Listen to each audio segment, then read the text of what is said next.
Okay. Let's take that down. And I think we're ready to go, aren't we?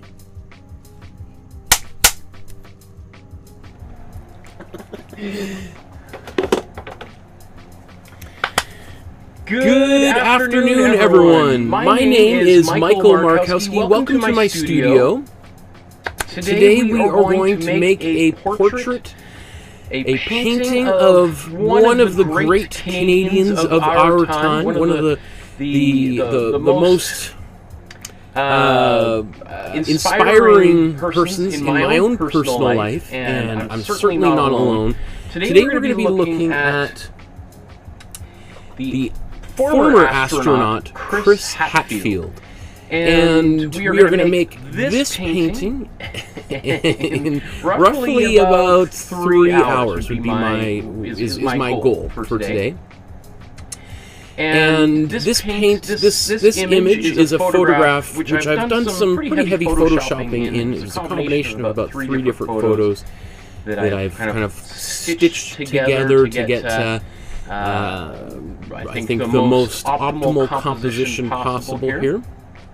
And I have done an outline version of it, which you can download from the Dropbox folder. There's a link in the description below, and I'll show you where that is right here. If you click in the description below for the Dropbox link, you'll see these are a bunch of paintings we've already done that are based on photographs or flags, for instance, perhaps. And this is where we're at. You can also see, here's a little sneak peek at some of the things we have coming down the pipeline. Obviously, I am very interested in space. You see, we've done a few things space-related. The Mars rover, Alyssa Carson, who is an astronaut in training. Here's my own dream is to paint on the surface of the moon, so we made a painting of that.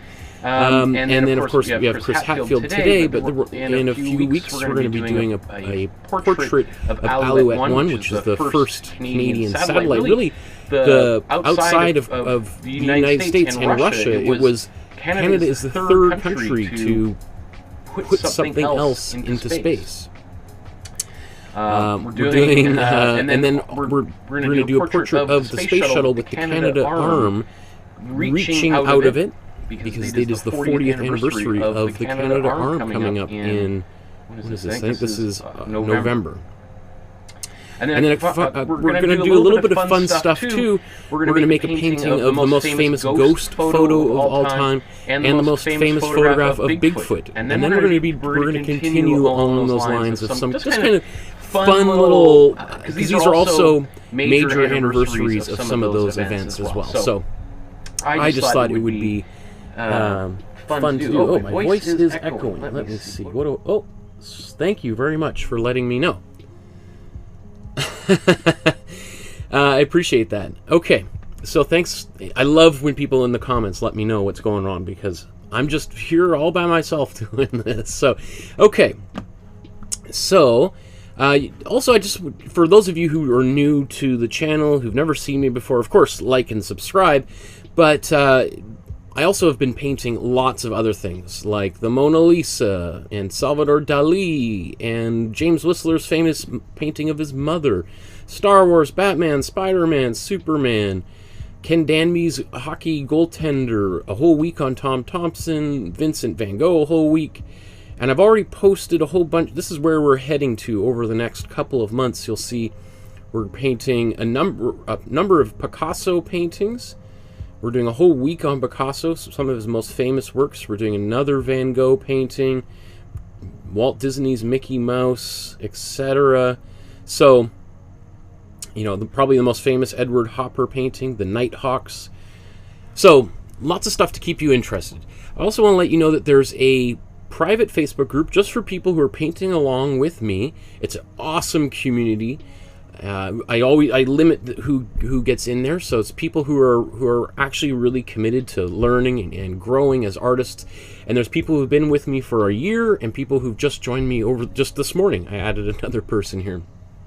So I would encourage you strongly to upload your version of today's photograph to the Facebook group so that every month I cull all the images from there and I give people feedback on their artwork.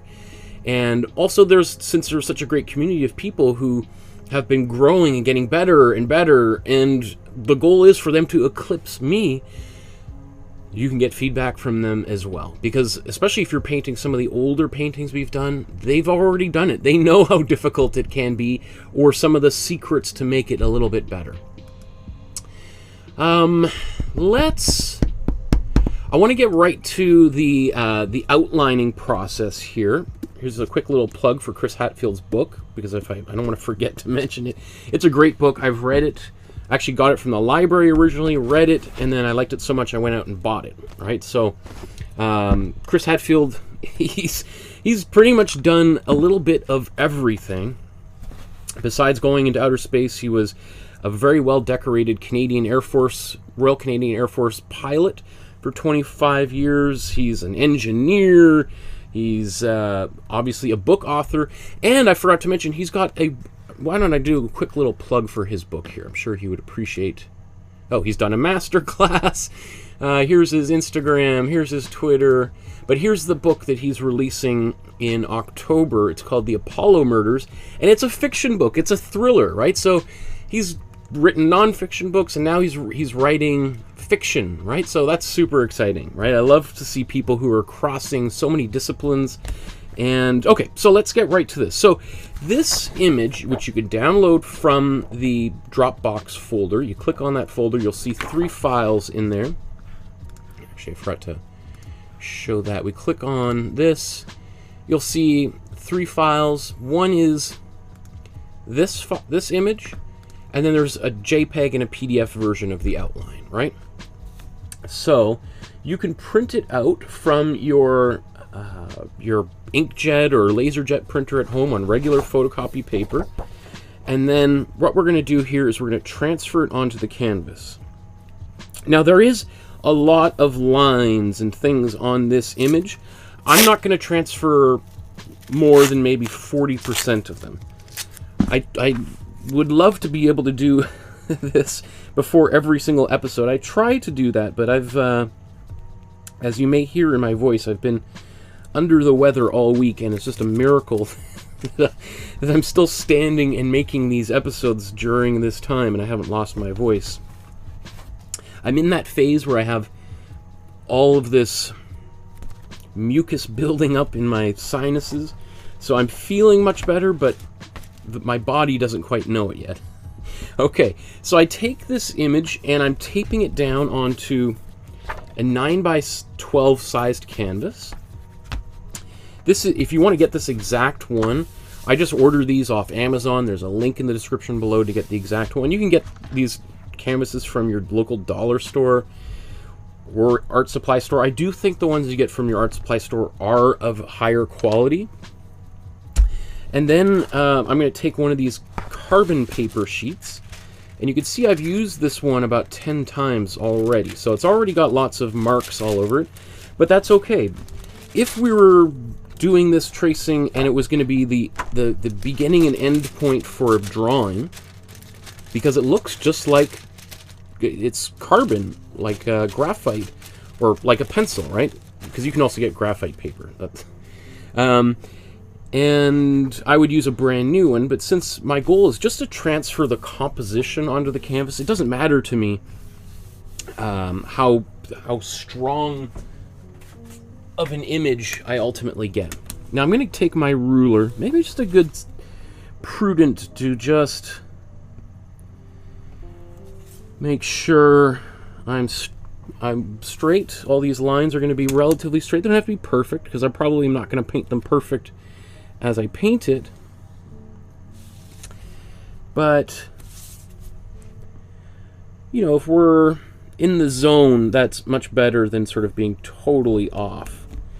Now, as I said, there's lots of lines here. I'm not going to do all of the lines, and the thing too is some of this carbon paper is not quite long enough to go edge to edge. So I'm just going to do my best. I'm going to get some of these larger straight lines that are off on the sides.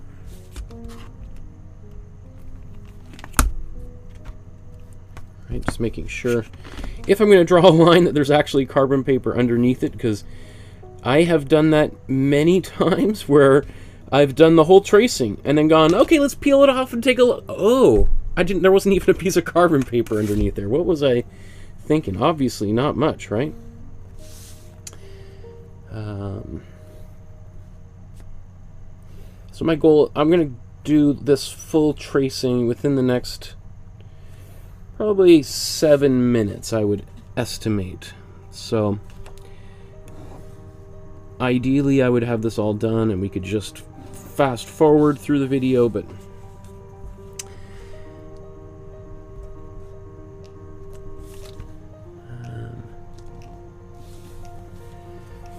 let's get some of these up top. And there's probably going to be a few major lines which I forget to do. As always, the purpose of these lines is not to transfer every single little bit of detail, because we're going to paint over all of these lines. It's just so that we have a pretty good idea where his leg is going to be and where the end of his foot is going to be, etc. You know, it's if we want to think in space metaphors, which I'm going to be doing a lot of today. You know that I love metaphors and similes. You could think of this as our flight plan, right? And things don't always go exactly according to the plan, but it gives us an idea of as structured as possible of where we want to go. Right? So even, let's say, the Canadian flag, I'm just gonna sort of just do a box there.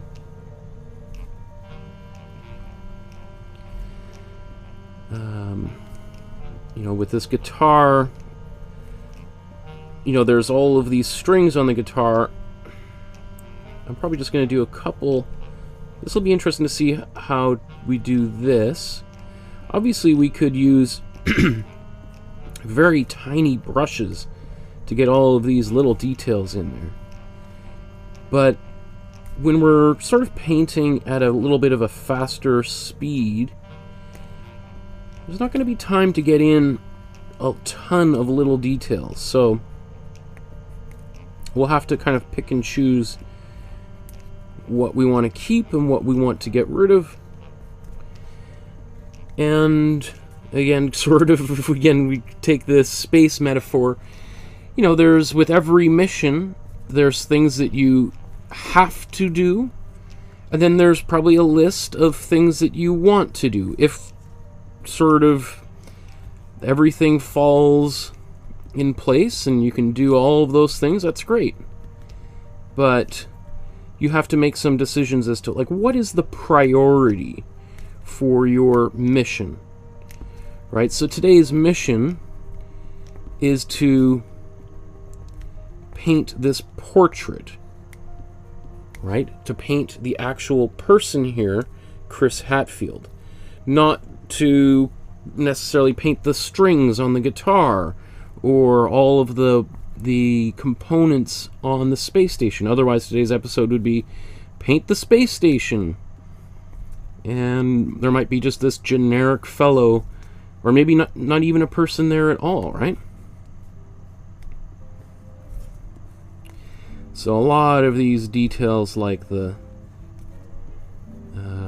I'll probably fake it out as we go here, and I'll show you kind of how I'll do that, because we can kind of make some of this technology with just a couple of quick little brush strokes. We can fill those details in. But some of the most important things are, you know, his body here, his clothing,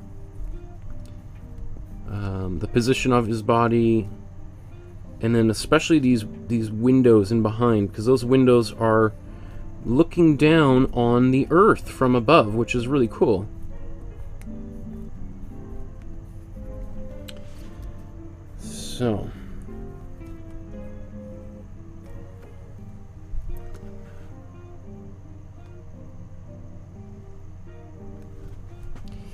And as expected, it's a very small crowd joining me right now.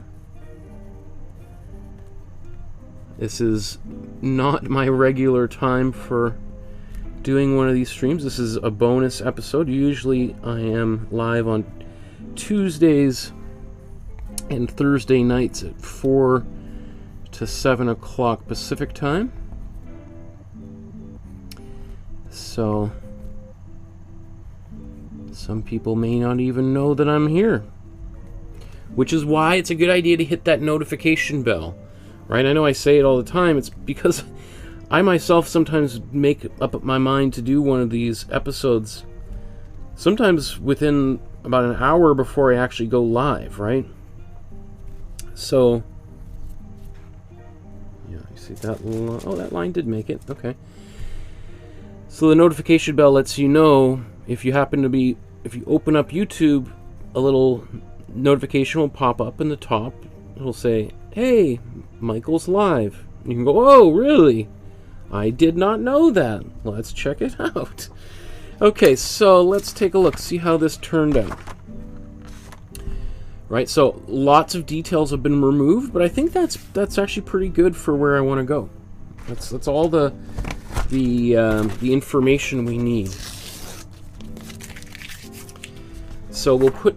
I'm going to keep this because we can reuse this, or I can use it for tests. I can make many different versions of today's painting with this same template, or of course you can just throw it in your recycling. And then you can see my Canadian Space Agency mug here.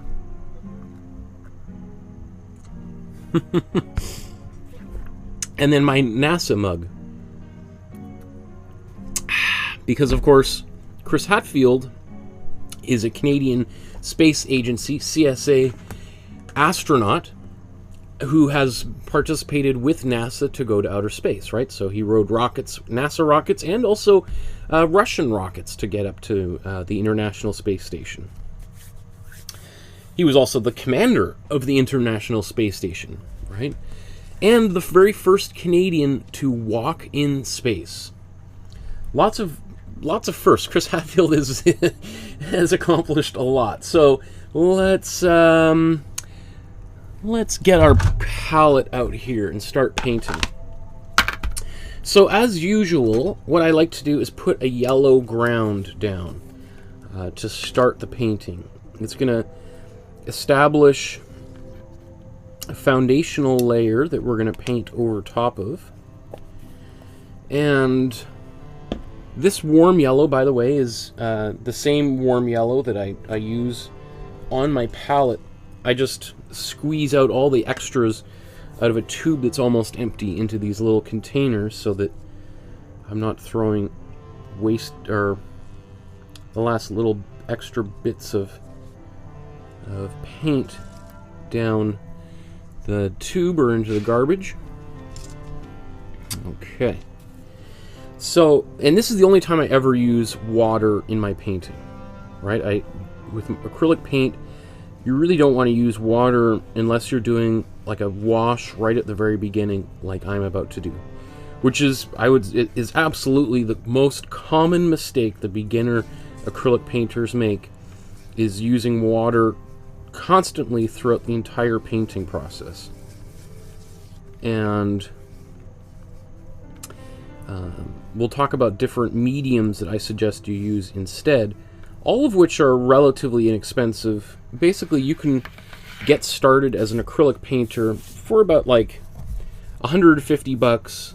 All of that material could easily last you over a year of like fairly dedicated work, which I think is awesome. I think it's the least expensive hobby that you could ever pick up. And not only that, it's a hobby that could eventually turn into a career, right? As this is my career. This is what I do for a living. So, and to think you could support yourself and your family with $150 investment, I don't know tell me what other... I mean, maybe you could become a basketball player with a basketball and some sneakers. But then you'd have to hope that you get into the NBA, right? Which is a pretty long shot. Okay, so I'm just putting this warm yellow ground down, which is sort of like my trademark at this point. And, you know, you could use a warm brown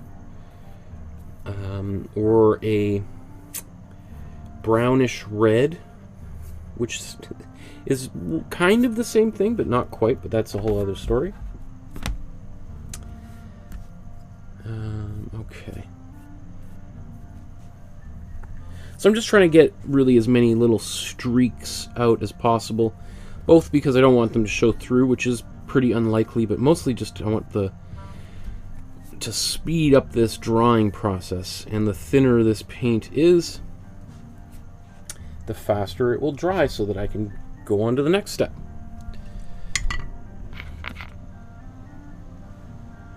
Okay, I'll move that out of the way. I'm just going to clean up my workspace for a second here.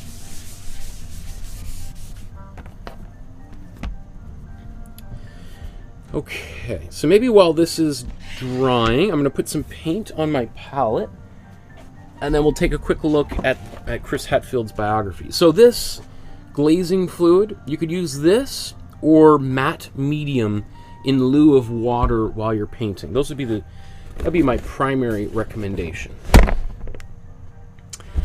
So all of the paint that we're going to use can fit inside of a shoebox.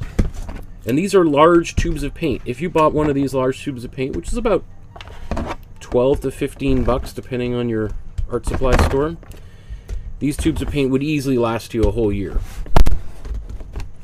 I mean, I've bought this. I'm on my second tube of almost all of these. Actually, not even all. The black I'm going to have until the day I die, because we barely need or ever use black in a painting.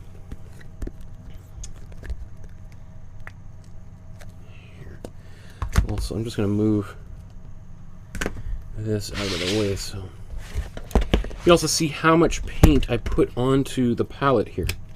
Another thing I often see beginner artists do is they just put way too much paint on their palette. I always tell people, like, think about putting as much paint on your palette as toothpaste on your toothbrush.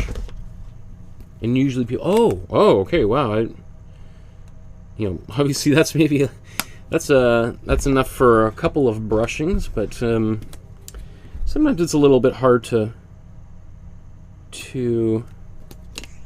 put the exact amount you want onto the palette. Okay.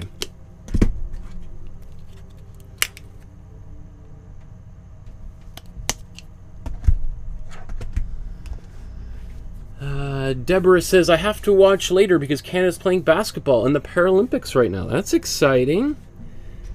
Paralympics. When the Vancouver Olympics were here, I went to a number of Paralympic events. I went and saw Paralympic basketball. I went and saw Paralympic sledge hockey.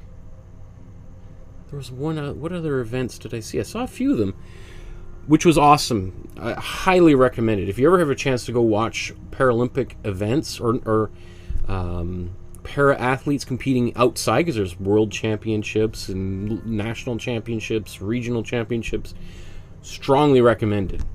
Like, if you like that Olympic spirit of amateur athletes competing, really they're doing it for love because they're not making much money, if anything, or usually probably spending a lot more than they're making. It is like super, super awesome. And those athletes could certainly benefit from your support. So way to go, Deborah. Okay. So this painting is still a little bit wet. You can see it's kind of shiny, which is one of the reasons why I like using matte paint as opposed to glossy paint. Is when I'm using matte paint, I can really quickly see when it's dry because it's not reflective. It's a little tricky if you're using gloss mediums or glossy paints, is that because acrylic paint looks glossy when it's wet, right? So if you're using glossy paint, is it wet or is it just glossy paint? Let's take a look real quick at his biography while I'm chatting away here. So today is Chris Hadfield's birthday today. He was born August 20th, 1959, making him the young age of 62. To have accomplished all of that at that age is really exciting. He is originally from Ontario, and you know, you can see, like, look at all of the places where he's gone to school. He went to military school and then went to school for engineering at University of Waterloo, and science degree at Tennessee. You know, a test pilot with the, I think with the American Air Force. I think he's tested airplanes for them as well, and flown some of, like, the early production models of some of those planes. I think like the F-34, etc. And, like, look at all these awards. The Order of Canada, which is, if you're not Canadian, is really about the highest accolade you can get as a Canadian citizen, right? That's a huge distinction. Let's see. He's walked in space twice. Look at, he spent almost 15 hours walking around in space. That is awesome. And then, so here's all of these expeditions that he's been on. So these were on the space shuttle, right? Like, this is a time where, you know, the Mir, right? He's going, this is before the International Space Station even existed, back in 1995. Here's another space shuttle mission in 2001. That's weird. Some strange sounds coming from outside. And then here's where he starts work on the International Space Station and eventually becomes the commander of the International Space Station, I think, on his final mission, which, yeah, so here we are. Final mission, he was in command of the space station, and that's really where he became the most famous for playing his guitar in space, singing the David Bowie song Space Odyssey, which went, you know, massively viral, and really, I think, did a great service of getting more and more people interested in space and space travel, space exploration, science or space or science-related space, engineering-related space, and even, as far as I'm concerned, helping to popularize the idea or the importance of art in space, which is one of my goals in life, personally. Let me see. Age 9 when Apollo 11 landed on the moon. Okay, so here's a few other links. I think these are all in the description below. His biography on the Canadian Space Agency and NASA websites. As I mentioned, his own personal website, and he's written a few books here. As I said, this book, highly recommended. Which, you know, this is one thing. It's sort of a bit like his biography. So it has, it sort of talks about how he went from being this kid in Ontario to being the commander of the space station, but also, and it talks about his experiences in space, etc. And this is a children's book that he helped author. So anyway, this looks like we're pretty much ready to go here. It's still a little bit wet. Maybe I will just quickly blow dry this. I'll mute the microphone temporarily.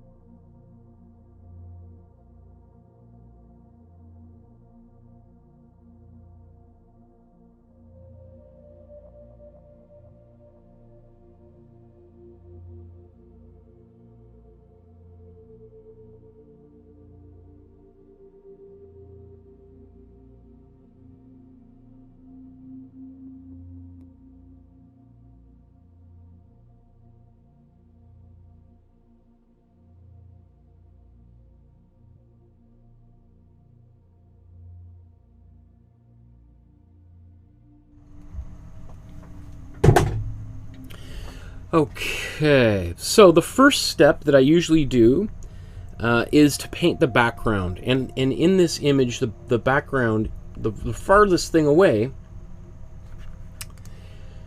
is the Earth, right? Because he's in the space station, floating above the Earth, like 110 or so kilometers, I believe, above the surface of the Earth, and going very quickly. What is one of his books calling? It's like every 92 minutes or something, the space station revolves around the Earth, right? Like, think about how quickly that is going. It's going literally thousands of kilometers an hour, whipping around.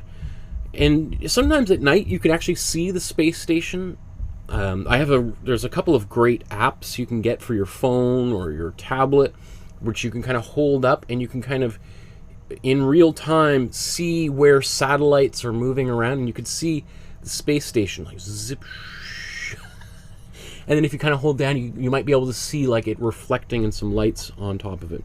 Not that the lights on the space station are that bright, but light from the sun bouncing off all of the those not reflectors. What are they? They are.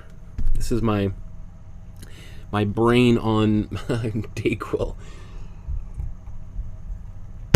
Okay, so let's first put in our we're pretty much going to put a cold blue directly in here. Although I'm going to put a little bit of white in there just to brighten it up. Let me just move a bunch of this stuff out of the way. I'm a little bit.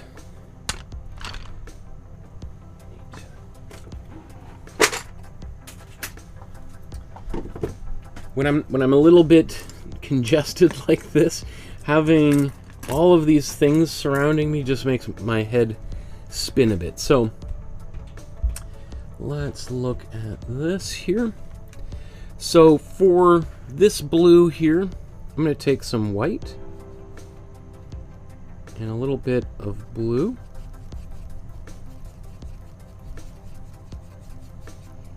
I'm actually going to go a little bit heavier on the white. I can always put more, because I'll probably have to do a second coat anyway. So if my first coat is a little bit brighter, that will ensure my second coat doesn't overly darken this area.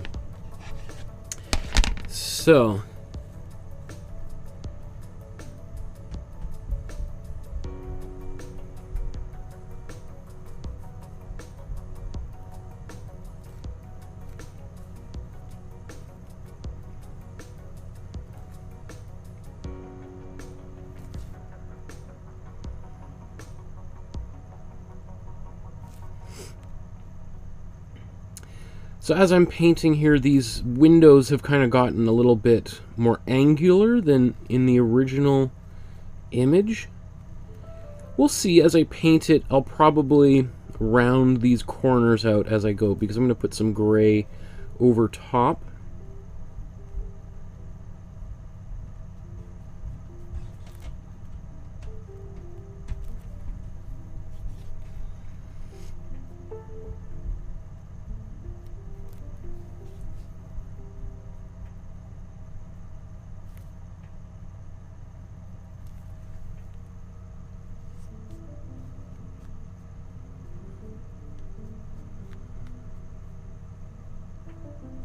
Now this blue doesn't completely cover up all of that yellow. Some of that's going to come back through, so it'll just be sort of a decision to make at some point. A little bit of blue coming between his legs there. And I think that's everything. This area, I don't think the made it quite yet. Doesn't quite go there. So now we'll do in the center.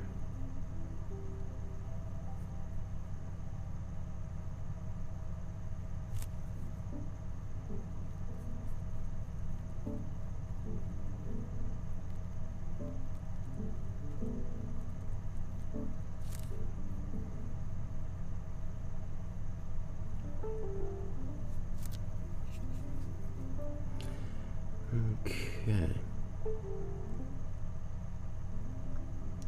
You know, like some of these things, details like the fingers on the guitar, are ultimately going to be described with just one or two very small brush strokes.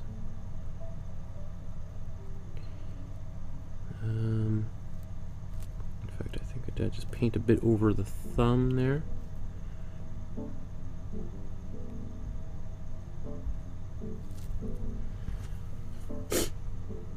Okay, and maybe while I'm right here, let's just paint this patch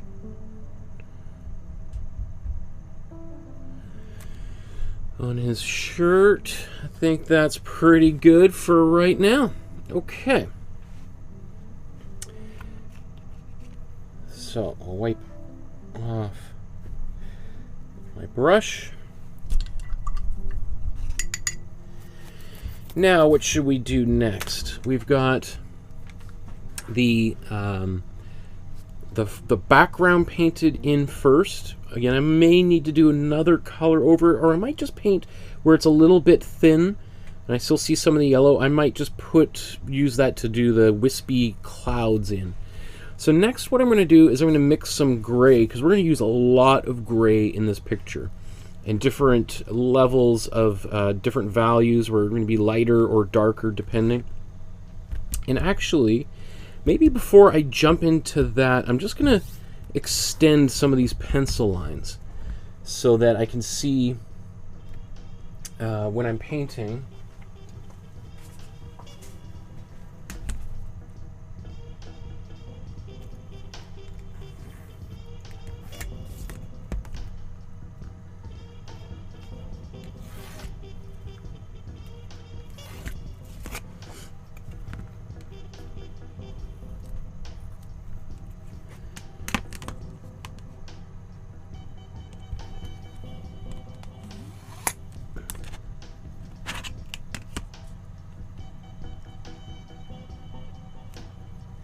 It's always a little tricky to do without my head getting in the way.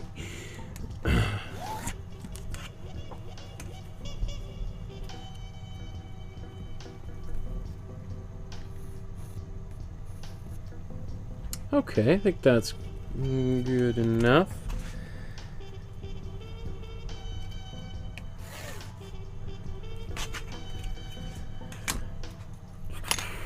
So let's mix a gray, and I think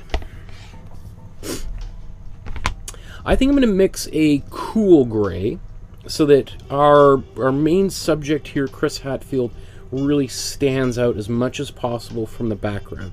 So typically what I would, if there was more background visible, like the windows were larger and there's a lot of detail in the background, then I might do all of that cool colors and then paint the interior of the ship warmer colors. But I think that at least this first layer, I'm going to paint all cool grays.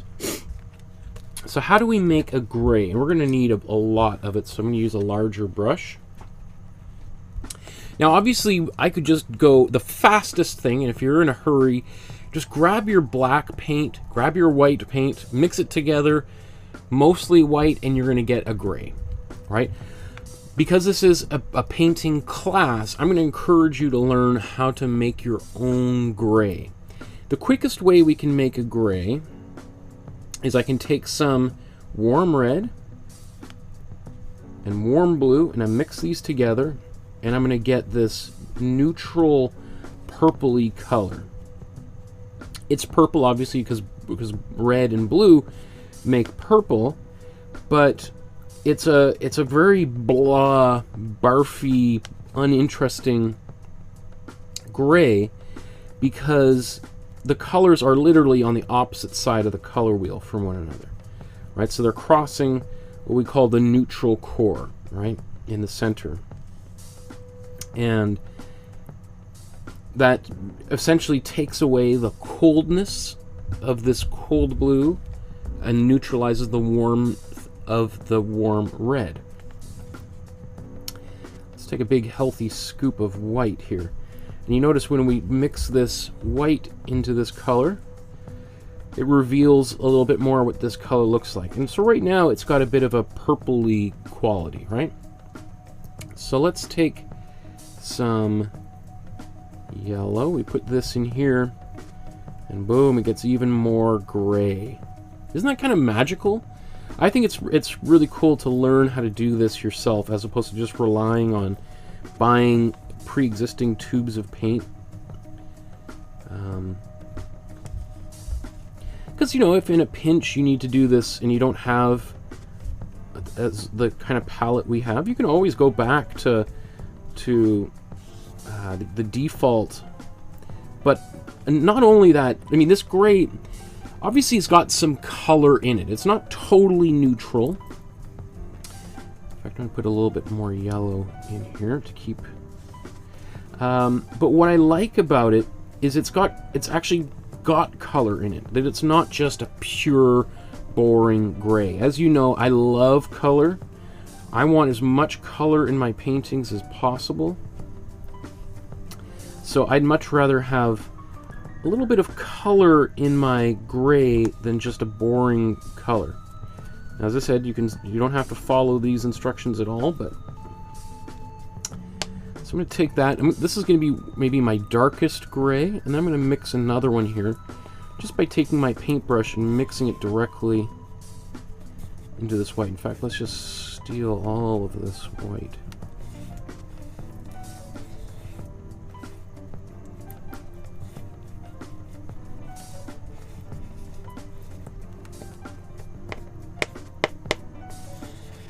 And so what I'm doing here is I'm kind of mixing, it's sort of like kneading dough or something, right? I'm trying to go through and make sure it's adequately mixed, because I kind of want fairly uniform, flat areas of color. I don't really want too many, sometimes we've done this absolutely, where I barely mix my colors on the palette and I just sort of let them have a little bit more... what would you call? I let them sort of just mix on the painting itself. Actually, let's just take a quick look here. That's not bad.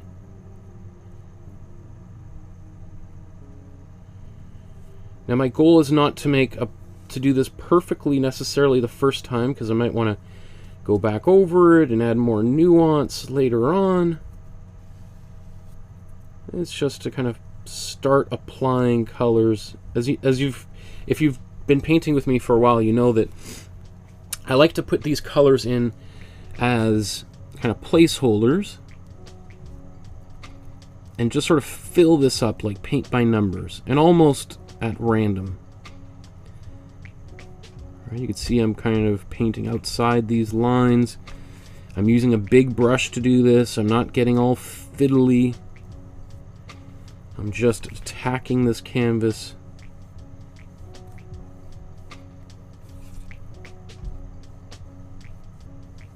Because this stage of the painting process is not for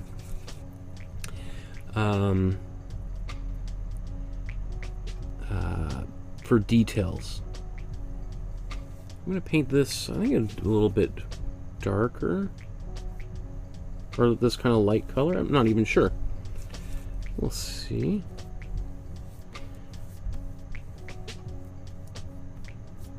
Again, I can modify anything, absolutely anything in this painting.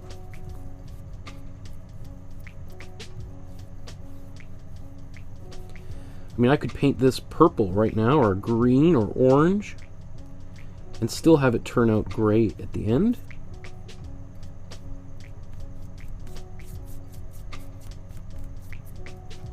I mean, like, these are big, flat areas of just sort of empty color, flat color. And depending on the painting you make, that is desirable or not, right? So I might think, like, okay, well, you know what? I might do a little quick glaze over some of this. And then just to sort of maybe give it a vignette effect.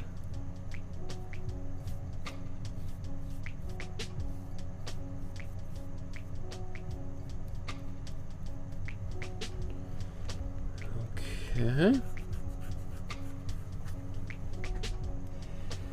Like, I could even, you know, in the photograph, there's all these cables and things. That is so much easier to do with just later on at the very end. I could just take a quick little bit of white and paint a cable floating in space there, right? Okay, maybe while I've still got this color on my brush, where else could I kind of apply it that would sort of make some sense? Maybe I'm going to kind of shift down to a slightly smaller brush here. And how about let's just do a bunch of these boxes. I'm not even looking at the original. I'm just going to say, you know what, this is just all going to be these colors for now.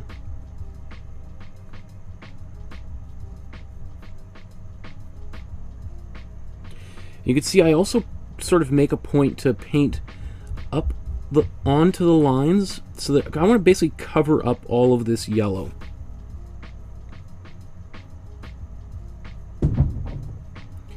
And obviously the question that is always asked is, well, if you're going to cover up all of the yellow, what's the point to begin with of even using yellow? Why not skip that step?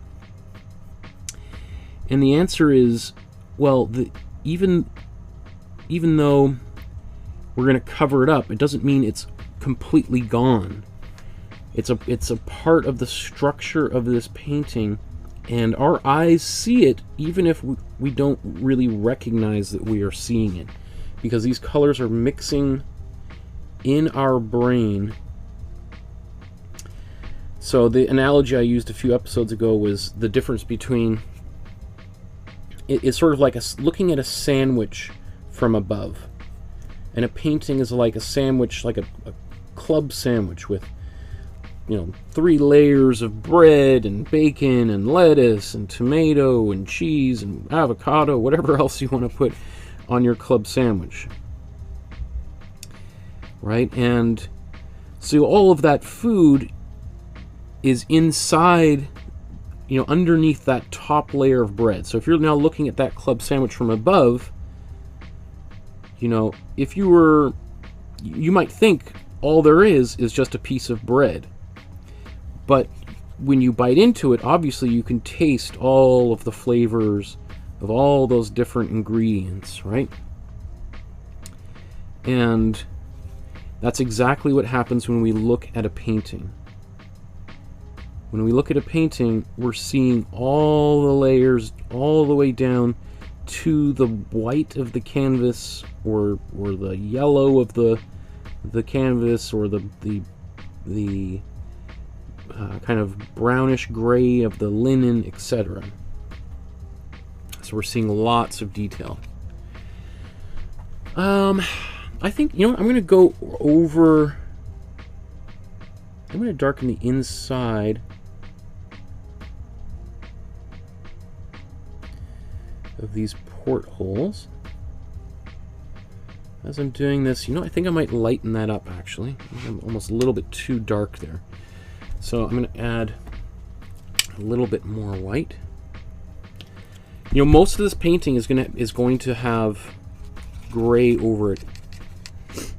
And then we can give more nuance later on with a little bit of a red glaze, or blue, or green, or etc., right?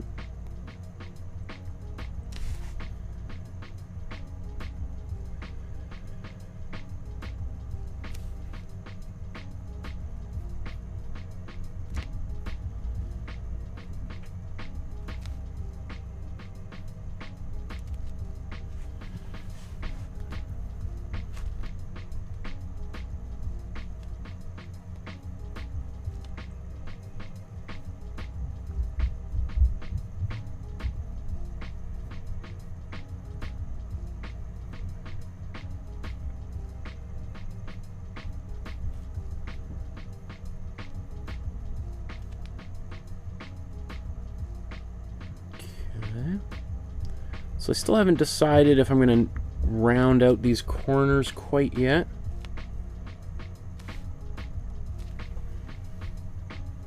And I don't mind that these are slightly different levels of gray that are there. that would be sort of be to be expected, right? Not every surface is going to reflect light back equally. Maybe while I'm right here, let's just paint any other remaining fixtures with this lighter gray really quickly.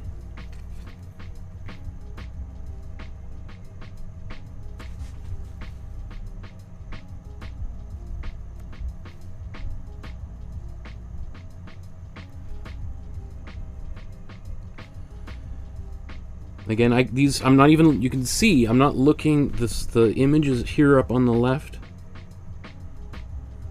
or on your right, and I'm not looking at it, I'm just filling things in as quickly as possible.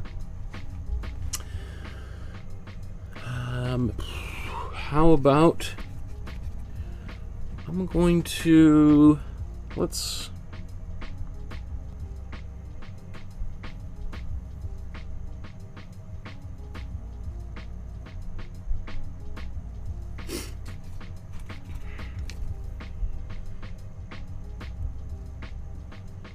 I think this is actually darker in places in the original.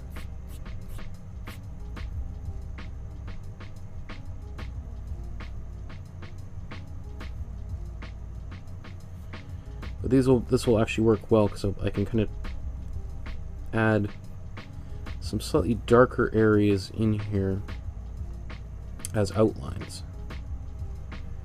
So it's always easier to darken things, if need be, than it is to lighten things.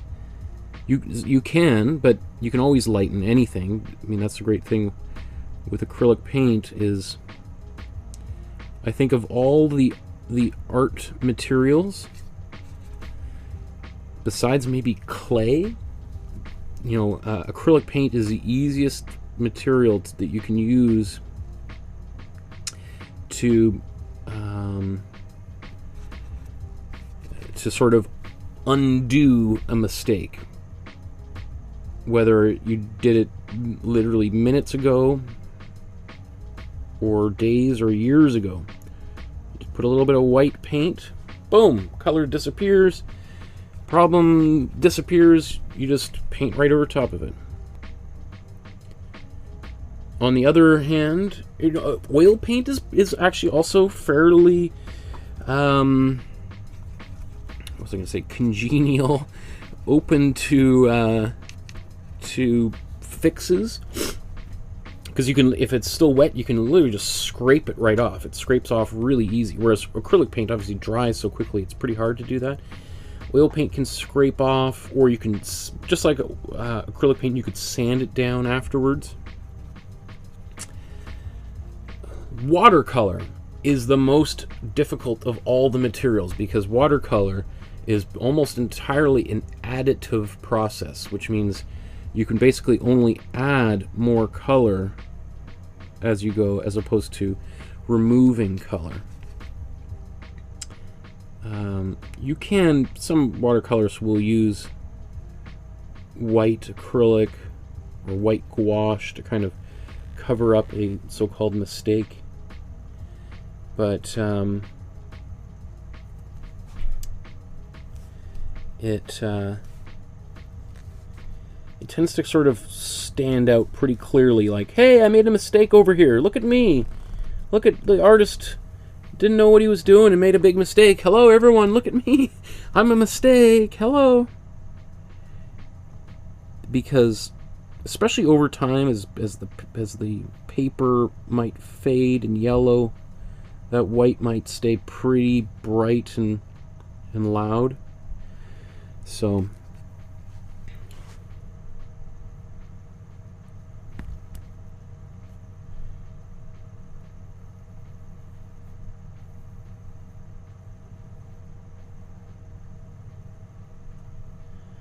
cool. So slowly dialing in, getting closer and closer. In fact, yeah, should I do? I might do that actually much darker. Let me think about it. Let's, as I said, there's no harm in putting that paint in right now. Again, you can see I'm using a still pretty big brush to do all of this work, right?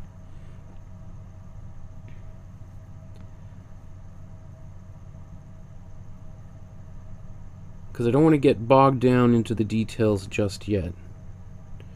Oh, I'll get bogged down. No doubt about that, because there's a lot of details in here. So I want to forestall that moment as long as possible. How about let's go to a darker gray, and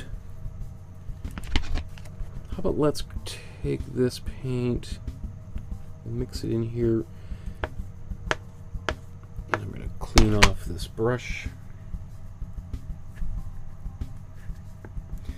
Remember, every time instead of taking a big brush fully loaded with paint and putting it into your water, and then your water just goes whatever color was there, I wipe the paint off onto a cloth.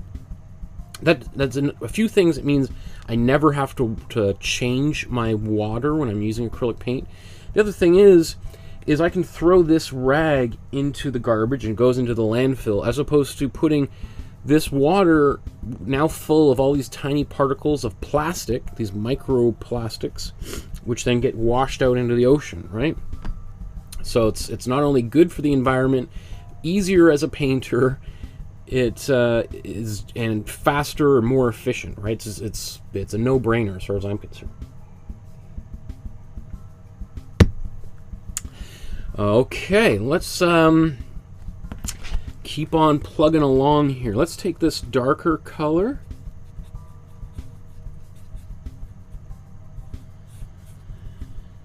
And what should we use the darker color first for? How about let's...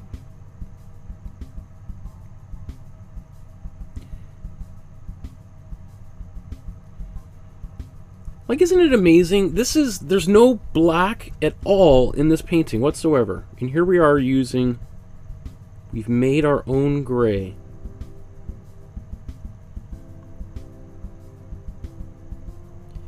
You know, and this is something, you know, even to this day, it still blows my mind. And you could think this is why a lot of artists during the Renaissance or Middle Ages were also very interested in alchemy, because there was this thought like, man, if you can make your own colors like this, if you could just mix 2-3 colors together, and all of a sudden you've got something completely different, right? I mean, it's not a bridge too much further to think, well, hey, maybe if I mix a little bit of mercury and a little bit of eagle's feathers and whatever, I might be able to make gold. And really, if you think about it, like, painting is an alchemical transformation, right? Like, the materials themselves can be relatively inexpensive. Like, what are we talking about in here? There's maybe at most $5 or $6 worth of materials that we're using. You know, even if we include our paint brushes, you know, it's all of these materials are relatively inexpensive. You know, the canvas was $2. That's the most expensive thing in this whole painting.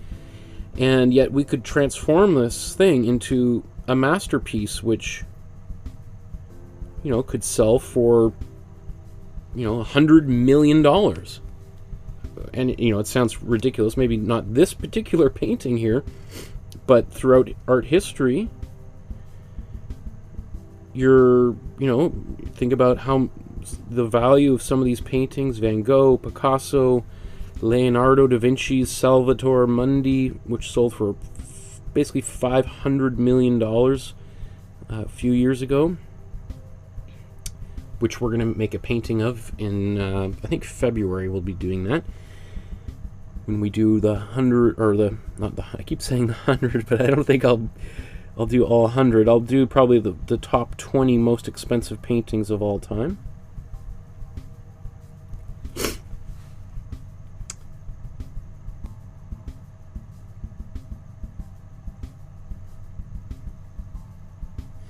So, you know, as you're painting this painting, you think to yourself, like, well, how careful do I need to be painting this?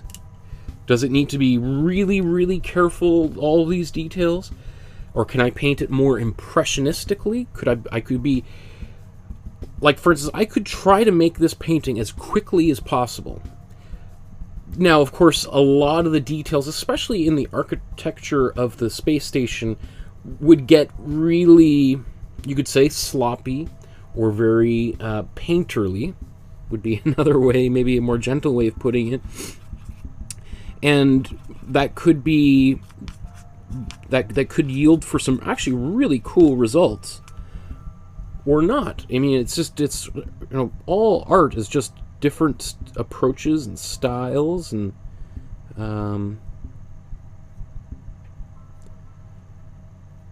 so I'm sort of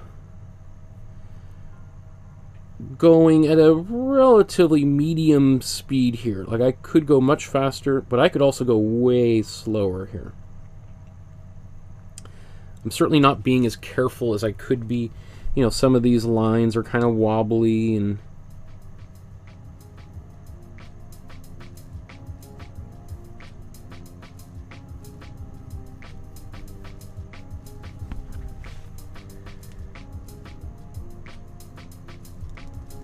I'll zoom in here in just a moment as I kind of get closer into the center of this painting.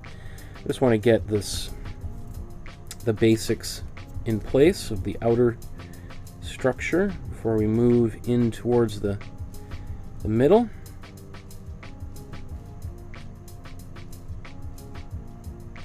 And I think if we do a reasonable job of this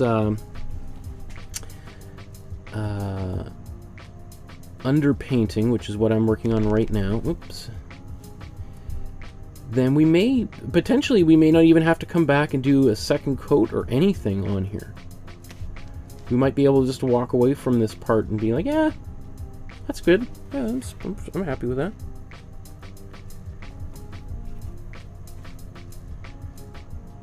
I mean, right now I'm feeling it.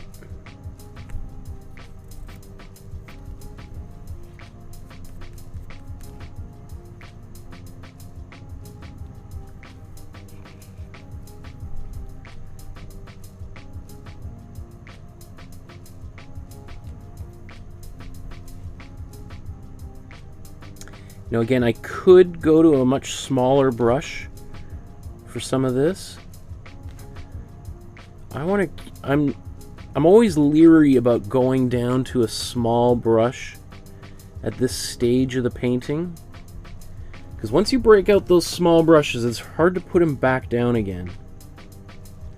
You want to just keep on, like, getting smaller details, and I don't want to. I've still got lots of bigger areas that need color, so I'm resisting that urge as long as I possibly can.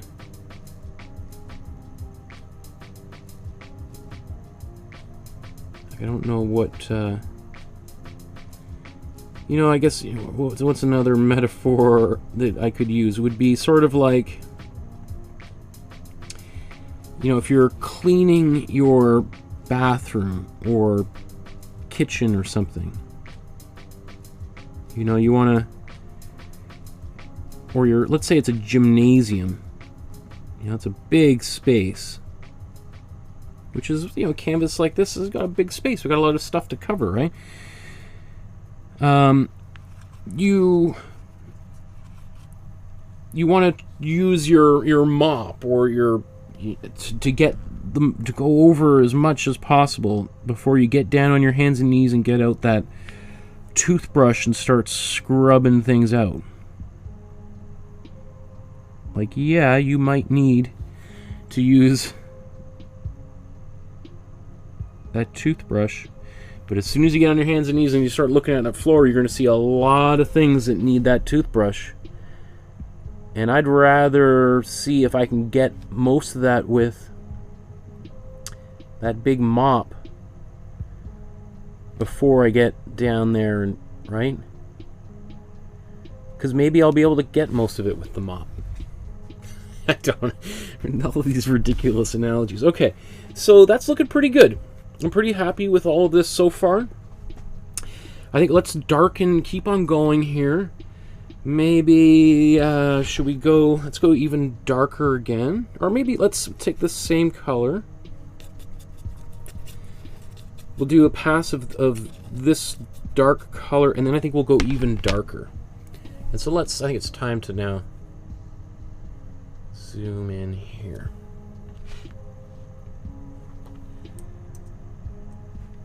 Just a little bit, getting a bit closer.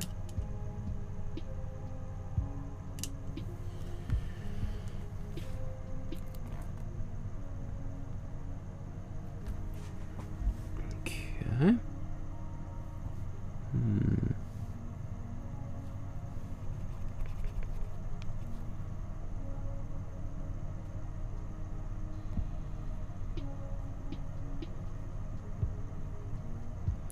You know, I'm kind of digging the looseness that I'm painting this at so far.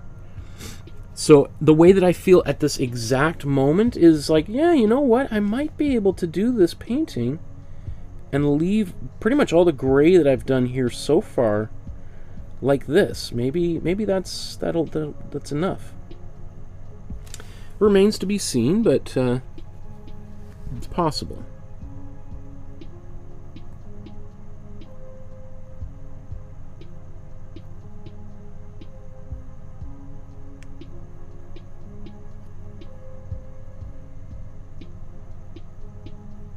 And really what I'm trying to do here is just sort of fill up as much of this yellow space with shapes.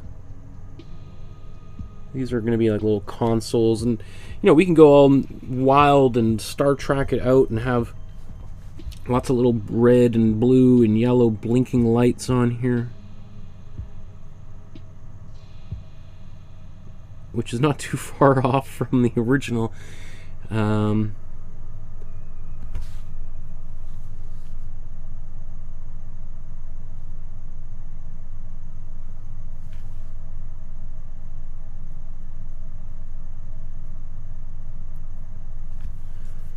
Okay, I think that's okay. How about gonna take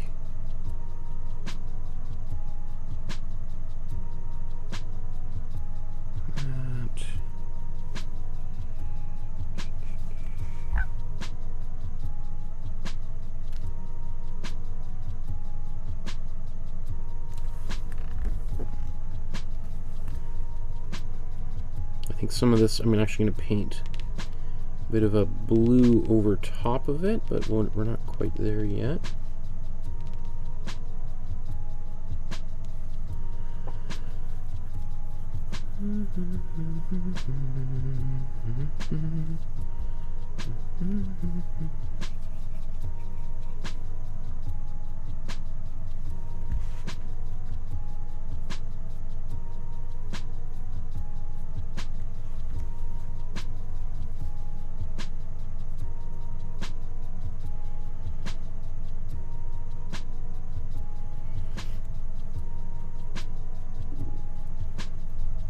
Okay, and then I think the rest I'm going to use one of my darkest colors here.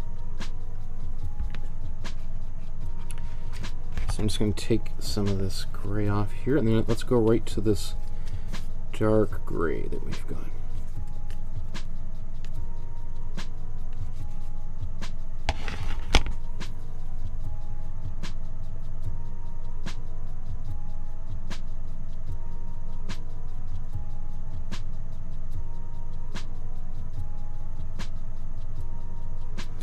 Also, maybe I'll just show you a different angle here as I'm painting this. You can see I'm kind of looking for a place that's dry. All this here I worked on earlier. I'm going to plant a finger down here. And this allows me to kind of get at some of these details that are a little bit smaller and hard to get to without worrying about if I'm going to start smudging paint around the canvas.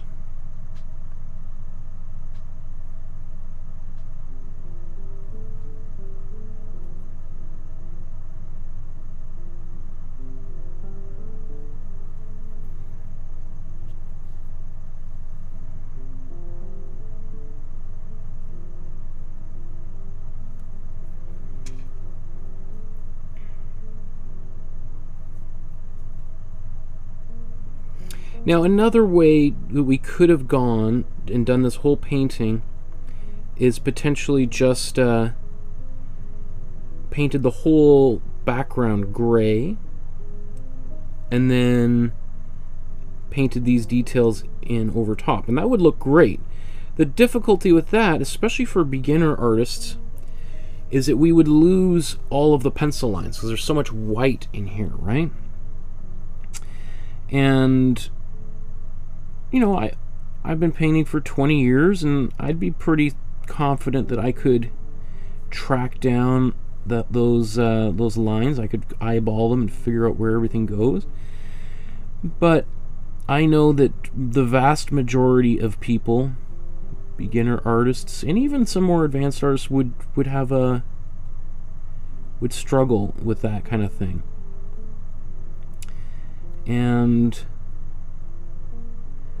my goal with these classes is to try to eliminate or reduce as much struggle as possible so that people can enjoy the painting process rather than flail around and curse.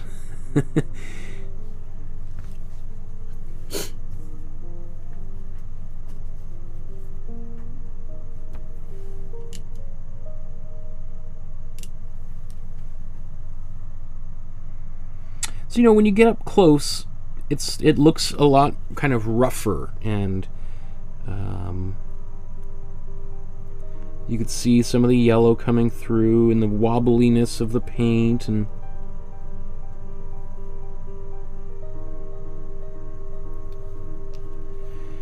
which for some people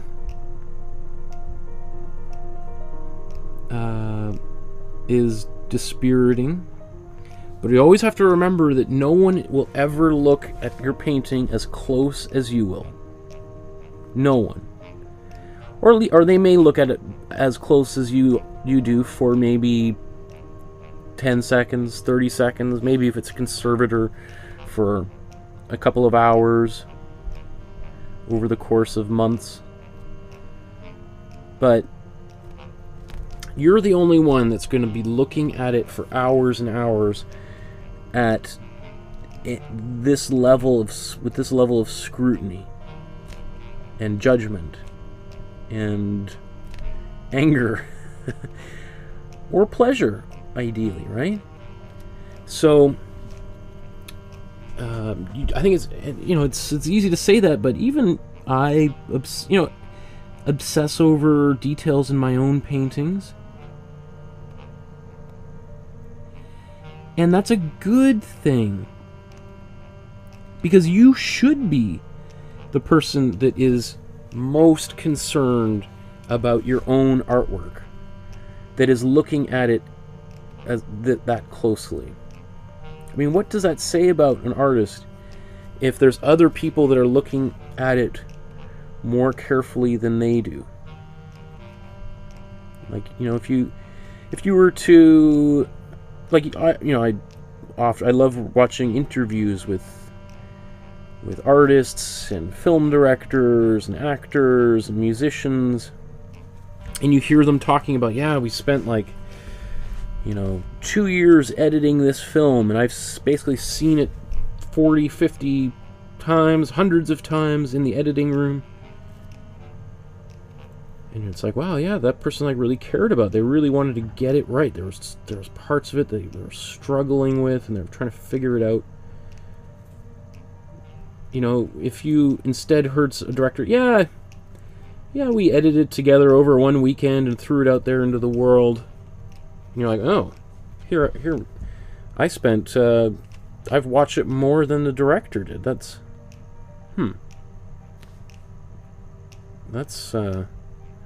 probably not a great sign, because it means, unless it was like, because it just, I mean, that's a suggestion that that director is an absolute genius, and they just, like, everything they touch turns to gold, to go back to the alchemical metaphor.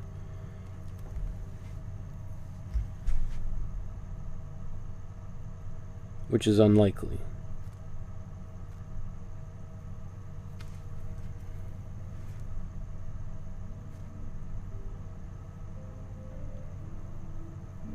Oh, you can't even see what I've been doing for the past little while. That's because I'm not looking at the screen. I'm looking at my canvas. My apology.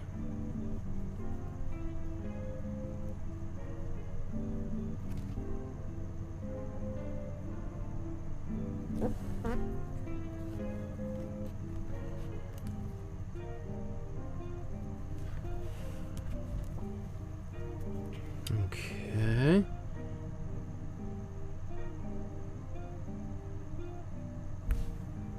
So I noticed a few little things, like a little bit of gray that I missed here, so I'll fix all that shortly.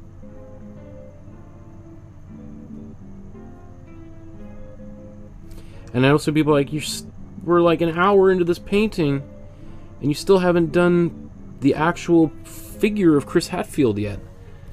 Nope, yeah, absolutely. Yeah, we're still... Because I want to get... That color should be over top of the background. Right, so I literally want paint to overlap. Like his body should be overlapping the things that are in behind it. Which maybe sounds obvious, but you know, it's whenever I watch other videos of other people painting on YouTube, I'm surprised by how few artists use this such obvious approach to painting, but then again, I'm not really surprised by much that I see on the internet, so, these days anyway.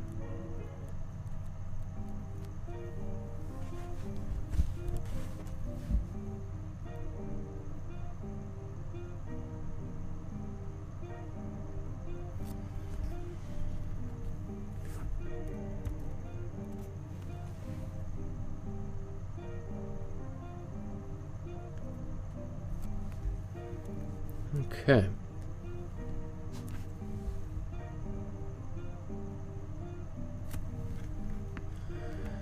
So, now really we do just have almost the body to do. I just want to quickly finish a few little things that I wanted to come back to.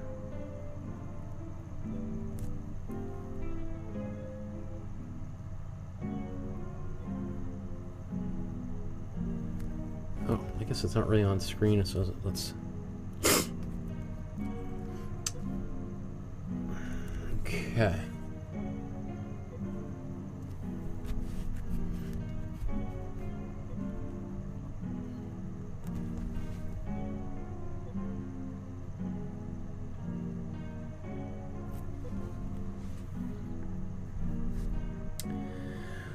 So the next thing I'm thinking about, well,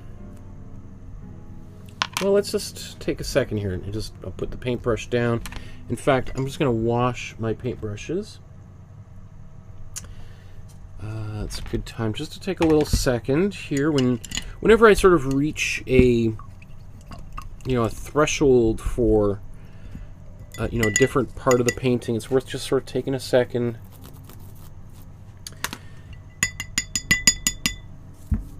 Like one of my favorite quotes, there's a Ernest, well, I think it's a quote.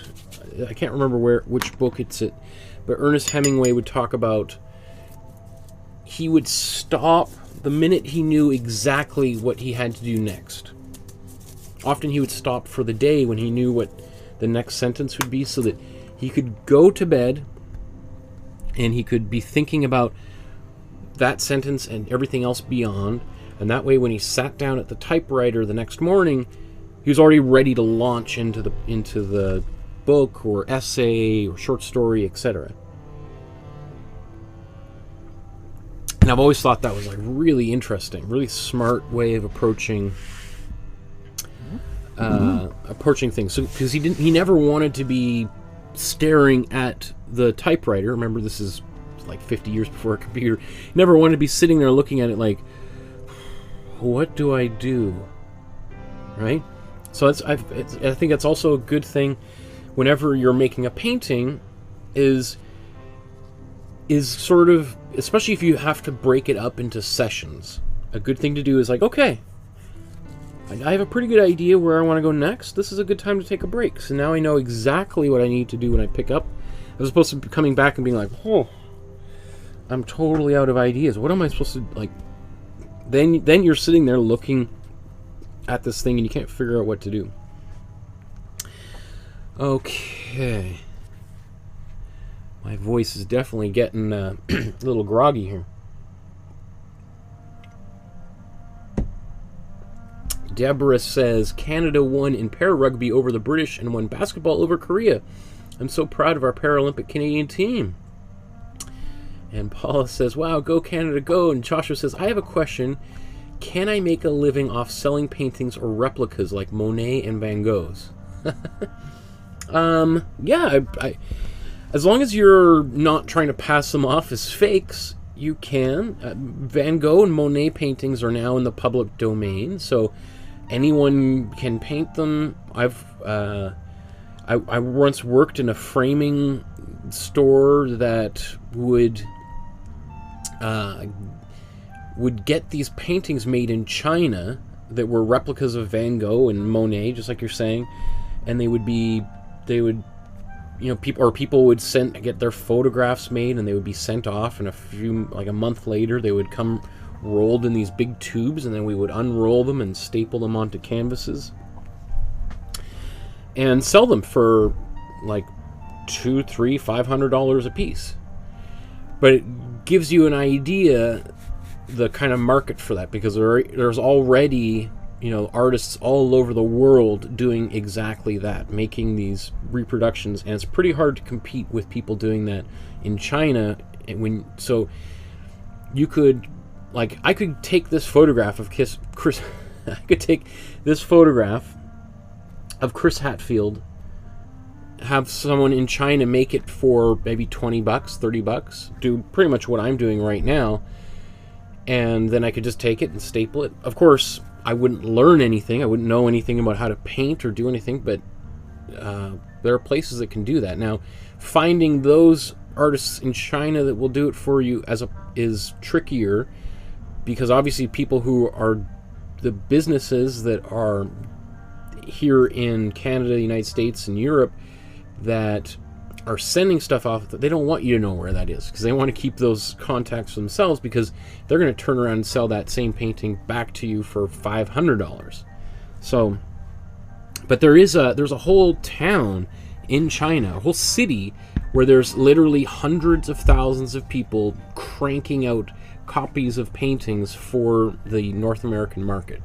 So yes, there is absolutely a market for it, but as I said, you're going to be competing with Chinese artists who are doing it for pennies on the dollar, right?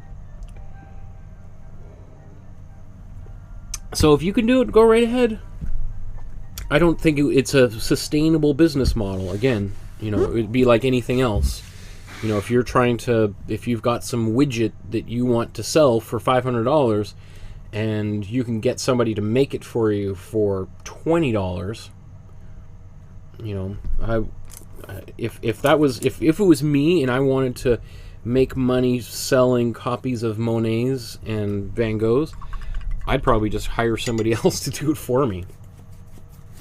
But if you want to learn how to make these paintings and then sell them, you could try to do that as well. There's probably not I can't think of very many no gallery would want to show that work and hang it and sell it, because no one would really consider that to be serious artworks. However, on the other side, if you were to make art in the style of Monet or Van Gogh and to try to sell those, and you would, instead of painting Monet's wheat fields or Van Gogh's bedroom in Arles, as we've done, and instead you painted nuclear power plants like Monet's wheat fields, or or a famous Brad Pitt's bedroom in the style of Van Gogh, that would be a really interesting twist, and there would be a market for those. And there's already people who do similar things to that. There's an artist, I keep forgetting that I want to do for one of our classes, who's a Chinese artist who makes traditional Chinese landscapes in the style of Van Gogh. He had a moment of a pretty big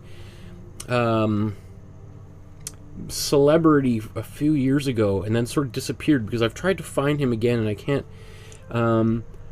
But there goes and they're beautiful, gorgeous, large paintings. But a really interesting twist on that whole idea. Okay, so let's we've got our the back of the spaceship locked in, and it's done like, actually, you know, I actually really like the way that looks right now. I could see some people thinking it looks really sloppy. I mean, essentially this is a good underpainting, for the background at least. Now our goal is to do the same thing to Chris Hadfield with his guitar and his body. But, you know, it's entirely possible that within the next hour, when we get his body in here, that we could go, you know what, I don't know, maybe we're done. And that's one of those things, you know, because people will always ask me, and whether it's these classes or the ones that I do in person, or I teach at Emily Carr University, which is really the best art school in Canada, people will ask me, like, how do you know when a painting is done, etc. And you know, there's no stock answer for that. It's always just sort of as you paint it. Sometimes you get to a point where you're like, goodness, I don't know, I think it's done. I don't know what else I would do to this thing. So let's in order to get to that point, I've got to zip it and paint, right? So let's take some, we're gonna mix a skin tone here. So let's take some warm yellow. Maybe I'm gonna mix a bunch of it because I might want to do a subsequent layer afterwards. So get some warm yellow. Let's take some warm red.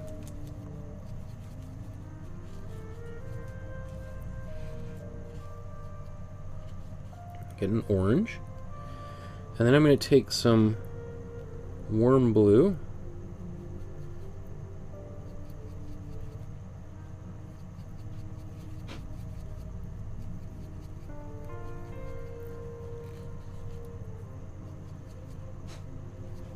And you see how the way that I mix my paints, I don't just take it and mix one big glob until I get a good idea of the proportions required, right? So I mix this in here, and now we've got this kind of orangey brown, which is pretty good, exactly what I want. Right, and I'm just trying to get some of that excess paint that is working its way up the bristles. And I'm going to get some, let's make a separate little pile of white here.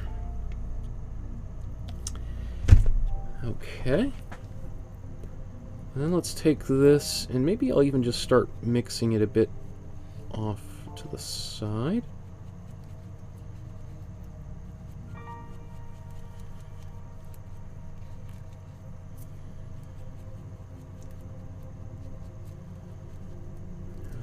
Okay. And then, as always, you know, your ratios depend on the light, the age, the race, the, you know, reflected light, time of day. All these other things are going to change what color that's actually going to be, right? There's going to be more white or less white or no white, or more blue, lots of blue, almost a green. Totally depends on what we're looking at here. So let's go to this. You know, not too far off. I think we want maybe a little bit more warmth in here, so I'll put a little bit more warm red in there.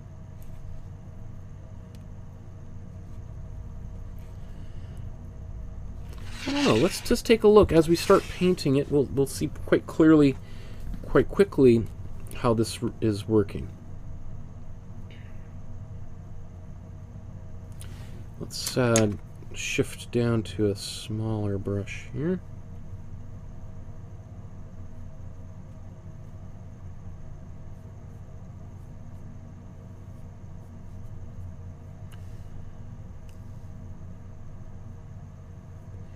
Now this color in some places looks a little bit too dark, and in some places it looks a little bit too light. And that's okay, because the best thing we want is to be right in the middle and to be close to what we call like the local color. And the local color is sort of the color between the darkest shadow and the brightest highlight.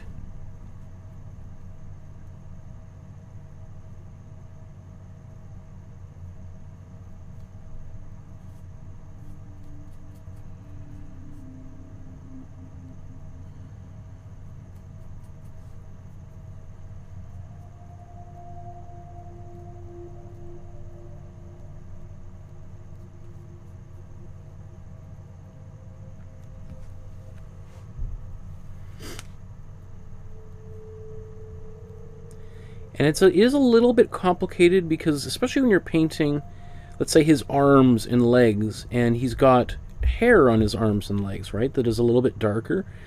And so we want to sort of paint a little bit lighter and then kind of darken his skin color.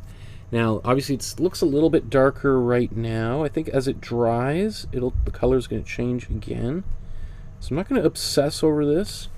We'll probably end up doing another. Well, we will end up doing. Oops, that's his shorts.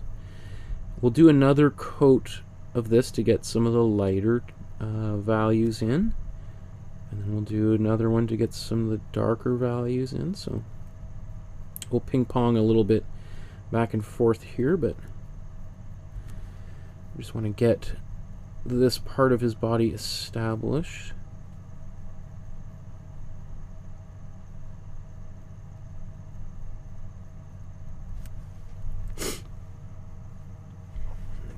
And then here's his wrist.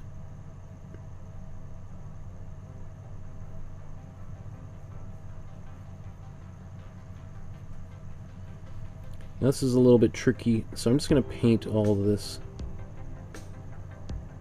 his fingers here.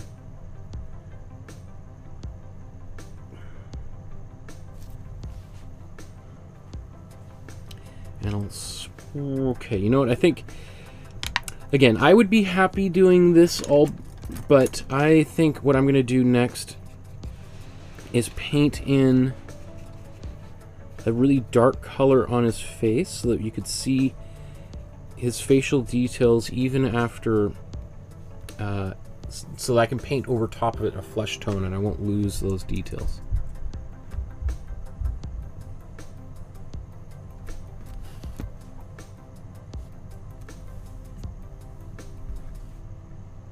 I could have done that with the fingers as well, I suppose, but...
So I'm not really going for all of the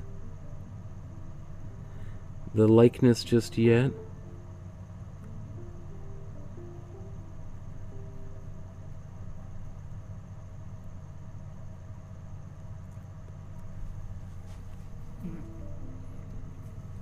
I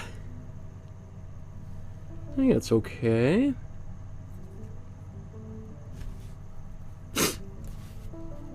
And maybe... Well, actually, you know what? Before it, let's do his chin.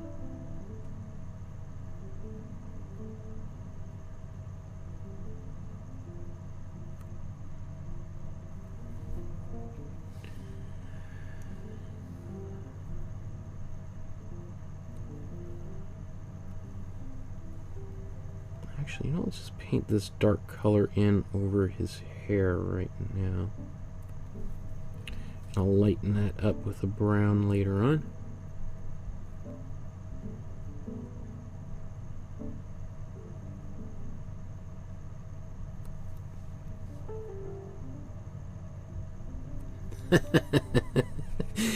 That was pretty funny right now, but it's okay. We don't need to have it all perfect just yet. So, or we don't need to be perfect at all at any time.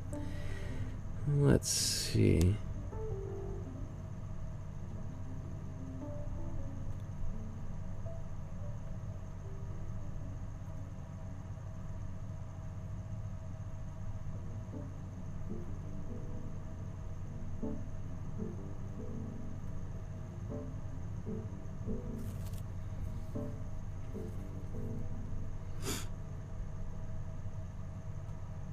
Oh, I just changed the position of his fingers there. I just...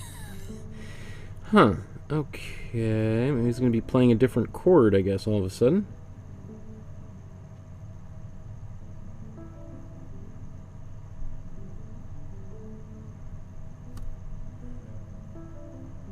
Interesting.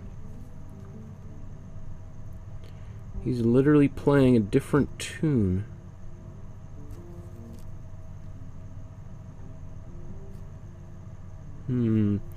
I could change that. We'll see here as I go.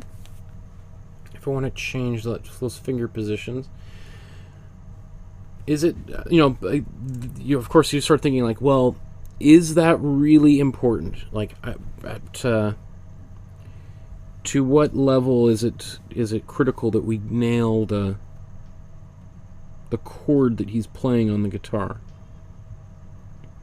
I used to be a musician. I used to be in a rock band when I was much younger.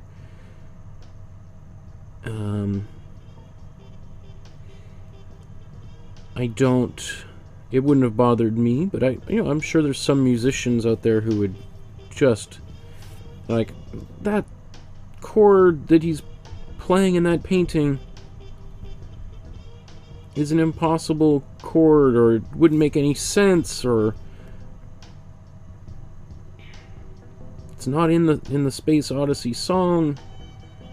It's only used in Renaissance, what is the name of that kind of music? Early Renaissance music.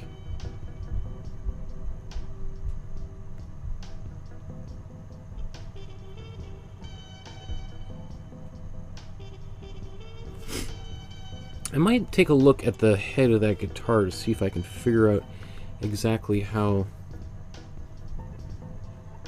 okay, so I think that's enough.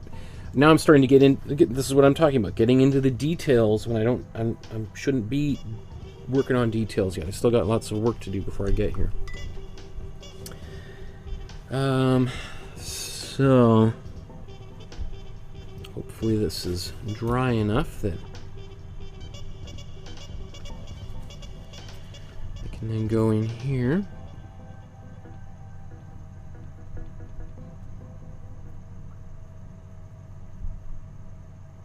And now I can paint over, like, literally all of those lines, including a little bit up into his hairline.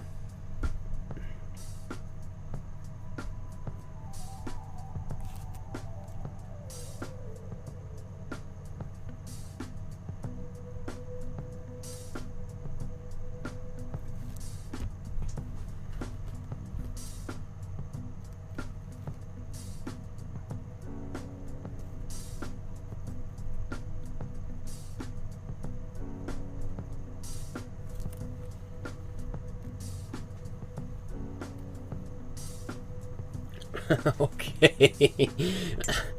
I find that quite funny, actually, personally. Come on.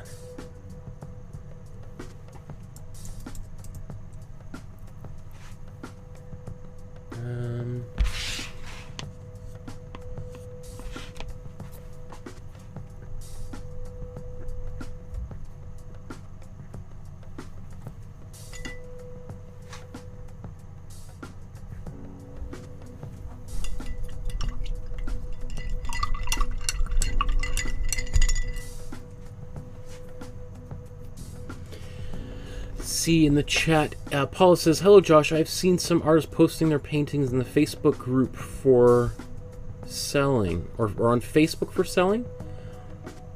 I hope that's just on Facebook. I'd prefer if people weren't doing that in our Facebook group, just because I want to avoid any situation where somebody sells something to somebody and something bad happens and people are upset, and I wanted to try to make this just a community of people, or artists who are sharing their work, not trying to sell their work. So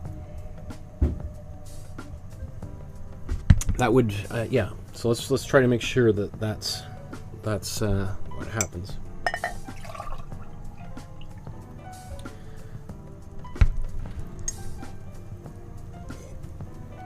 Drinking lots of tea to keep my voice as clear as possible. Okay, so now you can see this guitar color's not too far off from the skin color here. I think I'm going to paint it similar, but we just won't put as much white into it. So we'll use this kind of yellowy color that we use as our base color. I'm just going to mix this into the brown.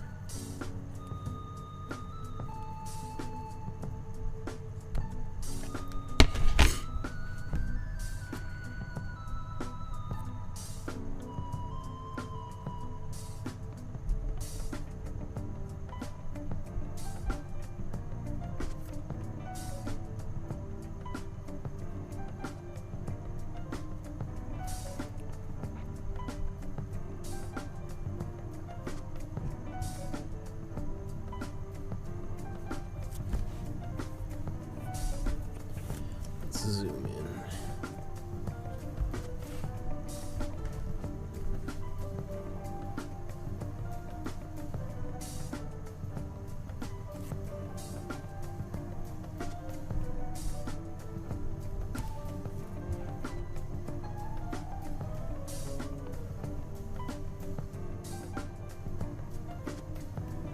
So you can see, because there's almost no white in here, this color gets a little bit streaky.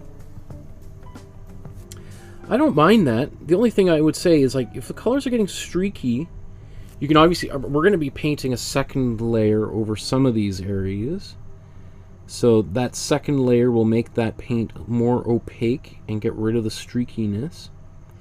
The other thing to think about is, streaky paint isn't in and of itself a bad thing. Like, we can use that streakiness to our benefit to help describe a shape and give volume to things.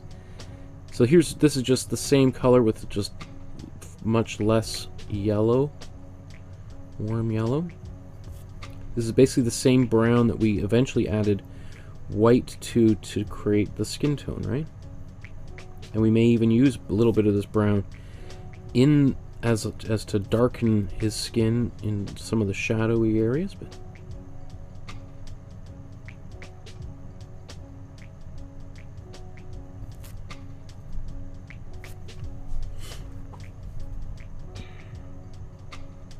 so yeah, the streakiness, like you can see as it gets streaky, I'm trying to kind of follow the shape of the body. So there is a streak that it complements the form and not just sort of just sits there bizarrely on its own. Okay.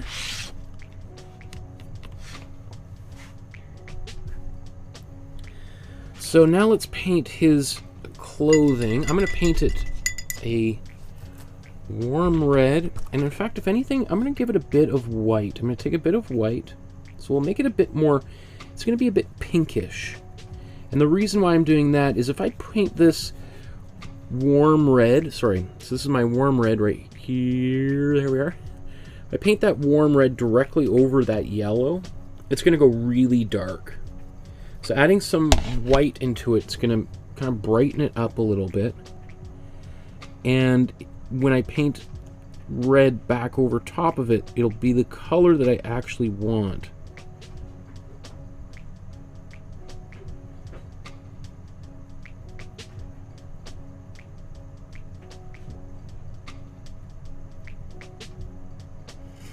So this is going to hide that yellow.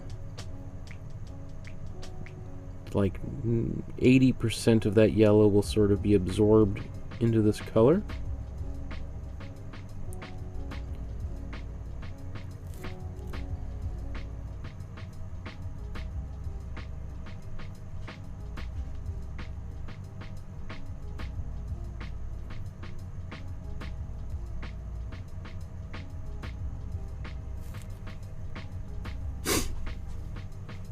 Okay, so it looks a little funny, that kind of pink color right now, but it will work later on. We'll paint that white here.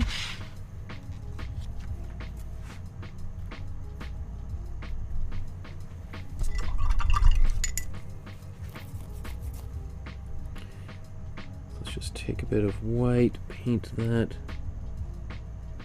onto what will eventually, oops, it's a lot of paint there.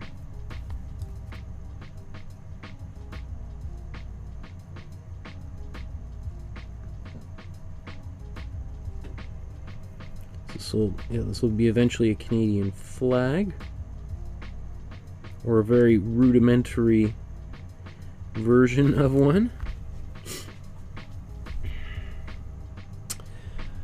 You know, there's a white outline. Yeah, I'm going to do all that later. So let's now move down to his shorts and socks here, and really that's the last thing that we need to do to finish our underpainting. And it does seem like we spent, you know, an hour and a half on underpainting, but this is all really, really important stuff that may, you know, will transcend the underpaintingness of it. So let's, what color should we use here? We've got a lot of similar colors, lots of browns and grays. We could do that. I might just give it a little bit more of a greenish quality, so it's not just all the same colors over and over and over again. So I'm going to get a bit more yellow. I think I'm going to make these shorts a little bit more on the green side of things. So I'm going to take some warm yellow and some warm red. We mix this together, we get this green, right? Now, that might be too much, a little bit too much, although maybe I could paint this as part of an under... it's a little too much still for my taste. So, take a bit of red, and we'll mix this in here. It'll go a bit brown. There we go. That's good. So, I'm going to take this...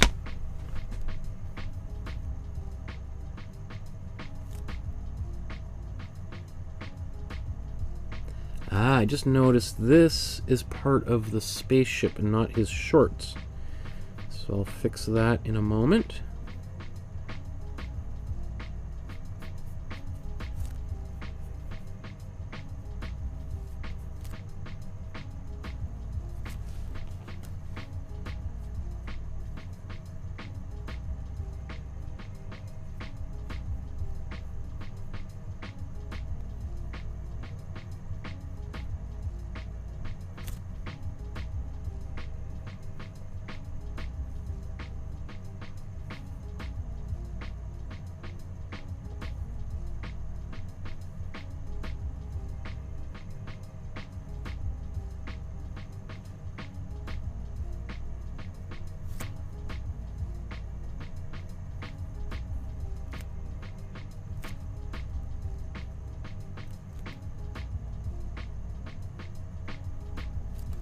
Right, so it's a little bit of a different color. Now again, this won't be the final color that's here, but it's a good placeholder. And while I'm going to wash this brush. And there's Donna's joining the class. That's good to see you, Donna. I'm going to mix the same color and put that there. So that's why I mixed up lots of this gray earlier. So I got lots of flexibility here.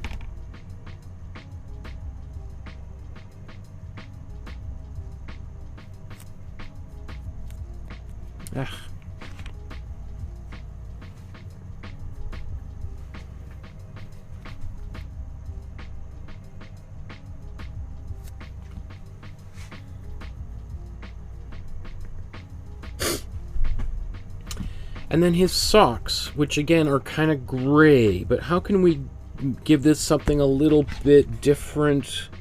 What if we give this a bit more blue to these socks, just to kind of separate them from everything else? So let's take that same gray that we've had. Let's add a little bit more blue to it. That's a lot of blue.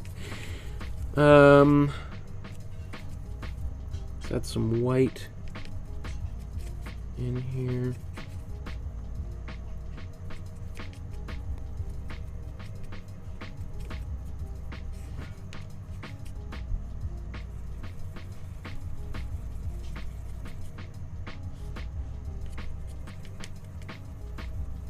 That's a bit better, right?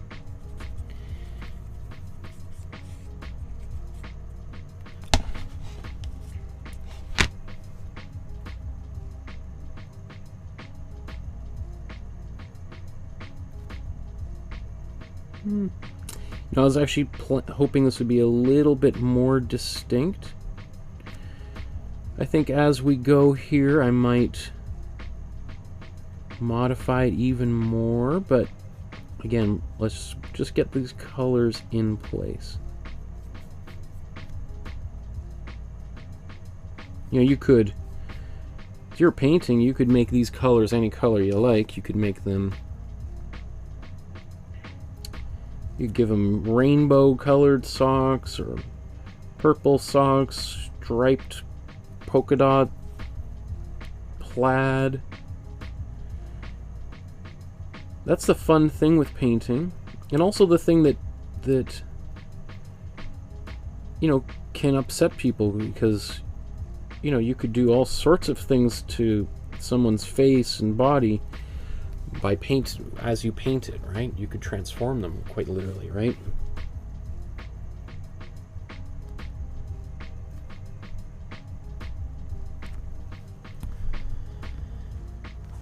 Okay.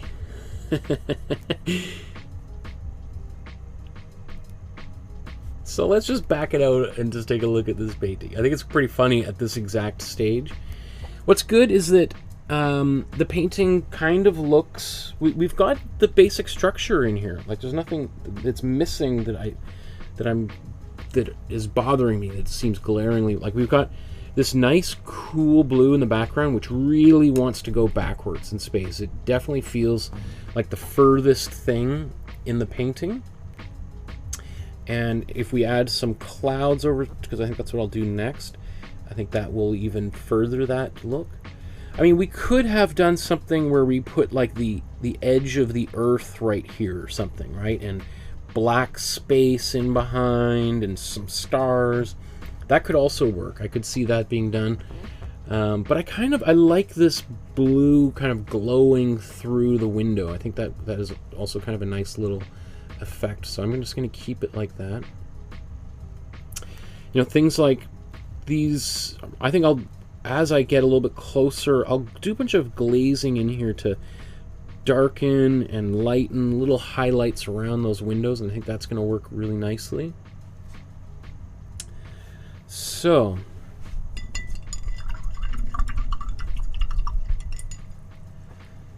that's my tea time.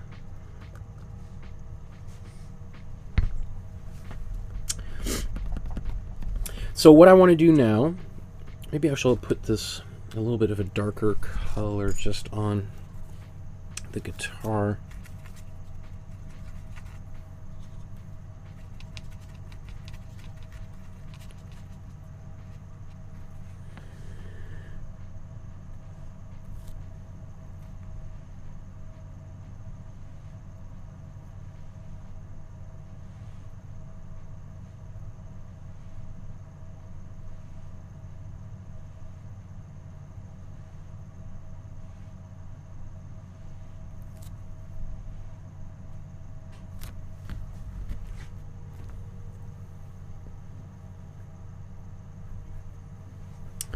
And you know what? Maybe actually while I'm doing that, I think I'm just going to do a couple of the guitar strings in case these get lost.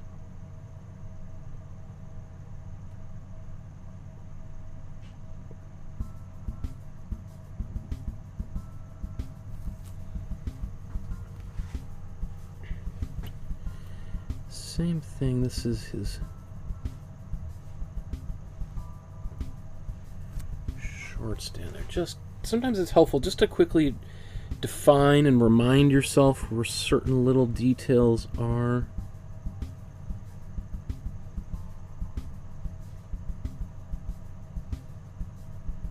Just gotta watch here. Okay.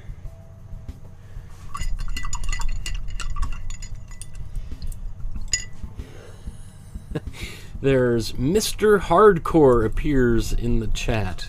Hello, Mr. Hardcore. Are you painting along with me? Okay. You know, I gotta say, I mean, this painting is not... I mean, I could spend literally a couple of weeks working on this painting. I gotta say though that if I had to stop right now, I'd be bummed out that the face isn't finished and the skin looks a little funny, and you know that there's maybe not cables that I want happening here, but I would not be really bummed out.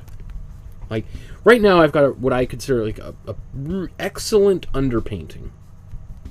And by an excellent underpainting, I mean a painting that has all of the like a really solid foundation. And there's, throughout history, there are artists that have considered this type of thing to be finished. They've gone, yeah, I'm happy. That's all I need in my painting. Which, you know, like an oversimplification, but that's sort of like what happened the Impressionist Revolution. You had artists bringing a painting to this level of finish and saying it's done. And then you can imagine the artists in the academies in London, England, and Paris, France, and Berlin, Vienna, St. Petersburg, all being like, sorry, what? You think this is a finished painting? And, you know, people like Monet and Manet being like, yeah, actually, but what else should I do? I think I'm pretty happy. And you could, and that's this beginning of two radically very different points of view on what a finished painting, or even what the goal of painting is in general, was, right? Because I know there's people watching right now who think like, wow, I can't believe it took him this long to do this, and he still says there's more to do. Are you kidding me?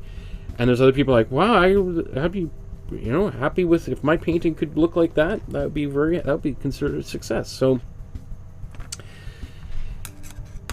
you know, it's I love that thing. I love that we can have these that there's many different points of view and opinions on what art is and can be. I think that just makes our world very rich. Right? That's the world I want. This is the world I want to live in. So I'm gonna mix. I'm just gonna paint this blue back there. I'm gonna do it again, just to give it a little bit more solidity. Because I like the way it looks. It just looks a little bit kind of unfinished. Excuse my sniffle there.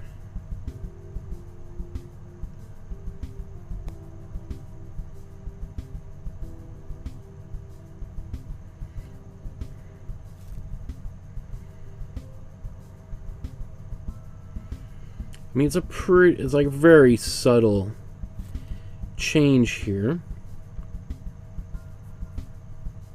as I paint over the previous blue, which, you know, this is basically identical colors. It's just cold blue with white.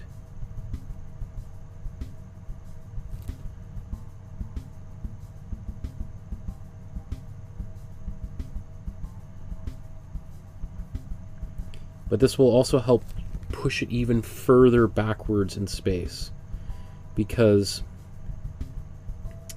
I'm covering up more of that warm yellow, which pulls things forward.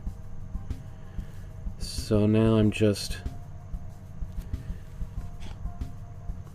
really counteracting any of the warmth that was in that foundational yellow layer.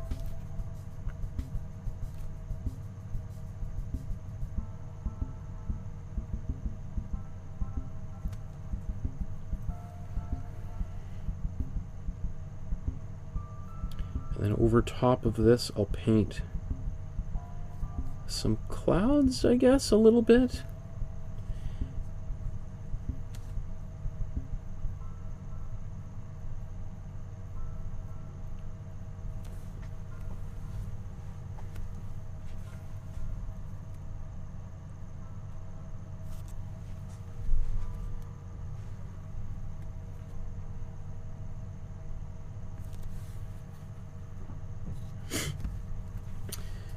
So if I just zoom out, you know, I don't think most people would see much of a difference at all. You know, if we look at the original, there's some very different blues in here. We have a much deeper, some warmer blues, some purpley blues in here. And really, that's the result of me doing some photoshopping on this image. Because basically, well, I'm not going to get into a whole thing about how photography works, but the original, this is a composite of 3 different photographs which I've stitched together to get the composition that I wanted for today's painting. And one version of the photograph shows the background is just pitch black, it's totally dark, and there's another photograph that you can see a lot more detail, and then I stitched them together and I brightened up that background so you could actually see things through here. So really what we're doing with our painting is sort of painting something that is almost impossible to photograph, to get this really nice, bright, cool blue. You know, your eye, you know, the person behind the camera or floating in space making this painting would see something like this, would see, you know, a really nice blue, would see all the detail in here, because our eyes are like these incredible devices for capturing light, and our brains are super powerful at being able to see into the dark and into the highlights and to see all of this range, this what we call dynamic range. But cameras, despite the incredible technology we have, are miserable at that, right? Our brains and our eyes are still far more powerful than most cameras.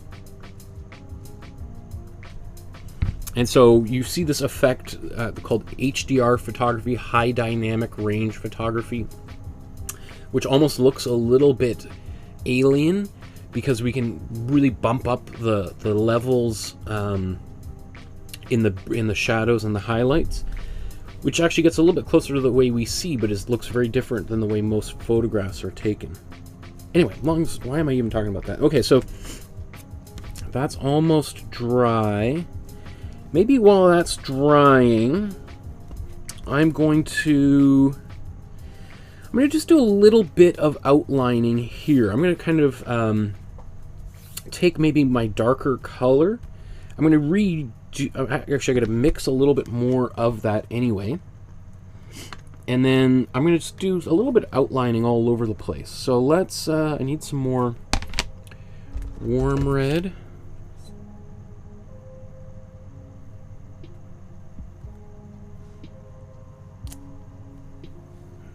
You get these skins here. Can I scrape any of that off?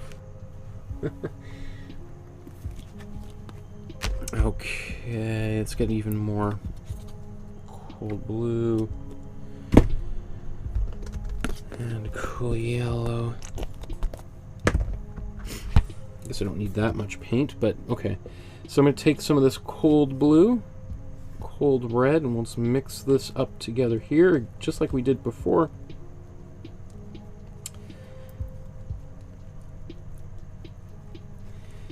And we get this nice purpley, well, it's kind of a very bland purple because it's sort of in between warm and cool, so it's just this neutral color, about as close to the darkest color we can get on this palette. And I'm going to add some cool yellow to it.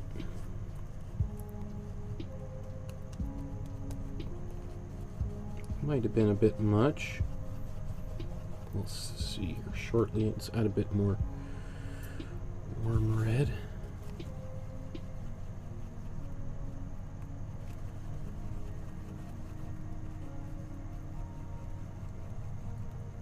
Just going to add a little bit of white in here now. Get it to a bit of a gray.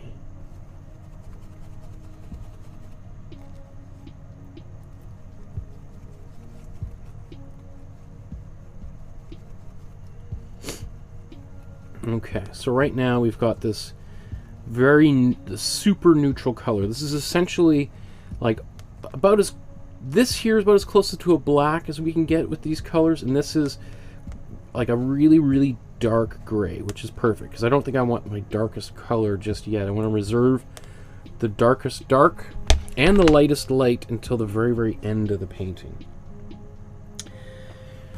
Okay.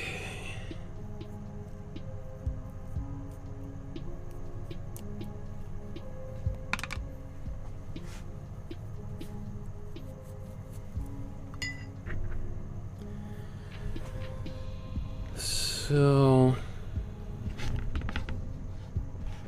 right, this is basically what I used for the guitar and his hair, which are, you know, in the original, even his hair is actually a little bit lighter than the background. But I think I want to keep as much of as possible these to be sort of the darkest colors in here, so that it really brings our focus back to his body and the guitar itself. Right, that's the main core of this picture, so I want to keep that intact.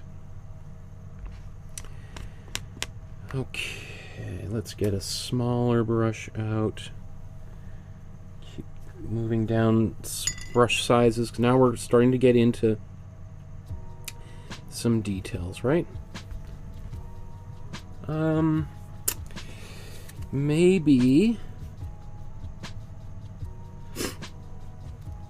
Maybe it's worth kind of working our way down from the top.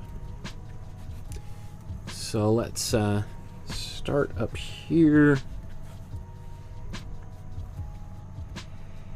And where should we go?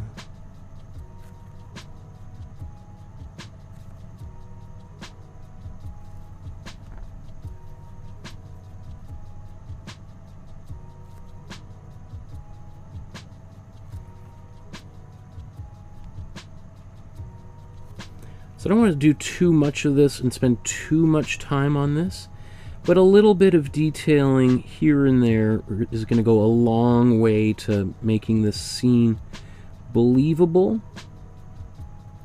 And of course we've got all this area at the very top and bottom of the painting, which thus far are just these sort of flat areas of color. So I want to bring a little bit of attention back to those places. You know, the goal of most painters anyway is for people's attention to be circling around all over the painting and not just sort of stopping at the face. We want people to want to spend time with the painting and to look carefully at details, right?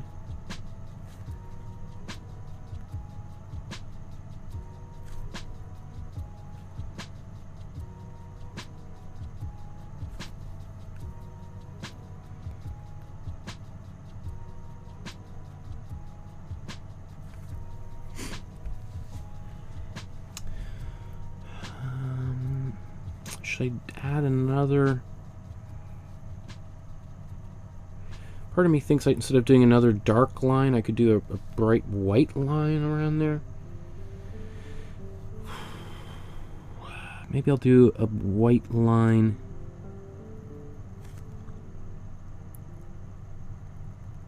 in between. And I could also, these could also just be other colors too. They don't just have to be these blah grays. They could be, I could have some red in here. Maybe I'll do that. So how about I'll take, let's take some cool red. We haven't used cool red at all. So maybe I'll put some cool red right here. Let's take some of this dark color, mix it in.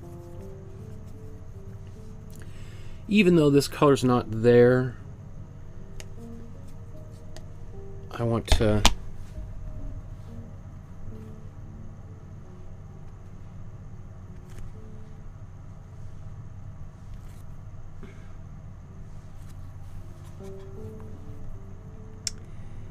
keep I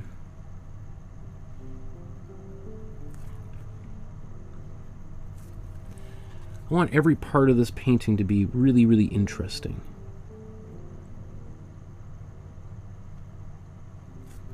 And again, this goes back to my interest in colorful paintings and just cramming lots of color in here. We've got, this painting is, at this point, maybe 80% gray. So a little bit more of each color is not going to hurt it, I don't think.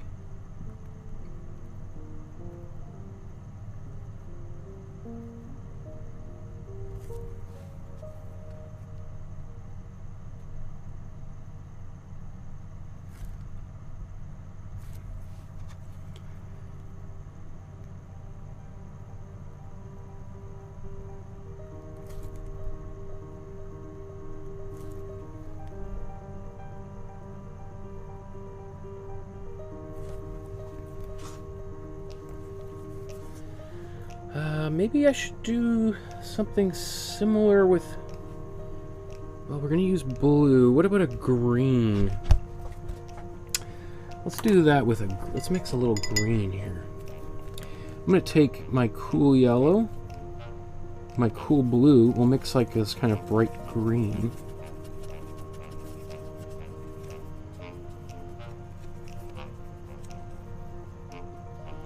And again, I'll take a bit of this purple and put it in here just to cut a little bit of that intensity down.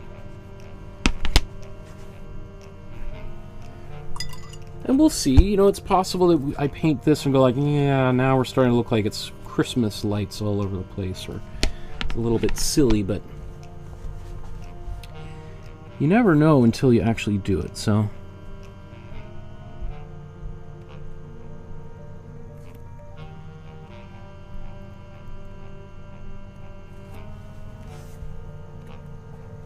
So we just zoom back out.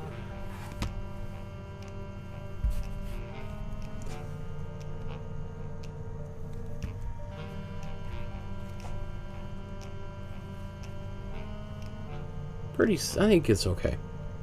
I think that's fine. I can live with that. In fact, I see up here there's like a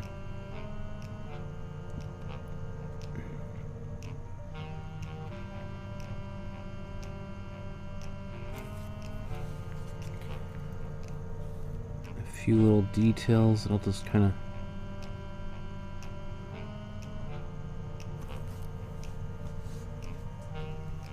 all those little fun little things. We can do a lot more of that as we go here. Maybe while I've got these colors mixed on my palette, I'm going to do the same thing on the bottom of the canvas.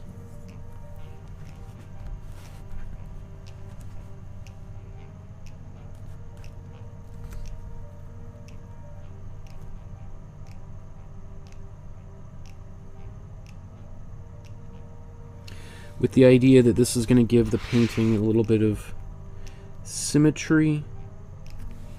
I like the idea, like in this, if you look at photographs of the of really any space machine or habitat, you have things, there's no up or down in space, right? So everything is, you'll see, you know, signage that is in a few different languages, but it's in a number of different orientations, right? So that, and if you see photographs of people moving through the space, somebody's, you know, and facing one way and somebody's facing the other way, and they're floating by each other, which I just think is so neat. You know, it's just because it's so completely different than our own experience of living on Earth. You know, on Earth, because of gravity, there is definitely an up and down.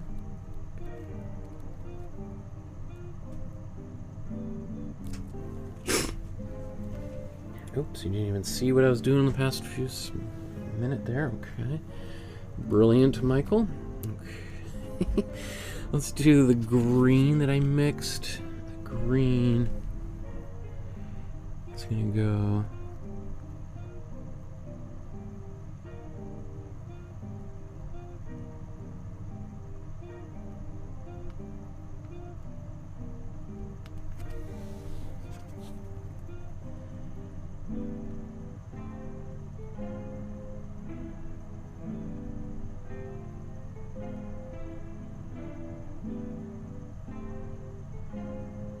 It's a little bit sloppy here.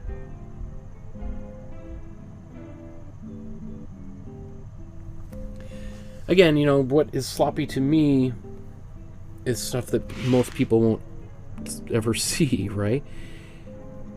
Like even just the other day when we or was it Friday? We painted the Titian painting. You know, at the time I was like pretty hard on myself about certain kinds of problems that I saw in the painting, and then afterwards I was looking at the footage and looking at the painting on its own without the original side by side, and I was like, oh, hey, this turned out really good. What was I so bummed out about?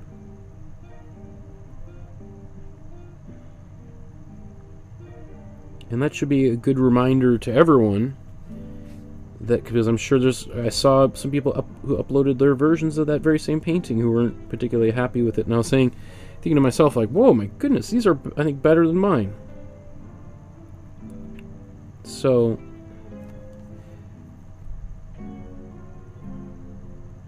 and that was a tricky painting.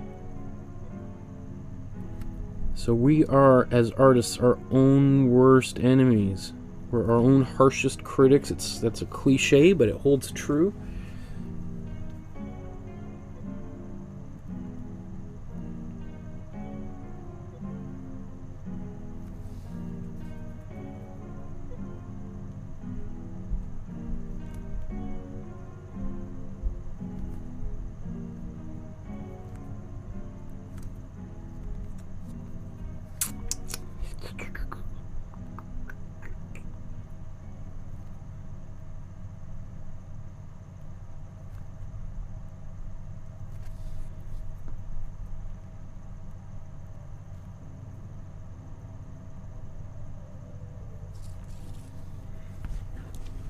And you know, like a little thing like that, it's frustrating up close. When I back it out, it's not going to be so visible, but it's also an opportunity for me to do something fun there. I can obviously just, you know, fix it and it'll disappear and no one will ever know it was there.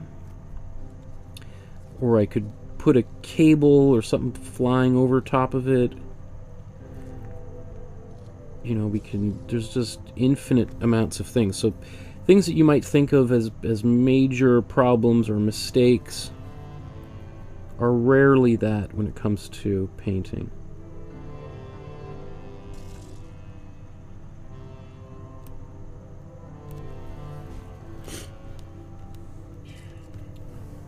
Okay.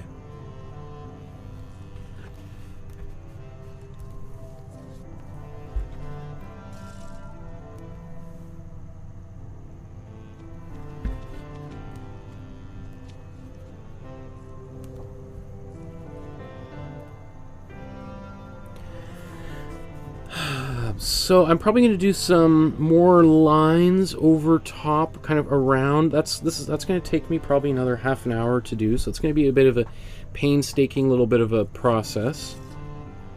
So I'm going to do that, and then I don't even know if I want to do the.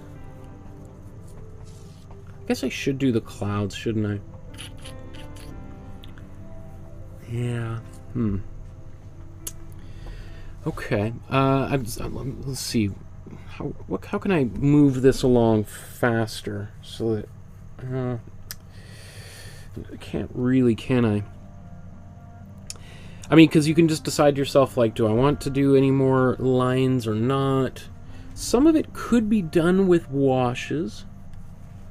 But, you know, this particular ship, you know, you have all of this trim and it kind of demands a little bit of this particular work that I'm doing right now. I think, anyway. I know that some people might think very differently about it, but so I'm just going to plow ahead along this same line and maybe just add a little slightly, maybe more blue into this color just to mix it up a little bit.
I wonder how many people are actually making today's painting. I know a lot of people often paint other things while I'm painting away here, so sometimes I see lots of the same of the painting I'm working on appear on the Facebook group the next day, and sometimes I see very few because people are like, you know, I didn't really want to paint that. I wanted to finish something else I've been working on for a while. So it's always a surprise for me, which I love. I'm so blessed to have such a great community of people who are working on their own things, painting along with me, or just listening along with me. People ask me, I've had 3 people ask me to turn this into a podcast so that they can just listen to me rattle on during rather than not even watch me paint, which is surprising, but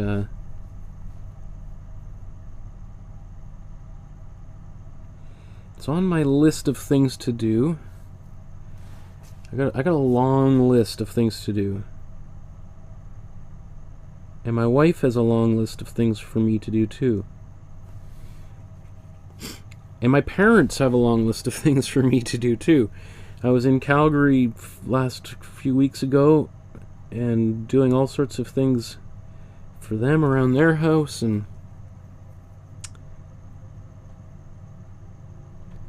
my daughter's got a long list of things for me to do. Although that list is generally just involves croissants, waffles, and playing in the park. Her favorite things. Okay. So, this is... Okay, so what has happened here? I want this line to continue through here.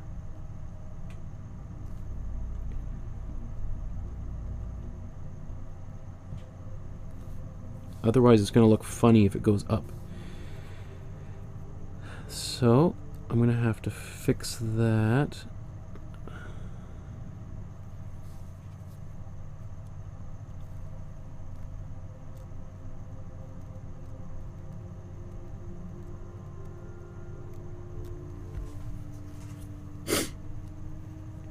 Excuse the sniffles again. My apologies for... I know how annoying that can be, but...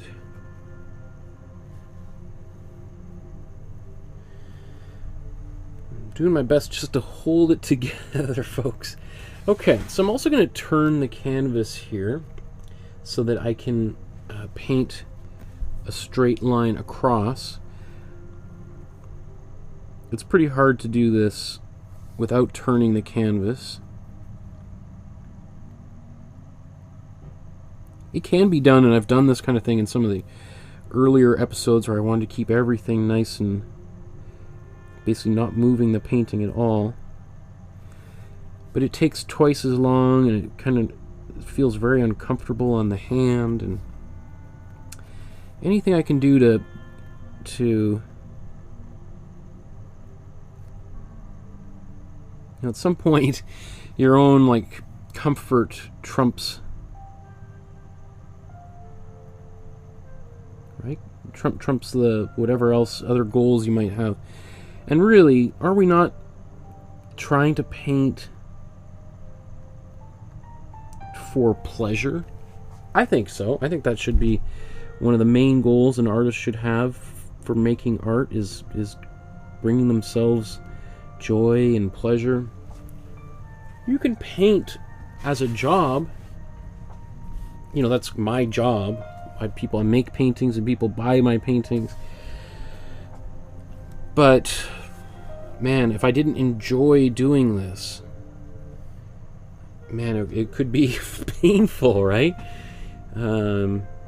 Painting requires a lot of intense focus at times, and if I wasn't so focused, this could be like really painful.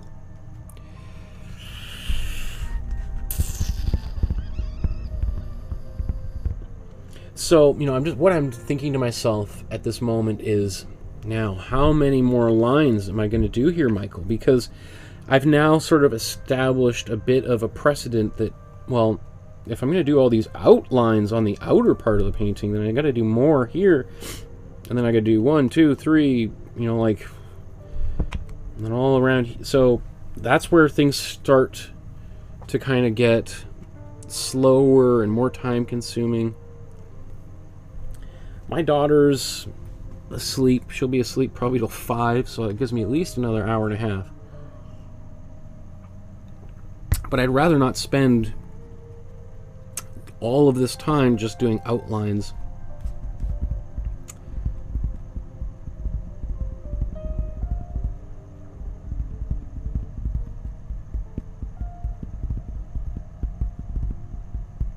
I think I got to do a bit of it. I'm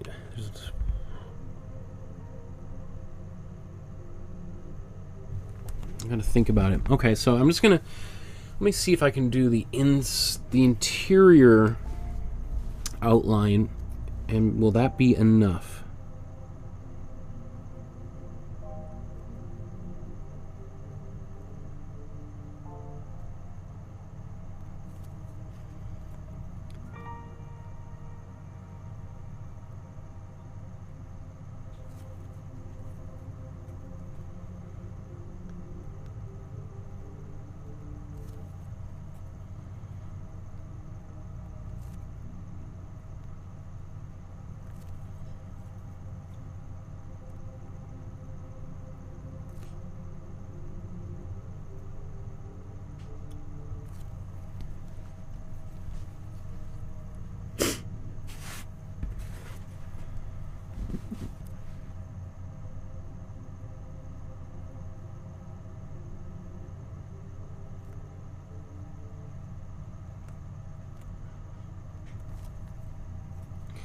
Eventually, all of these episodes I will edit down to about 8 to 10 minutes each. And all of this will just go by, and all of these outlines will take 30 seconds. We'll just zip forward.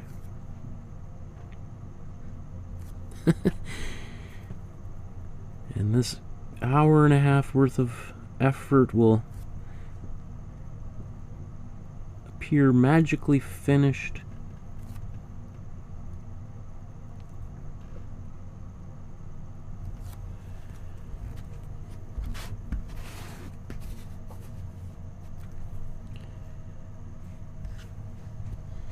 I should be listening to like one of his books on tape or something right here. That would be a great way of spending the time making this painting.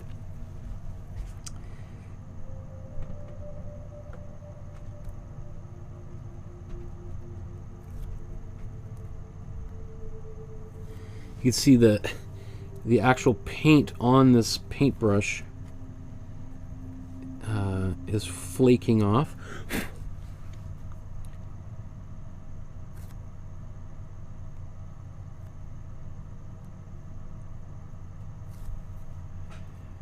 Because I've been using it so often, and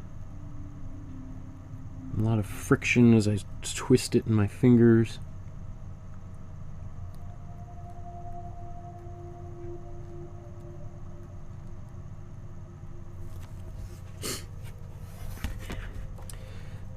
I mean, this makes a huge difference. I can see it gives the painting so much more.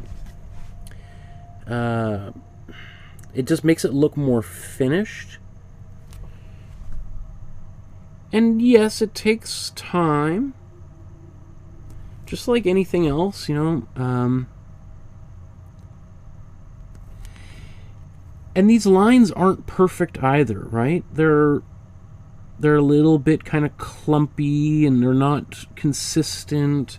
They're not the straightest lines. But I actually think it gives it looks really cool. Like it just gives it that handmade look that if we were to get this thing digitally printed and blown up in a poster, it would look cool. Like the original photograph, I guess it would look cool. But it wouldn't have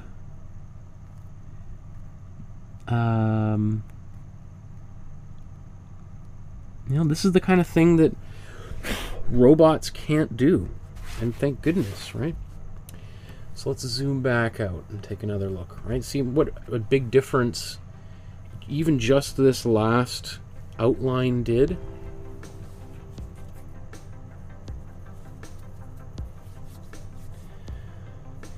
To the point where, do we need to do another one?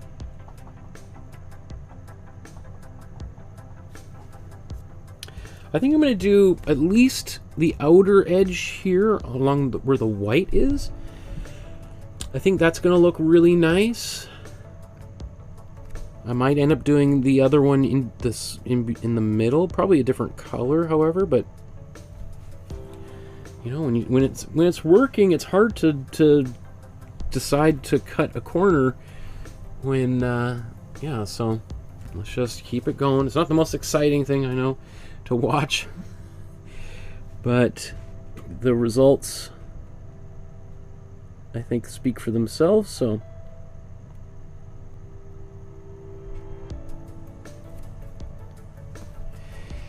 and you know, doing this kind of stuff is also just really good practice for getting a handle on brush control. You know, I know that there's some people who are watching that, you know, struggle with this, both because, you know, they maybe beginner artists. This is some of the most difficult stuff a beginner artist can do, is straight lines and curved lines or narrow, small details. And some people, you know, you might be older and have it's like arthritis or that kind of thing, and this kind of thing is just like out of the range of possibilities. And so the answer to that is not like to try to force your body to do something that it might not just fundamentally be able to do at this point, but just think of like, okay, well, if that's happening, what can I do? What are my strengths at this point? And I would say, well, if your hand is kind of shaky and you find this really difficult or even painful to do, is to maybe doing much more expressive gestural paintings on a larger scale would be much more fun, literally more fun to do. And as I keep saying, like, I think fun should be at the top, or within the top 5, or very high up in your list of priorities for why you make art.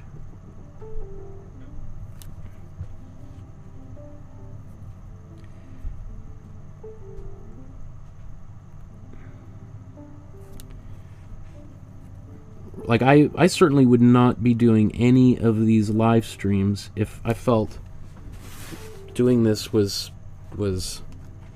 boring or painful or frustrating, or like, what would be the point?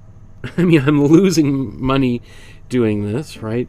Whenever I hire a nanny to take care of our daughter while I'm down here painting, I get a small amount from donations from viewers and a very small amount from YouTube and Google for the ads that they air. And I don't even get any, I haven't set up the Amazon links so that I make any money from that. So I basically, I'm just constantly losing money doing this. But and if anything, actually, the more videos that I make, I've been making a ton of these videos during the summer while I'm off from my university job. Actually, the more videos I make, it seems like the less revenue I'm making. So but my overall, I keep thinking, okay, I'm playing the long game here. I'll make a ton of content that'll keep people busy for years to come.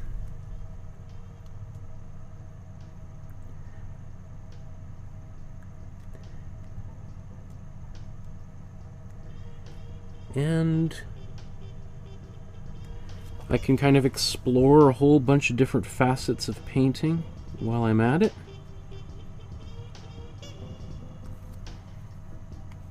And I'm having a great time. So it's not everything we do or in life has to be in pursuit of money.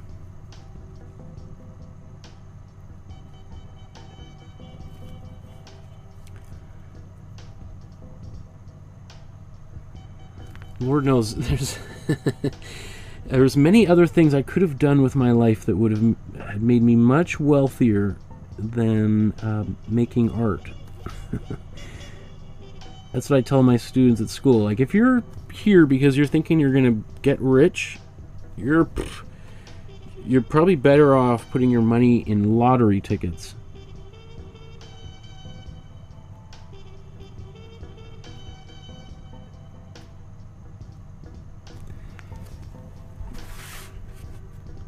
Okay, so I think that might be enough for right now. I might just leave this white edge on its own for the immediate time being.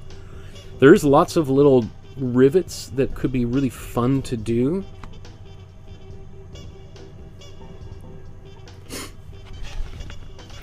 Okay, so I think I'm going to take this color. Let's modify it with some white, just so we're not... I'm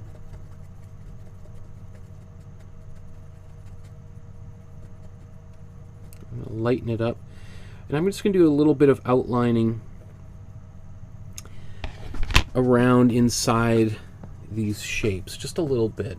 So it'll take maybe another 10 minutes to do some of this stuff.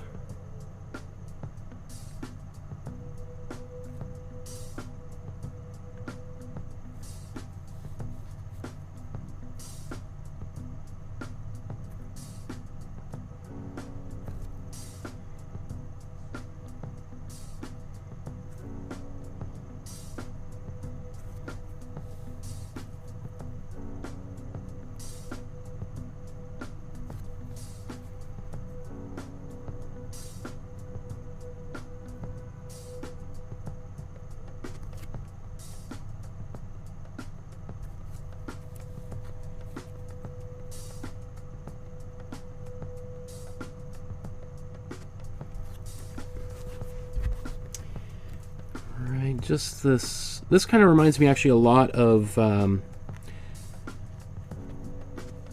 Giorgio Morandi, the Italian painter. We looked at his paintings way back, like maybe October of last year, as part of our Intro to Painting course. You'll recall we did a vase of flowers and some bottles. He's famous for his very, very simple still lifes using gray paint, mostly grays and browns.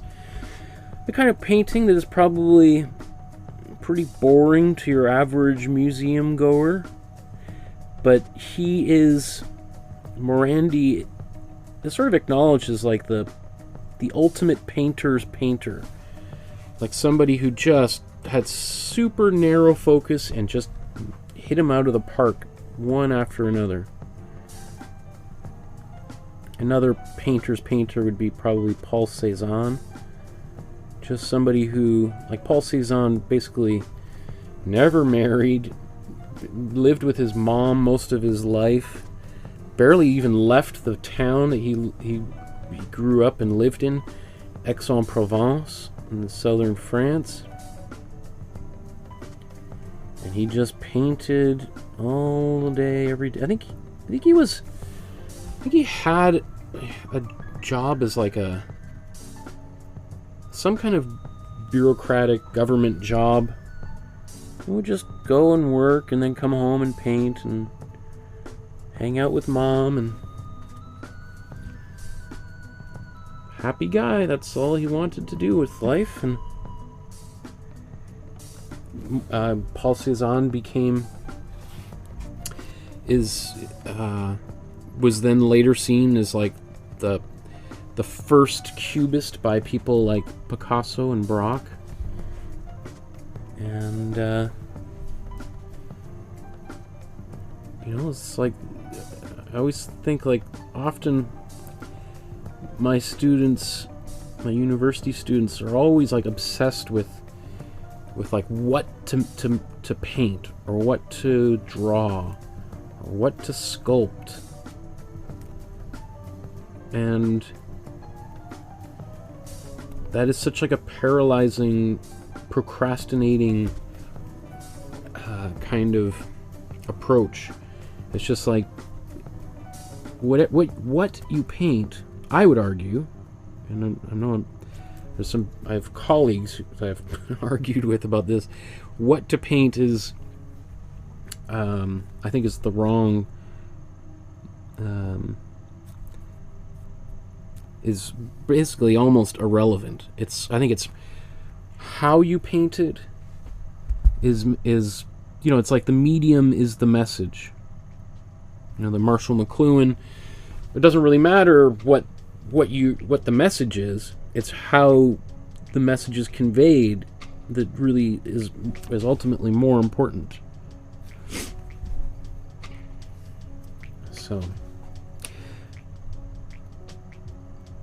but we could. That's a whole other discussion, right? But I do think at some point you just like get your paintbrushes out and just paint. It doesn't matter. That's why I try with these episodes to try to find some kind of fun subject matter, something that's a little bit different than everything else out on the internet. Like, I don't think, for most people, like they might look up like how to paint flowers or how to paint dogs and cats, and that's great. And if that's what you want to learn how to paint, that's awesome. There's lots of, and I've done some videos like that. But oops, that's not on camera at all.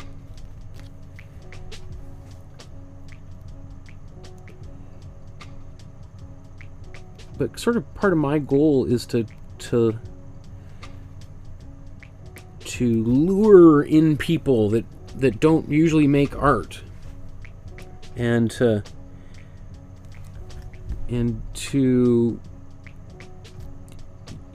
get them interested in painting things like an astronaut or something that they're just like, oh, that's cool, that's something I would love to have in my house. That would be something that would be very different than. So that's my goal. Okay, maybe let's do another darker outline around the windows. So just as you see kind of where we're at now.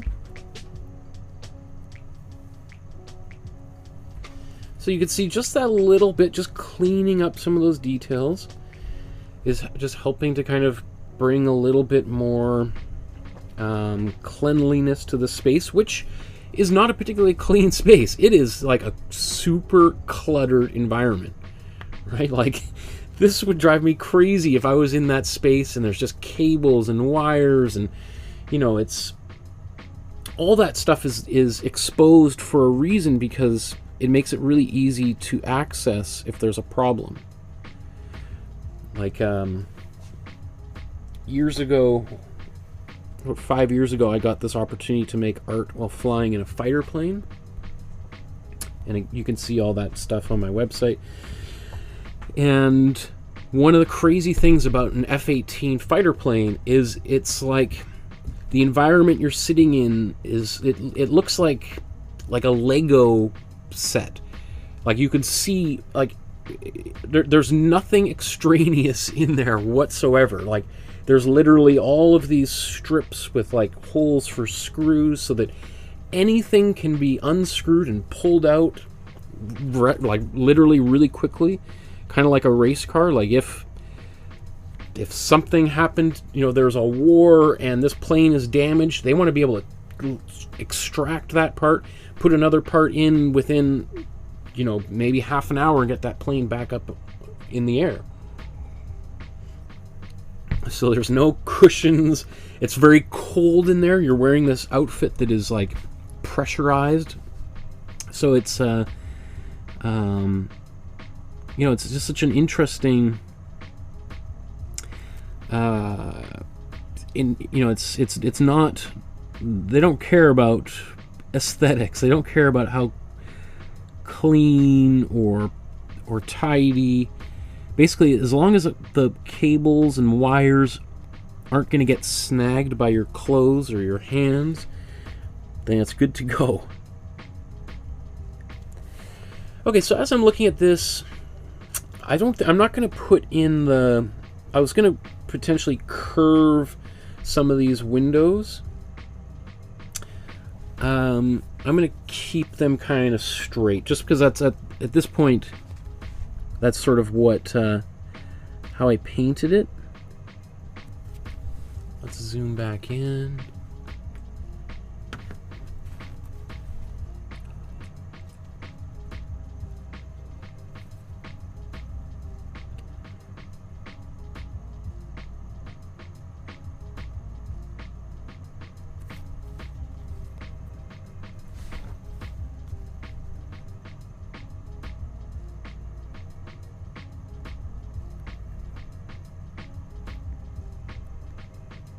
And this paintbrush is kind of flaking off, and I think after today's episode I'll take it and just take some sandpaper and rub it all over the surface just to get all of this extra stuff that keeps flaking off onto the canvas. It's not a huge problem, besides kind of just not looking great on camera. let's see, I looked up while my brush was still on the canvas, and then, but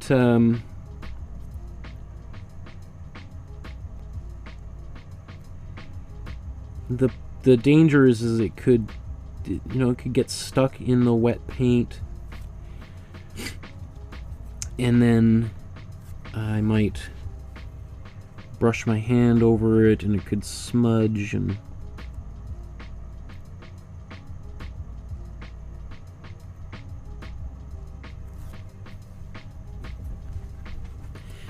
I don't mind this kind of very this line, which is not like, it's a little bit, it's not as sort of as much a flow as it possibly could have. It's a pretty subtle line. I kind of like the look of it.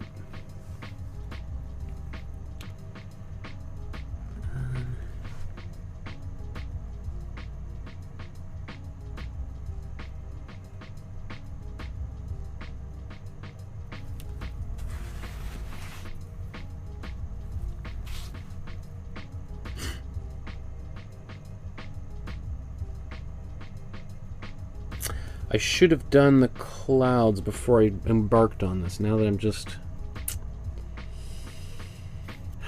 but...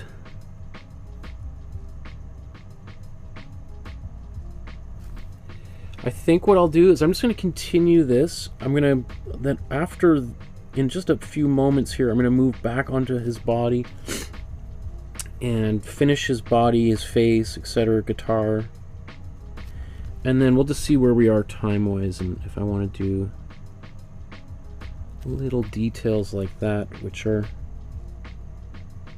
not unimportant, but you just have to, you know, like I said, with any kind of mission, there's your primary objectives, and then your, and you kind of think like, what's the most important stuff that needs to be done for this mission to be successful? And that's ultimately painting him, and we spend all this time painting everything else but him. So really we need to get the mission back on track here. So I'm just going to do a little bit more of this dark outlining.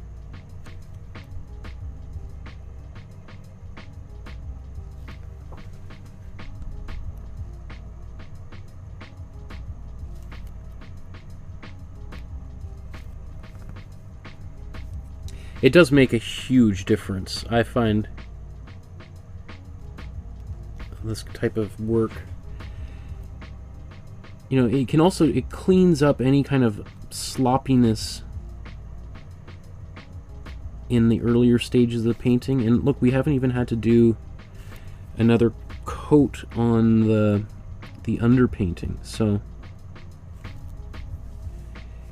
by putting a little bit of outlines on here, we're actually kind of saving ourselves a little bit of time, quite frankly.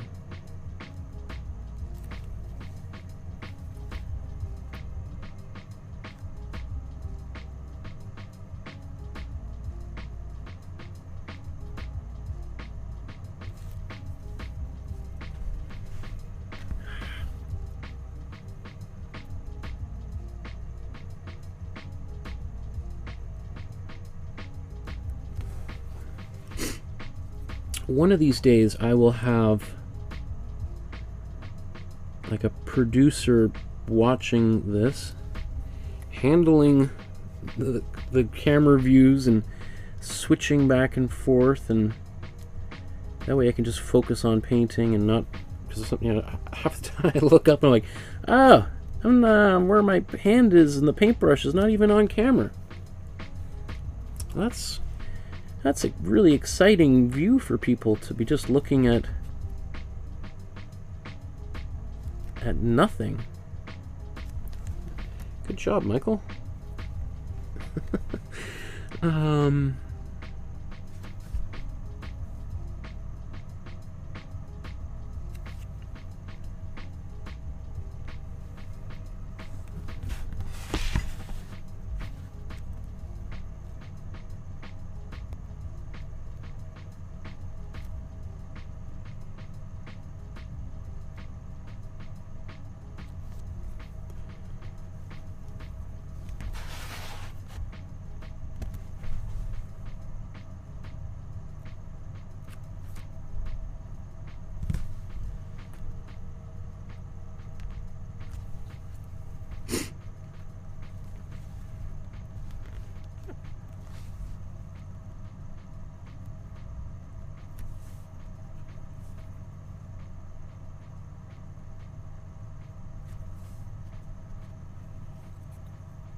Okay.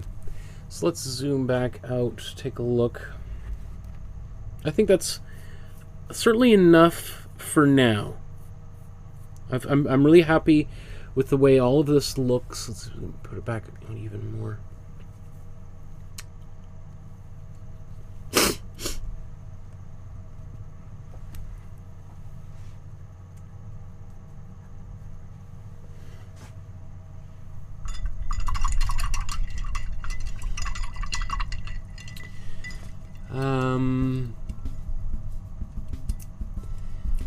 Paula says, I'm trying to take a walk daily. It is, Deborah is, that's right. Let's go back. Donna says, hello all. I'm glad to see you here again, Donna. How are you doing today? Deborah asks. Donna says, good, but tired. Paula says, I'm trying to take a walk daily. It's really helping my body to function better. Take care, Donna.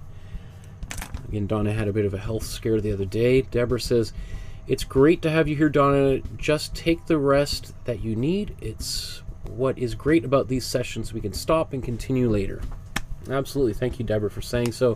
Paul says, thank you very much, Michael, for your painting class. My focus point of the day.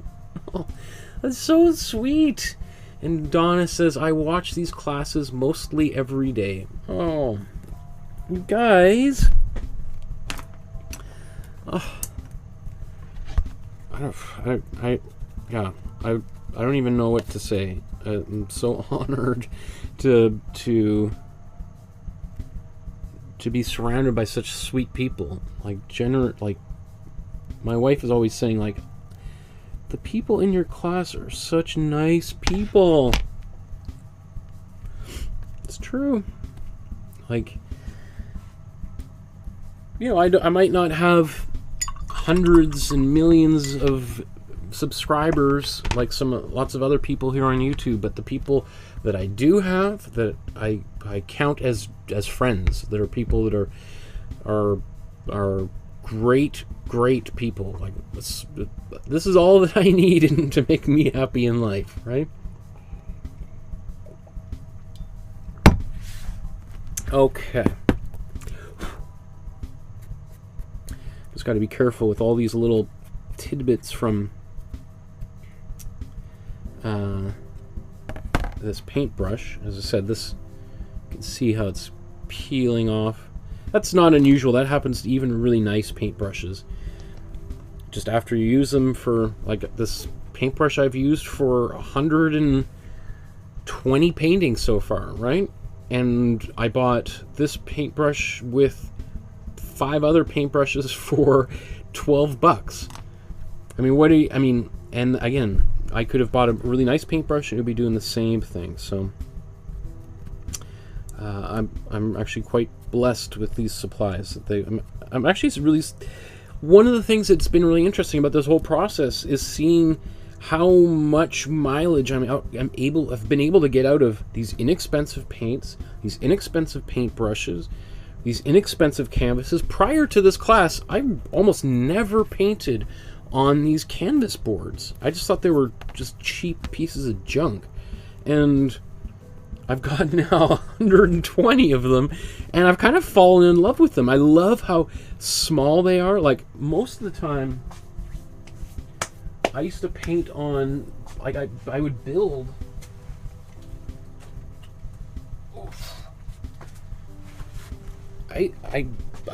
We would build these things, and these are heavy, and I used to mail these to museums and galleries around the world. And, you know, mailing a painting like this costs like $200, right? It's goes through customs and everything. And, you know, obviously, and I've got some other huge paintings on giant rolls that are the size of like a city bus, no joke. And obviously, if I was going to have an exhibition of, you have to scale it up. But I just love the fact that I've got 120 paintings. Here, I just got this new box for more of them. But, you know, I can fit about 60 paintings in a container like that.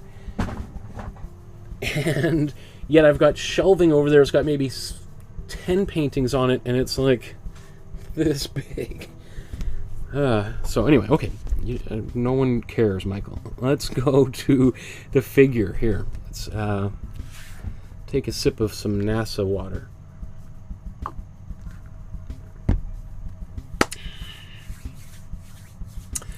Oh, and Donna just contributed $27.99 through the super chat function. That's so sweet. Thank you, Donna. Despite everything you're going through, you're contributing money to me. I really appreciate that. That's so sweet of you.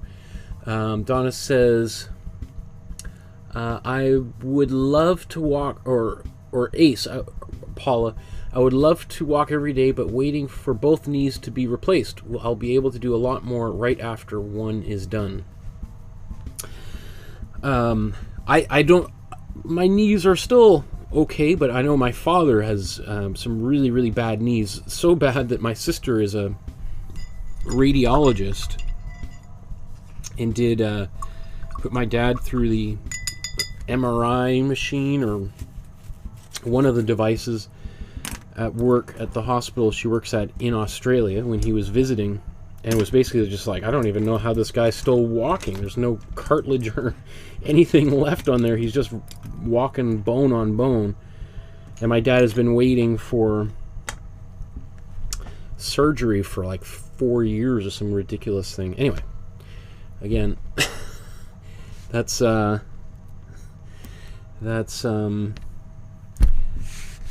the pros and cons of public medical system, right? Where everyone has to wait their turn. But if we were living in the United States, yeah, you could get your surgery tomorrow, but it would cost you a couple $100,000. So, okay, Michael, let's continue here. What should we look at next? So, should I do those clouds? I think I need to do a little bit of clouds. So I'm going to take a small paintbrush. Let's zoom in.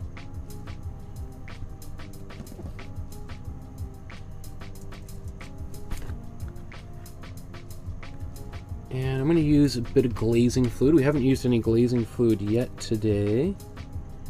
Where should I do this? Let's do this right down here. And let's take some white. Put some glazing fluid on this white. It's always a little bit hard when you're using white and glazing fluid, because obviously the white looks white and the glazing fluid looks white, so it's kind of hard to see your ratios. Really, the only way to do it is by painting it and then seeing how things turn out. So I'll take a little bit of that.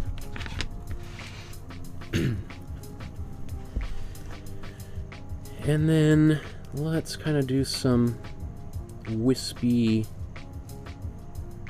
things here. It could be nice and subtle. Remember, this is why I love glazing, is that we can kind of, I always say it's like the timid painter's tool, because we can build up very, very thin layers. I mean, that's just almost invisible, right? But I like kind of starting out like this, doing very simple little things, and then we can build up and get more and more white as we go.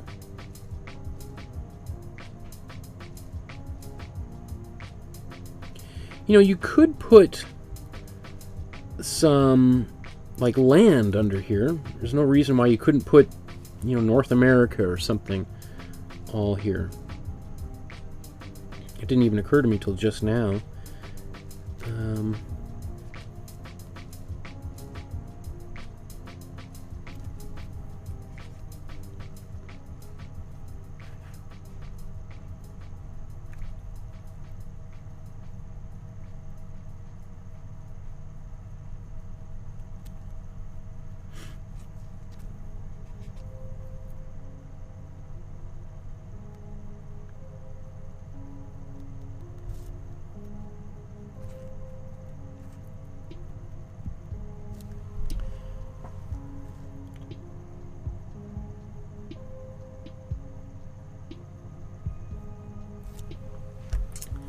So just a few of those. I think I'll blow dry that.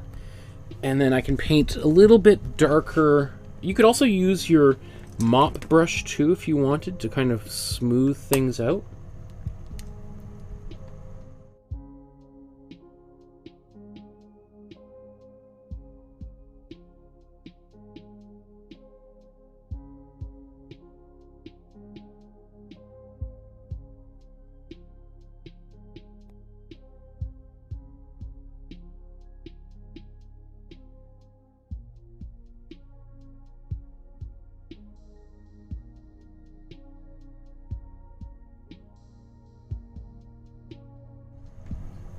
Oh, that's sweet, Donna. I said, yeah, who cares?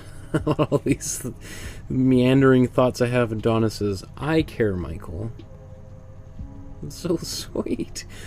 Oh, my heart.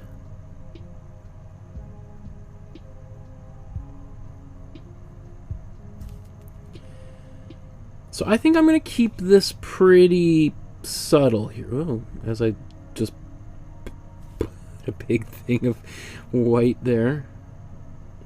See, it's hard to tell where the white paint ends.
So, how much of this do I want to do? I might be fine with that. Again, this is something, remember I said I don't want to spend too much time here, and here I am spending too much time here.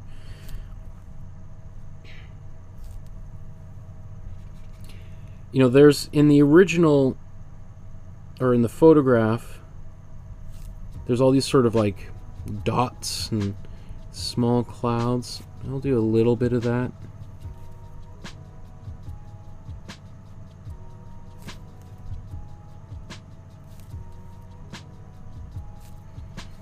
I just don't know if that effect is going to look, how nice that's going to look. I also don't want to make too many distinct marks back there, otherwise it's going to, yeah, I'm going to get rid of some of that. Just because if there's too much little details in the background, it's going to confuse the viewer as to where that, what's going on back there. Are those spots on the window? Are those spots on the earth below? Will people just think this is a guy sitting in his living room looking up, you know, like, so I want to be, and you could say, well, that's what it looks like in the photograph. Great, but I want to finish this painting in, let's say, 45 minutes or so. So I don't have time to get into all the nitty-gritty of the details. I got to kind of keep things moving forward, and kind of, just because something looks good in the photograph doesn't mean it's going to look good as a painting. Okay, I think I need to, what should we do next? That hand is driving me crazy. I want to fix that for sure. Maybe let's do a skin tone again. I think we're going to have to mix that because everything's kind of dry by now. So I need a little bit more warm red. So can we mix this here? Let's mix it right on top. Some, oops, warm red and warm yellow. And some warm blue. We'll put that in here.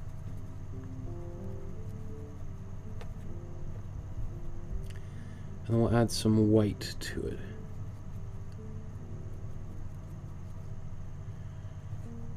Okay, so there's pretty close to the original color we had before.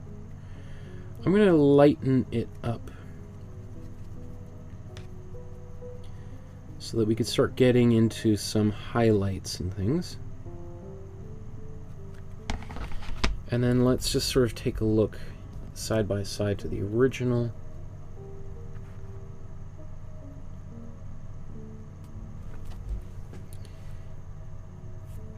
Okay. It's a little bit too yellowy, so let's take a bit of warm red.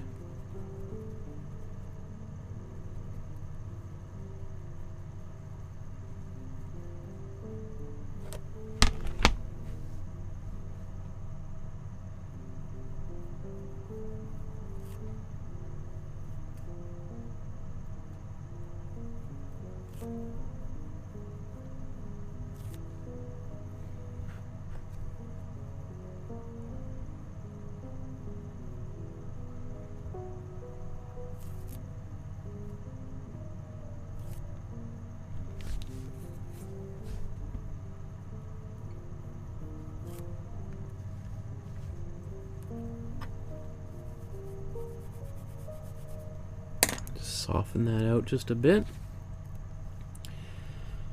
Let's go to his legs.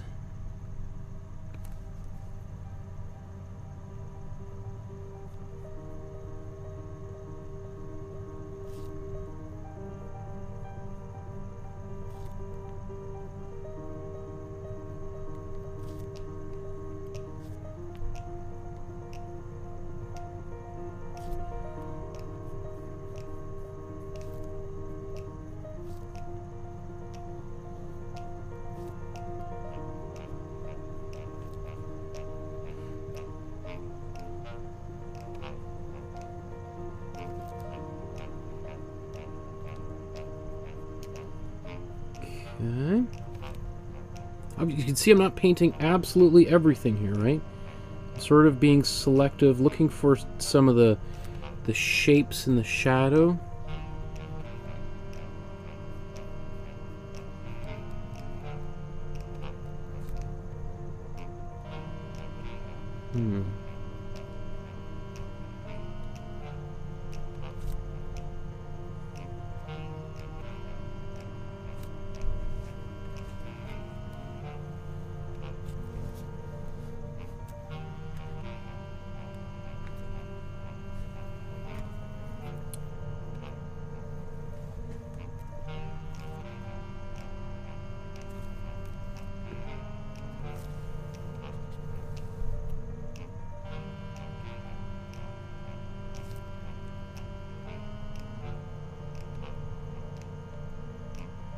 Yeah, I'm gonna keep this this chord that he's playing right here in place. It's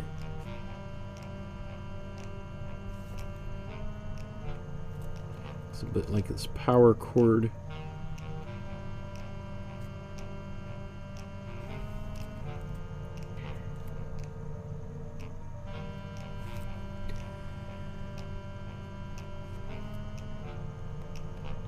Widen his wrist there a little bit.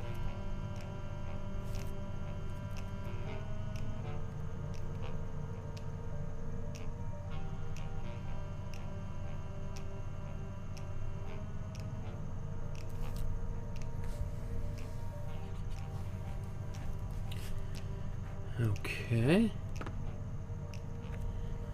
And let's come up to his face here. Maybe it's worth even zooming in all the way.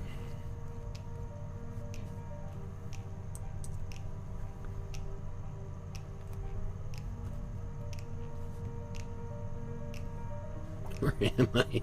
There we go. I was trying to get it a little bit as close as possible so we can see them side by side. Okay. Here's the fun part. We start trying to get a little bit of likeness going on.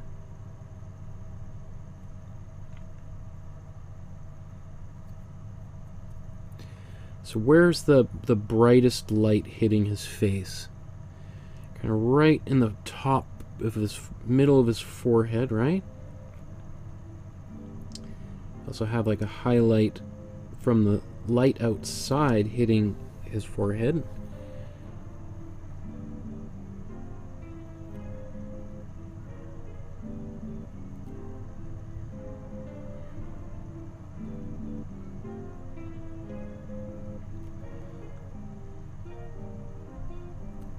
Right on his cheeks.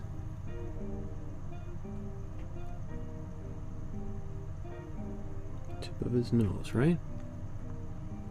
I'm gonna paint that kind of dark.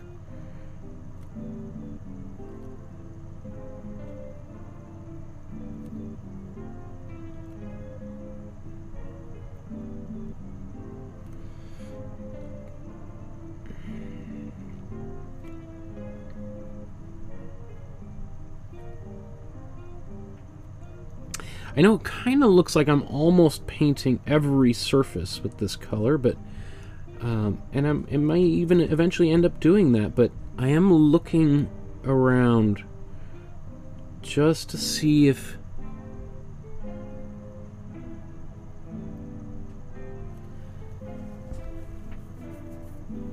okay, not bad, not bad.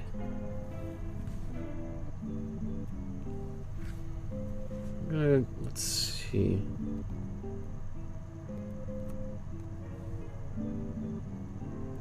Just got a little bit more white on here.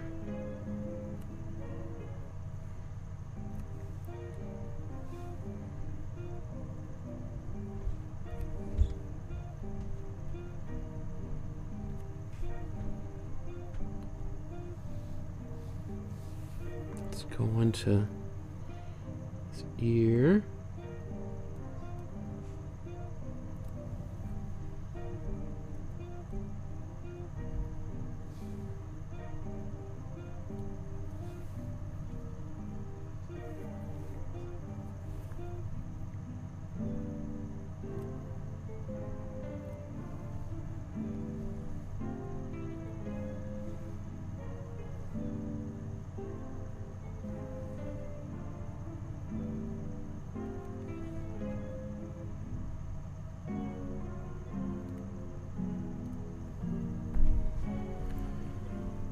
So these little tiny details. Obviously, the whole painting is made up of tiny details, and it's the accumulation of those details which is going to make for a finished painting. But I'm also going to take a white. Let's just clean this brush off real quick. I'm going to take a white. And I'm just do a little bit of the white of his eyes at this point. And it's not total perfect bright white. Just a little bit diluted.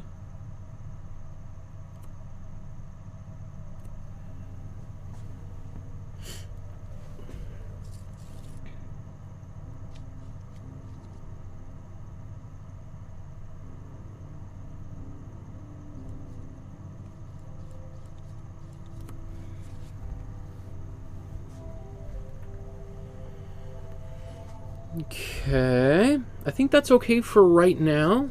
Let's paint the red of his shirt, the guitar, and his pants and socks here, because we got a good little head start on that face.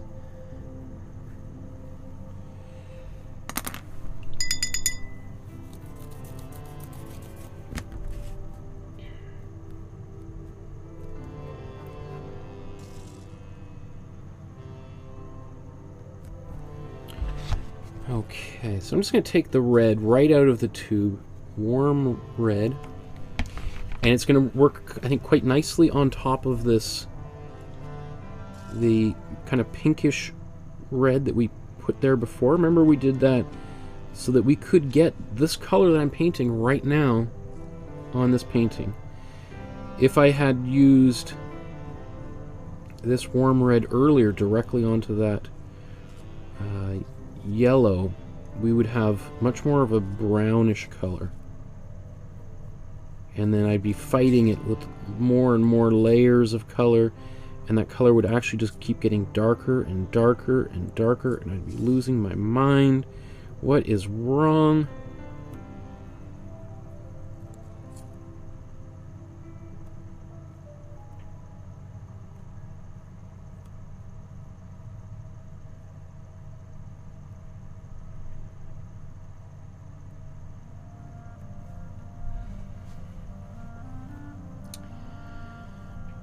Okay. Just gonna get this.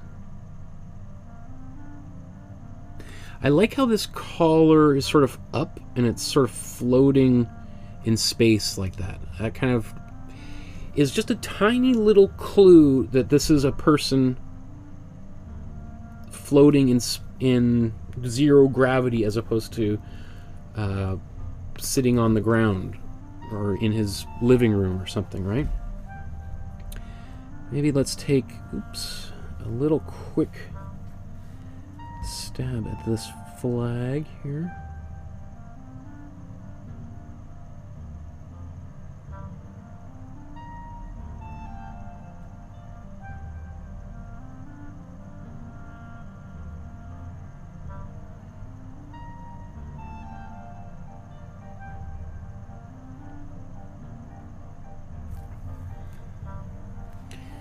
You know, and you can see that I've photoshopped this in. This, I don't think, is in the act. I think it might have been on the other shoulder, or maybe not at all. Even this Canadian Space Agency patch.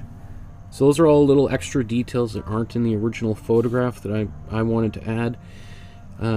Because, you know, if I did a really poor job of trying to get his likeness on here, I'd still want people to know that this is a Canadian, and it might help clue people into who he actually is, right? So maybe while that's drying, let's take a little bit of, I think I might be done with the red for now. I could do the folds and stuff on his clothes with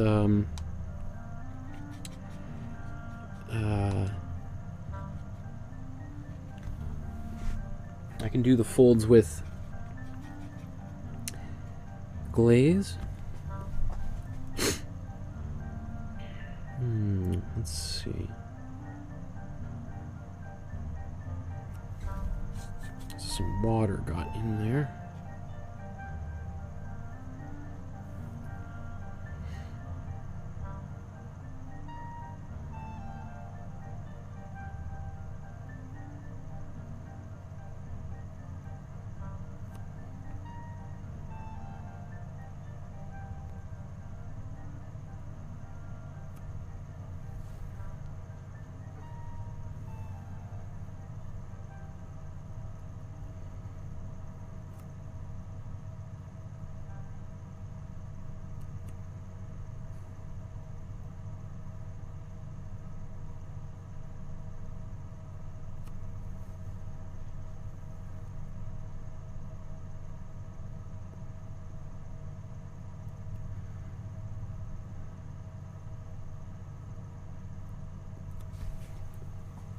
Even though it's not in the photograph, I just put that on the other side so it's clear to people that that's the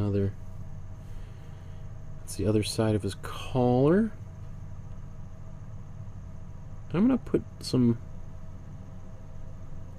buttons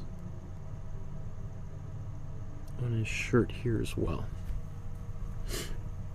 Again, even though they're not there, I think it's important. Anything I can do to help add clarity to this painting for people. Okay, so let's do shorts. because I want to put the guitar on over top of his shorts. It's slowly coming together. It's coming together. I know this is a long episode, and I get feedback from people all the time saying, "Oh, these videos are way too long. They should be much shorter." I'm like, well, I mean, what do you want me to do? We could paint. We did a whole 45 episodes of paintings. Each one was about an hour and a half to 2.5 hours long. We did 45 of those, right? So try to keep them really short for beginner artists. As I've progressed and we're getting a little bit more complex with the images, they just require more time. And I know that there's about like 3 or 4 people, I think they're all watching right now, who watch the episode beginning to end. And there's about another 10 people that do that after the episode airs. And then most people are skipping through the episodes, which doesn't bother me at all. Like, I think of this as I'm just recording this process. If anyone is interested in watching it all the way through, then I'm providing that to people. And if people want to skip ahead, and eventually I'll edit it down, and that will be available to people as well. So it's sort of, for me, like, if I could just record all of this in private and edit it together, and then you would see, I would look like a genius, that I was like, wow, look how it turned out amazing, right? But here, there's a little bit more pressure on me to kind of get it right, because sometimes I don't get it right. You see me fumbling and making mistakes. But I think if I was a beginner artist, I would appreciate seeing how an artist makes a mistake and then solves that problem. You know, kind of works their way through, you know, the difficult, because things happen in every painting, and no painting turns out the way we want from beginning to end. There's always all sorts of unforeseen things that happen. That's a little, so this color's got a little bit of a, I want it to be more khaki colored, I guess.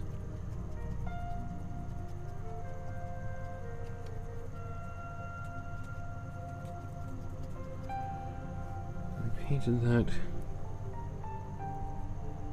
let's see, compared to the original. I don't mind. I think I still want a little bit more, a lot more greenish quality here. Oh, now it's starting to go a bit gray.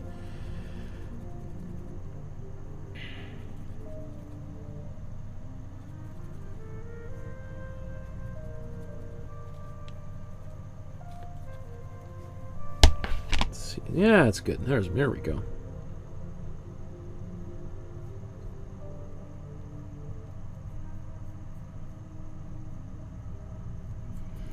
Again, I'm just going to paint this one big solid area, and then I will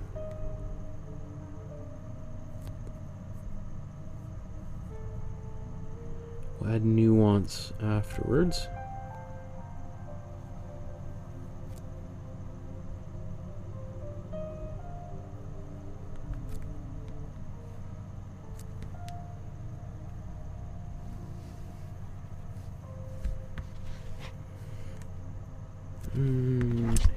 Let's just give it a little bit slightly darker for the pants that are, or the other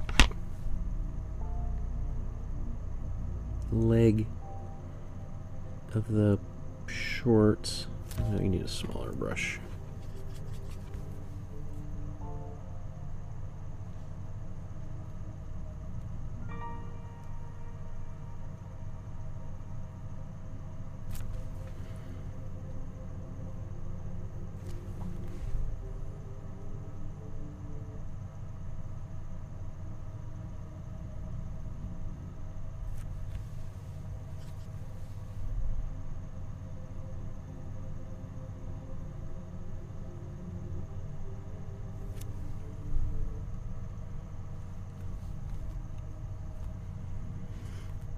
Okay.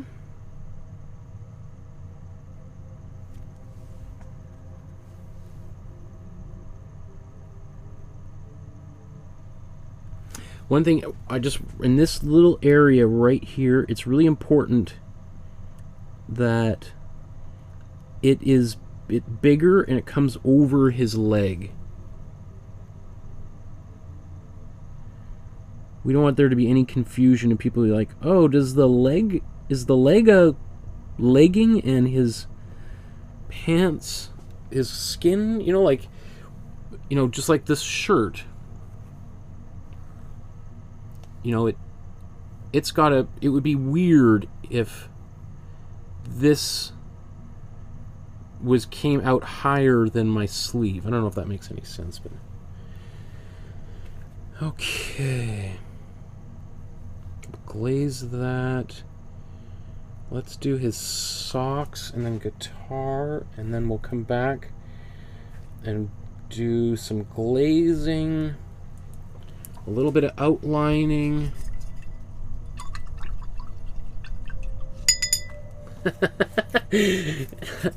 There's Donna says, we love the long episodes, and Paul says, yes, every episode I'm watching 100% of it and painting along. And Donna says, it's nice to see the process. Thank you. I appreciate that feedback, you guys.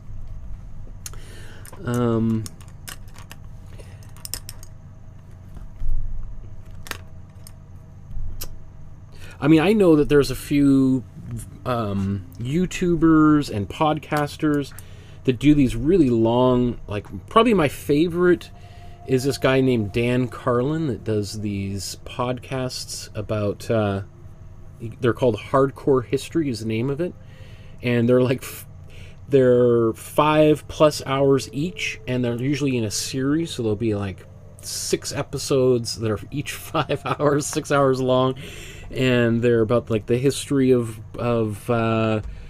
Rome or World War II, some battle in World War II, and they go on and on. But I love listening to them while I'm painting, when my wife and I go on road trips. I'm sure it drives her crazy because that's what I love listening to. But I just find it's just it's nice to just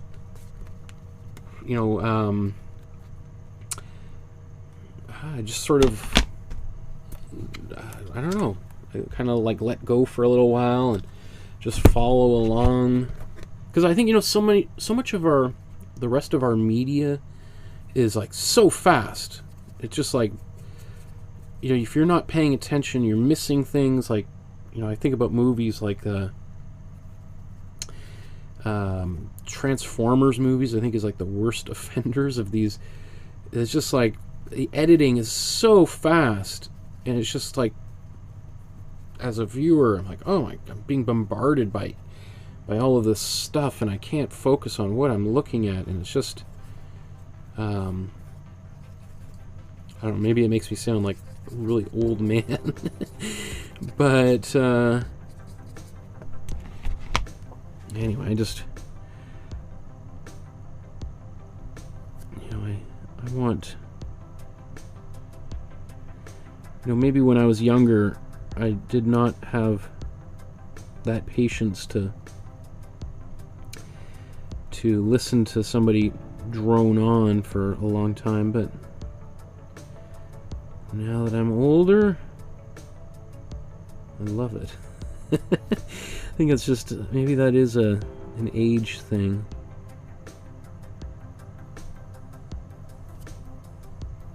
Oh, you can't see what I'm doing. My apologies.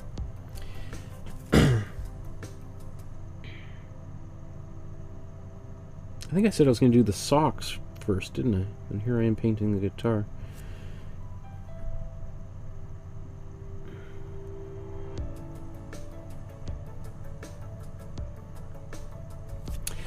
Also, I ordered last night a big dry erase board that I think I'm going to put in the background. I'm not exactly sure what I want to do with it, but I was thinking of if there were things that I was saying or wanted to kind of point out, or biographical details, I could have those behind, or even parts of the video where I'm at, I can kind of be cross that off. Okay, we did the background, layer 1 of the background.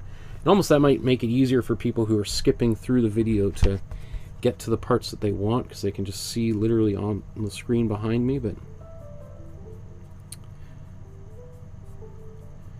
was like $35 for a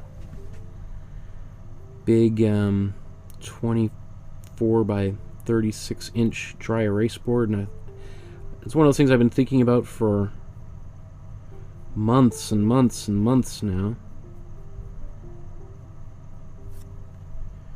I just thought, you know what, this is a pretty good deal right now, let's go for it. And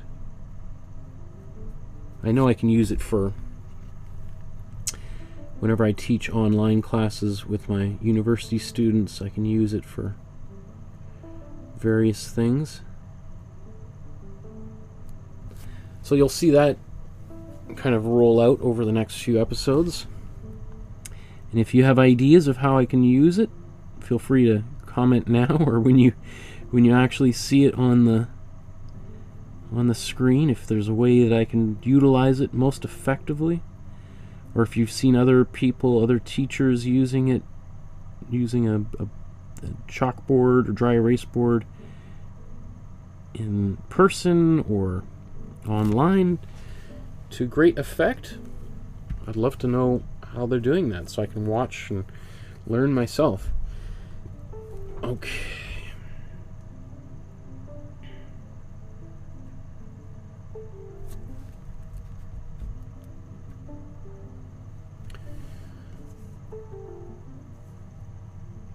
I think this is the first time we've zoomed out in a little while just to see progress of the painting, almost at the 4-hour mark here.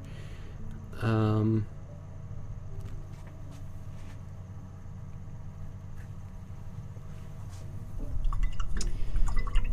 we have Kish Kashta just joined us. Hey, Kish Kashta. Does that sound about right, Kish Kashta? Now that I've figured it out, it sounds like, oh, it's kind of cool. So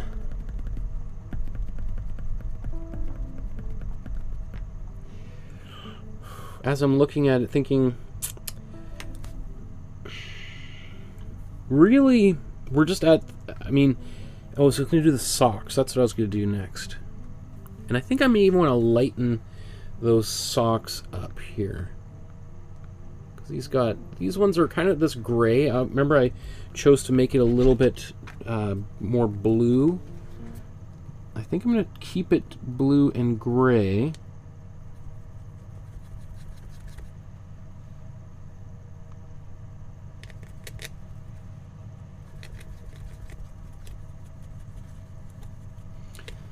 But just lighten it up.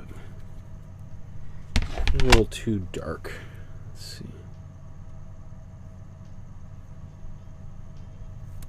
How's that? Is that too...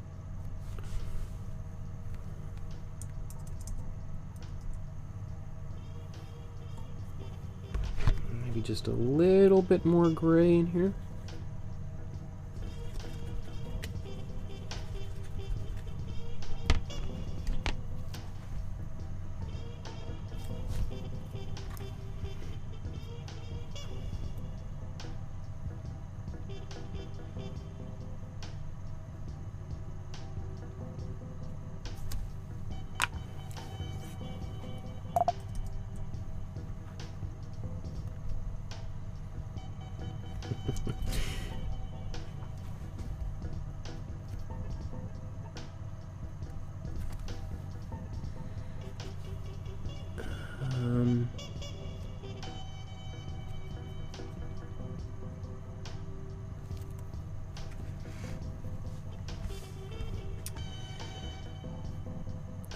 Kishkashta says it's, yes, it's like a character from childhood like Barney.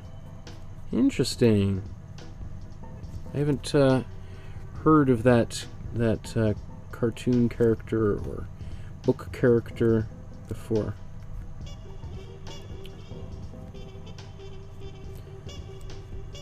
Although the more, as our daughter gets older and older,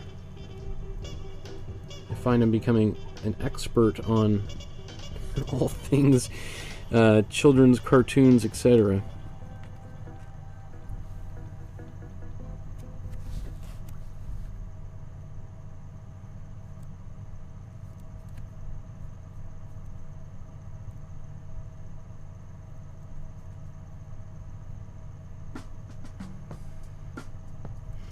So a lot of what we see on the body lacks a lot of nuance. There's not really much shadow or anything yet. Maybe a little bit on the legs, but that's because I still have to put in a darker layer in there. We're going to slowly start getting that. Well, maybe that's what we'll do next, actually.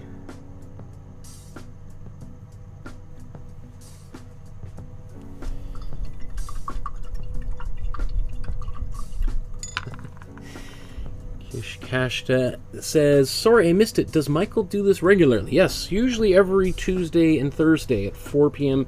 Pacific time, which is the Los Angeles, California, or Vancouver, Canada time zone, which is, I'm here in Vancouver on the west coast of Canada. I'm usually not here on Sundays painting along, but and this might be one of the last Sundays I'll be able to paint at this time. Maybe, I don't know if I got one next weekend. Next weekend, I think we're going to be doing a feedback episode where I look at your paintings. So if you have paintings you want me to look at, upload them to the Facebook group. Join the Facebook group and upload your painting to the Facebook group, and I'll talk about them next week. Of course, especially if you're painting along with me and making any of these paintings, those are ones I particularly love to see, because obviously I painted them myself, so I can give even more specific feedback on that. So I'm just looking at this leg back here. I feel like it needs to be just a little bit wider.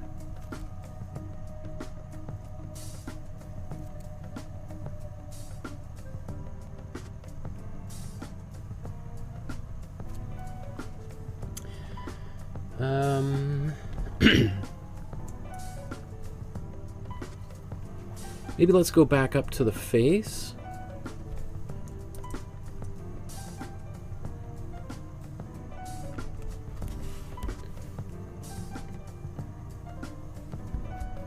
All the way zoomed in. Let's zoom back out there a bit.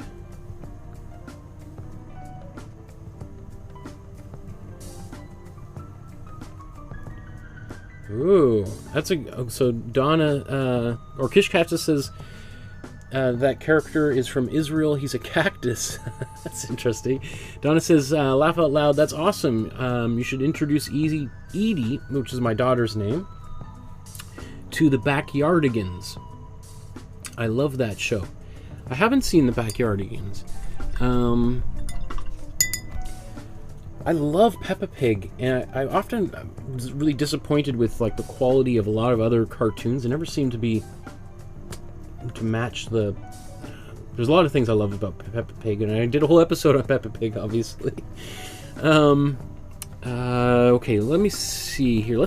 We want to get darker on this face, so let's take. This is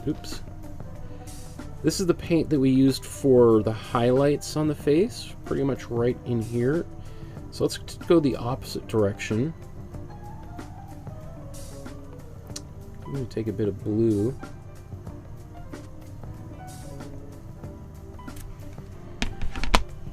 And let's see.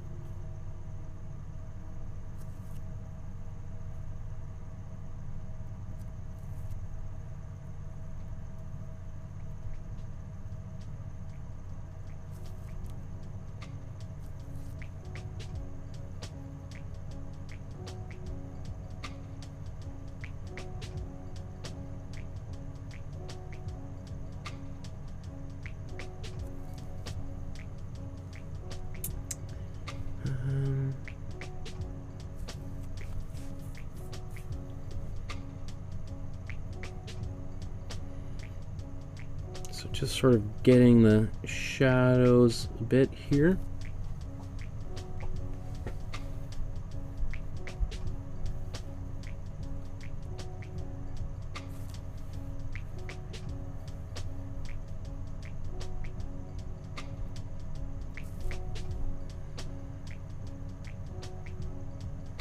you know, obviously, like, this is the size of my pinky finger here, right? So there's only so much detail that I'm going to be able to get out of all of these little areas, but I think that might be okay for his face. And then maybe we'll, you know, as I'm getting closer here and the paint, this episode's going on and on, that might be enough with a little bit of outlining to get the rest of this painting in here.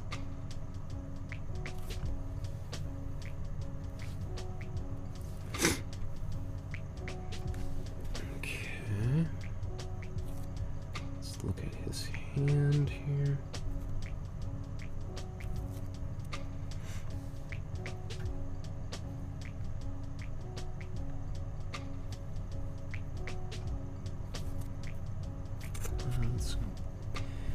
Give a bit of an outline.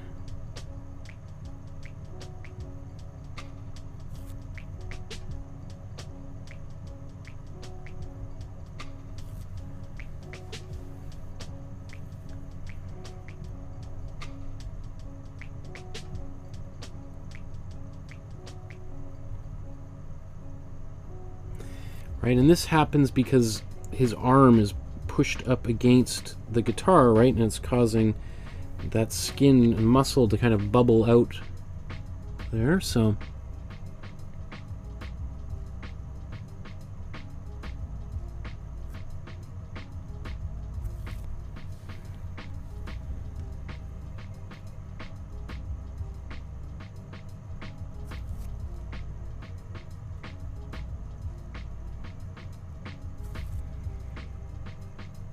I think I'll do the rest with some glazes. Well, so that's, the contrast is really, really high there. We'll deal with that shortly.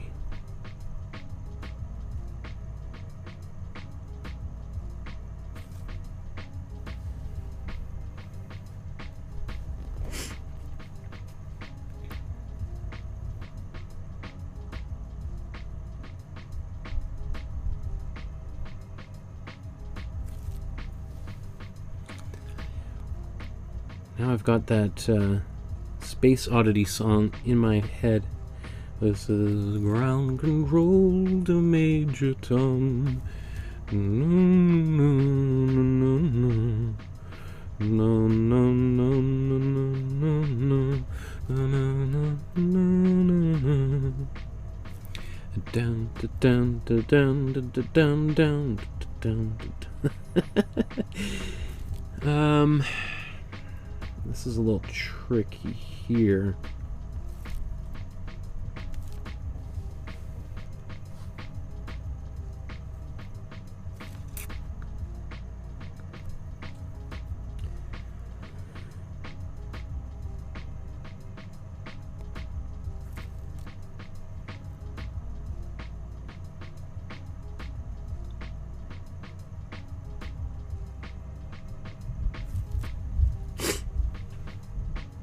Not super happy with the way all that looks. We'll clean that up, I think, with some highlights and shadows in the glaze. And he's got a watch on. That watch should also maybe help us understand a little bit about the shape of this hand.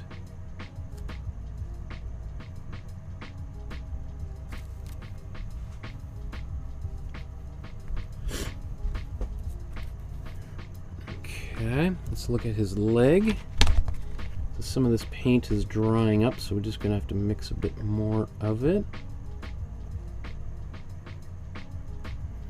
We're getting to that stage of the painting where a lot of this paint has been on the palette here for a couple of hours and is losing its energy. I will just maybe put a little drop, oops, where am I, of glazing fluid there. Not the most desirable thing because now it's diluting this color, but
Yeah, these contrasts are a little bit stronger than I would like, but as I'm looking at the time, I think like, okay, I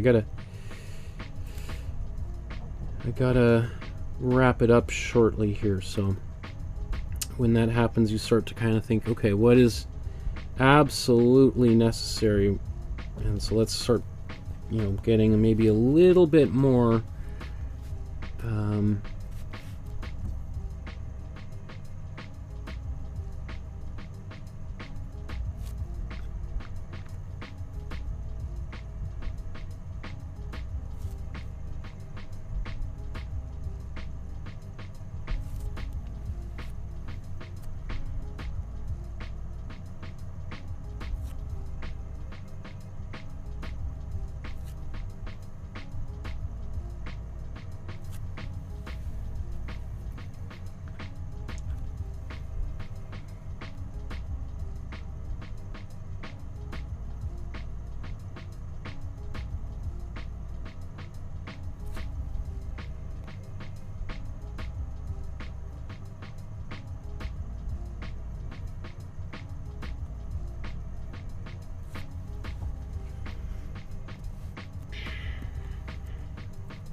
it's the last little bit here on the face.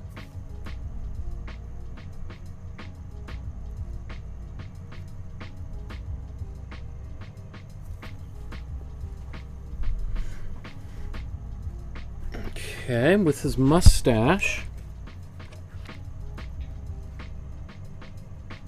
let's get some more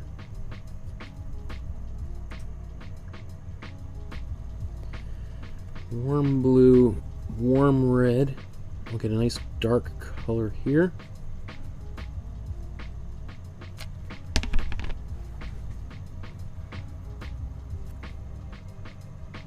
Let's put this in his hair for now.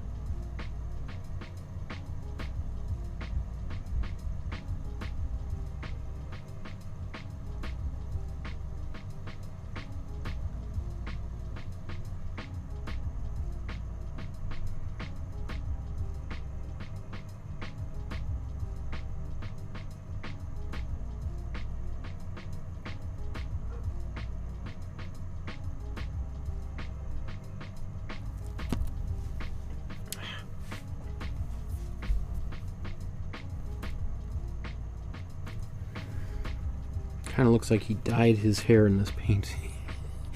So I'm also just going to raise the top of his head a bit.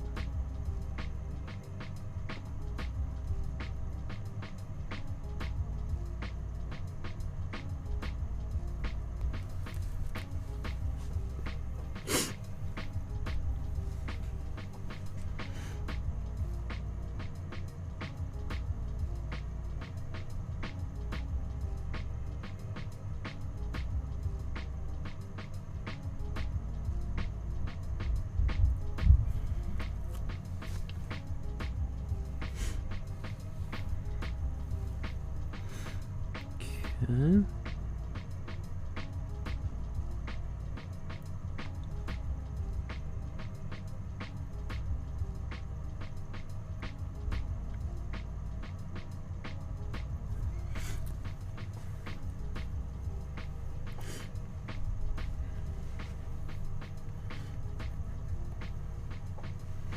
So there's going to be some red, that kind of warm, like blush that we'll put on his face here shortly. We're not quite there yet. So,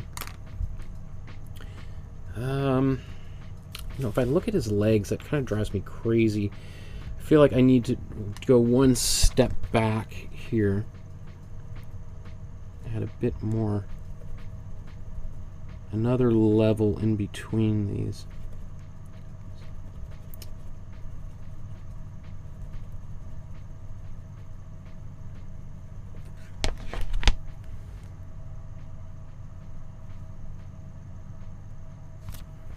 Actually, you know what? Let's just start kind of glazing a little bit right now. So here's it puts a bit of glazing fluid into this color I just mixed. Just going to make it a bit more transparent.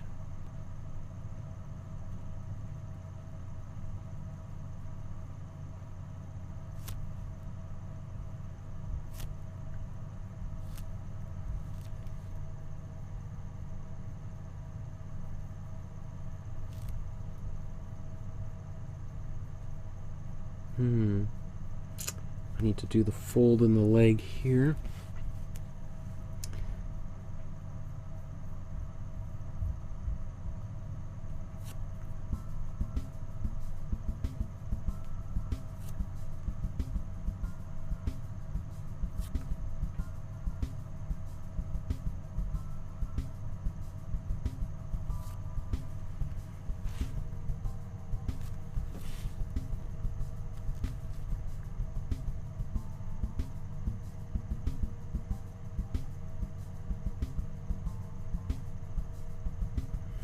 See, so now I'm kind of like painting over top of some of those darker lines.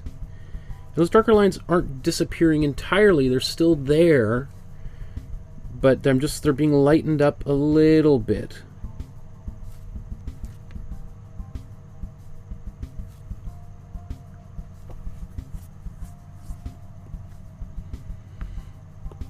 Okay.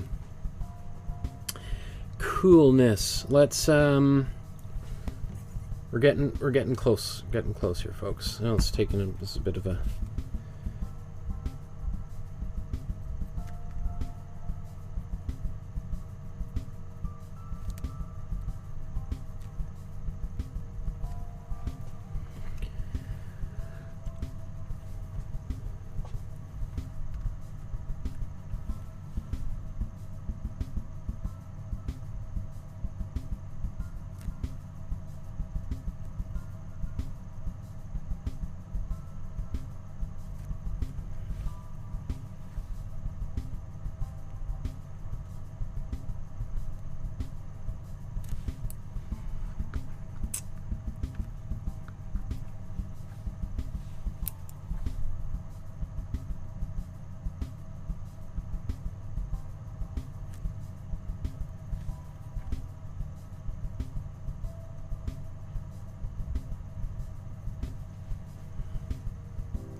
I feel like his socks keep getting higher and higher. Okay. You know, this is turning out pretty good. Okay, so how about, oh, we got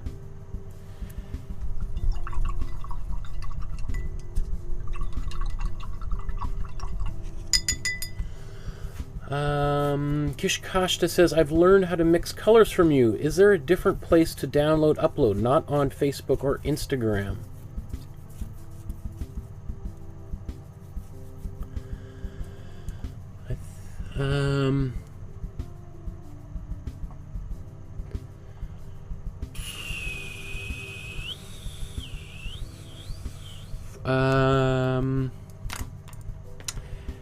Currently, there's Twitter, if you want to use Twitter. I'm on Twitter. Although I'm not very active. I'm not very active on Facebook, Instagram, or Twitter at all. So sometimes people have sent things there and I don't see them until afterwards. But I will eventually see them. And just so often there's like hundreds of images and there's already enough on Facebook for me to cull through. Yeah, this is, I gotta put some shadows on here. I've basically got everything is in place. Now it's just a matter of I think adding shadows. Oh, let's do the guitar neck. That needs to be thickened and widened.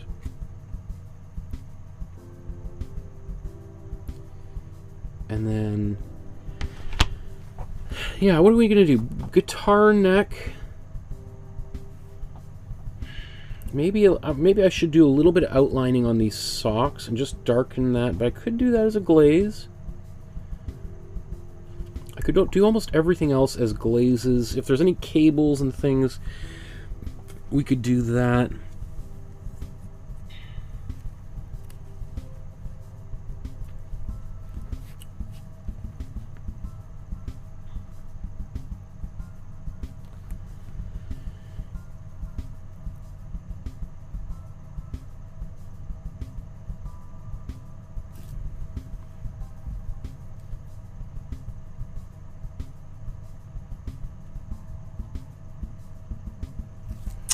like years ago when I first started doing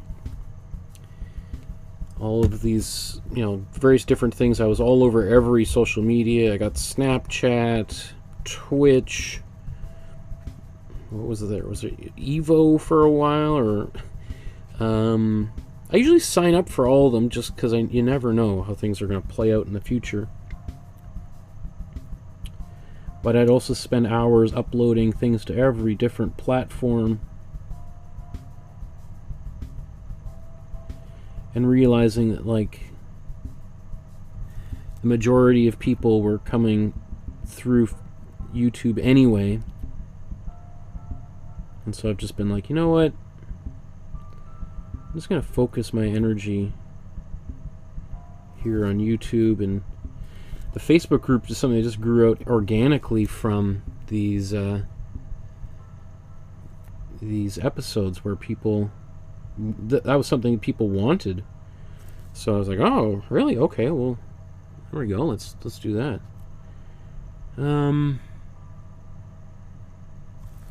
Now you can see here in the photo, this is an artifact from two different images. This hand was actually photoshopped in. It was from a different one.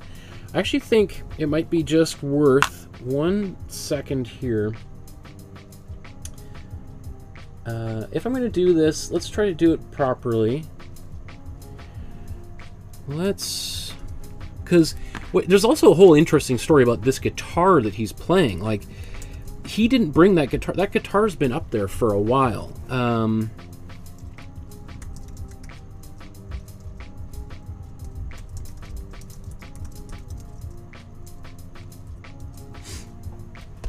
Right? Which is kind of cool. Like, let's see here if we can find...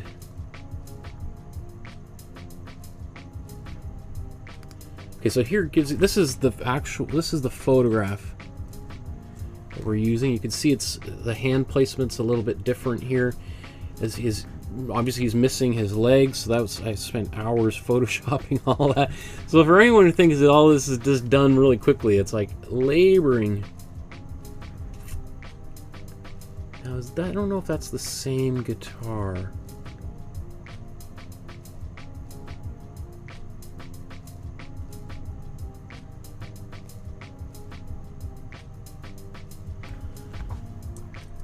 Ah, come on. Where did that go? I had it already. Sorry, I know this is probably just melting people's minds. Just wanted to see. Okay, looks like it's got curved head here.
Okay, and then I'm going to carry this line all the way through. I realize, oh, it pops out here, so I got to get this.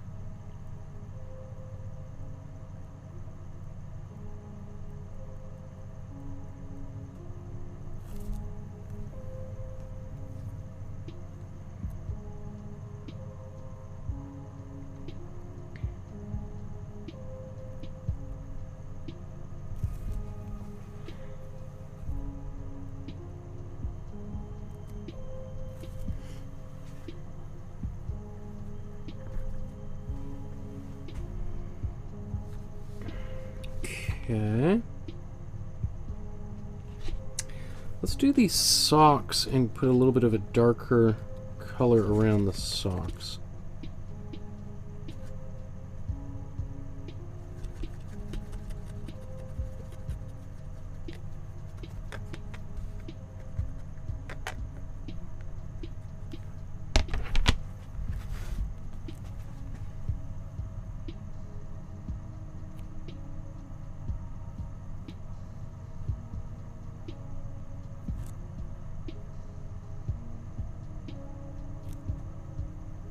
I know this kind of gives a bit of a cartoony quality to things, to outline, but I've always just loved the look of an outline on things. And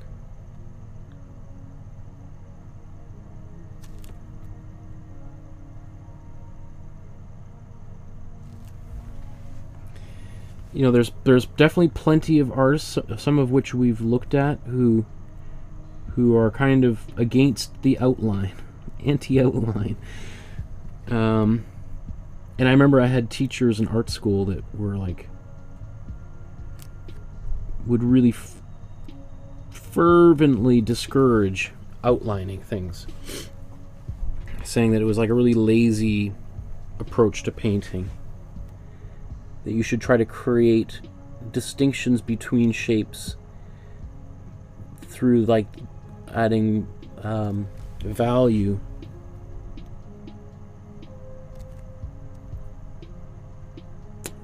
This foot just keeps getting wider and wider.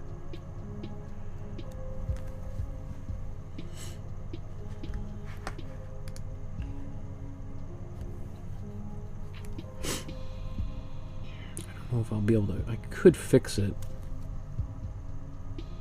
It's just would have to be a few things.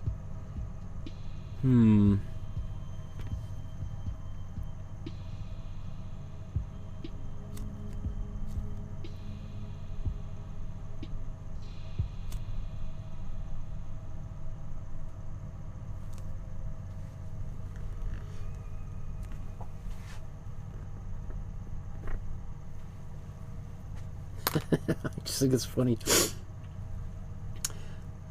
Okay. So let's put a few outlines on his face.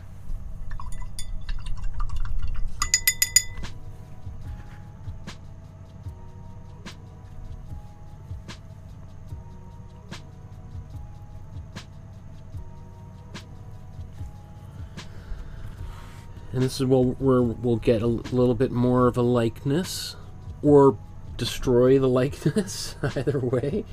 It's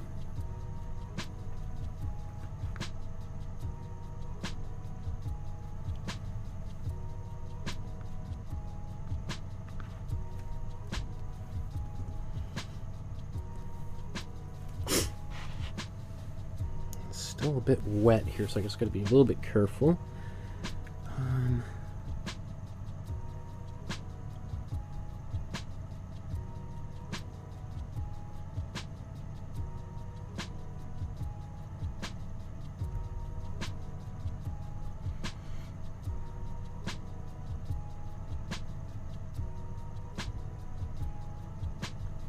So mostly I'm just going to paint, I think, the top eyelid.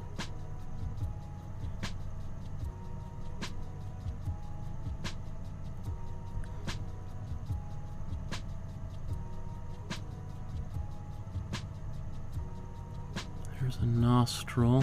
It's a little big.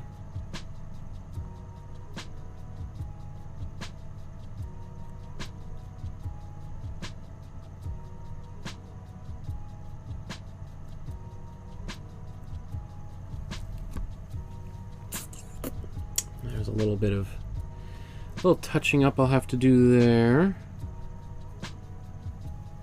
Now I kind of lost a bit of the shape of his nose, but it's all in the process. Let's just have to keep on moving forward here.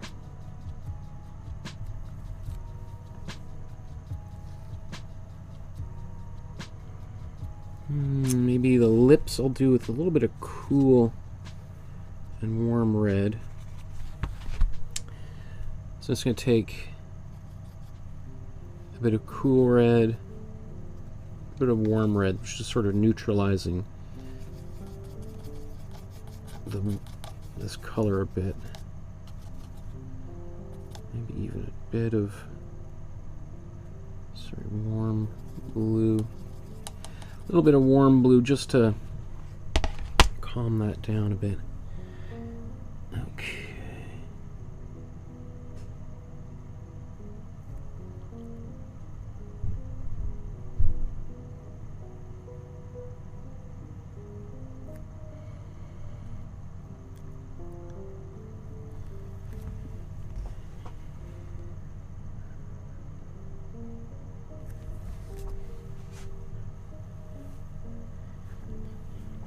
Just want to touch up that nose a bit.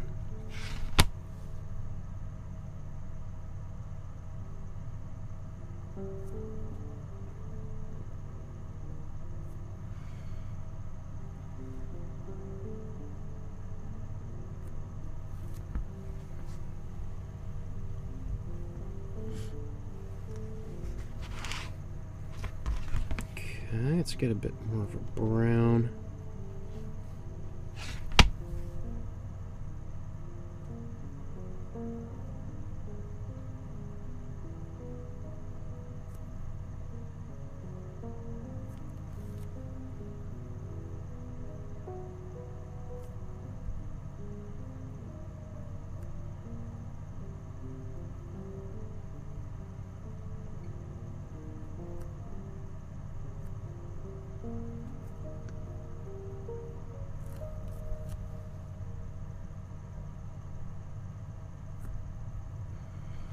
So now this is areas where we can lose whole days of our lives right here, painting in all these details. Paint coming off of my hands. Let's get darker in that hair. So we'll take a little bit of this color, mix it into this brown, and mix a bit of glazing fluid in here.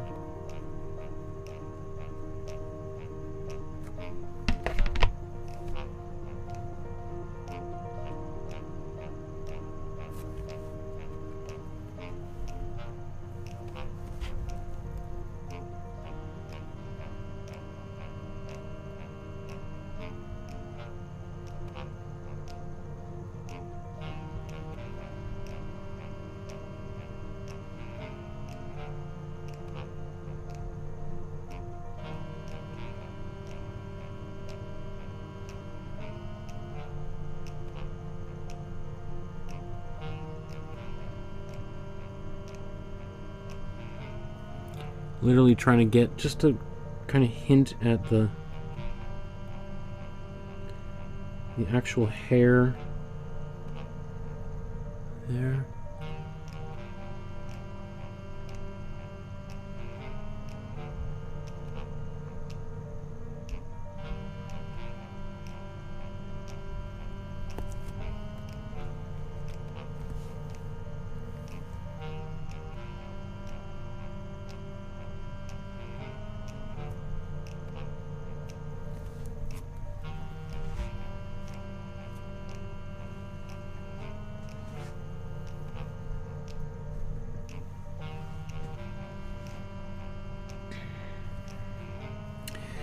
Okay, maybe before I move on from here, what will be really nice and helpful is just a little bit of, tiny little bit of white on his eyes. Give it that little sparkle.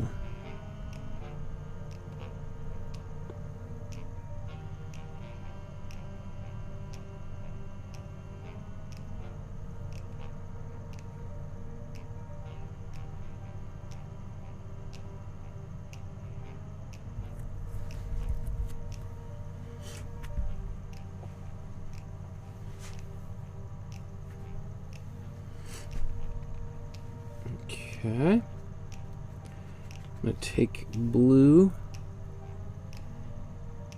and paint this patch here, my warm ultramarine blue.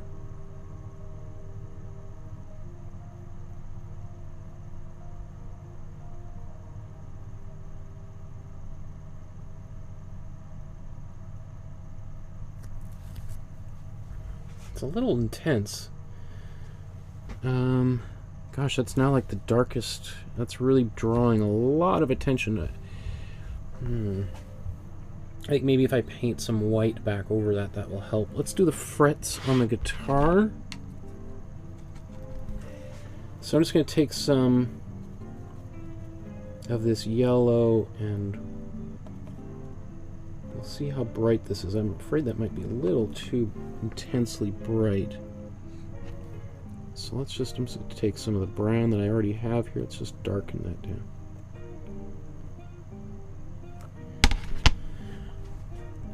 Okay.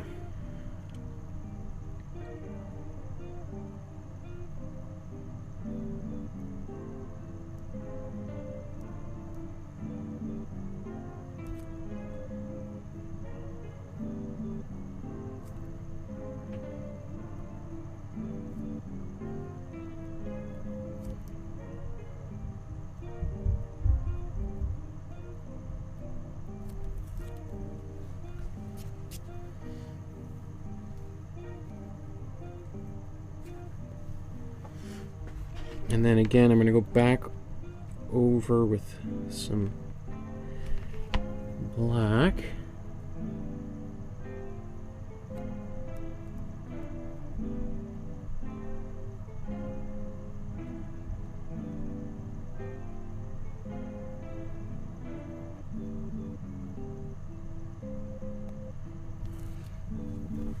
Just muddy that up just a bit.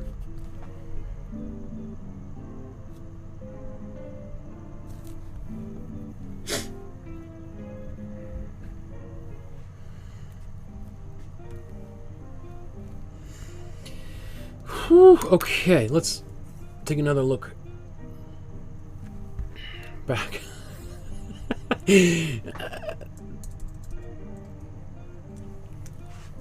Awesome. Okay, it's this. I find this quite funny.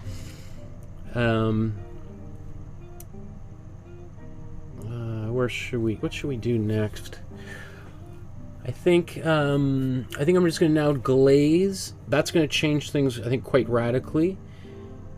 Do I want to... Oh, there's some blue bars in here.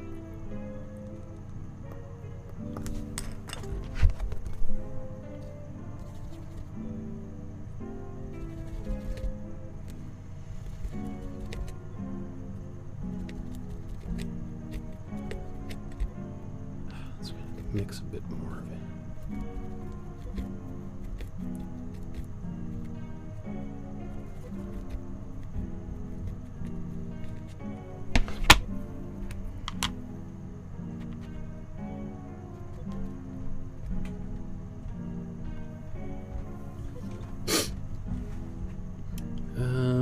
Where should we paint these? There's...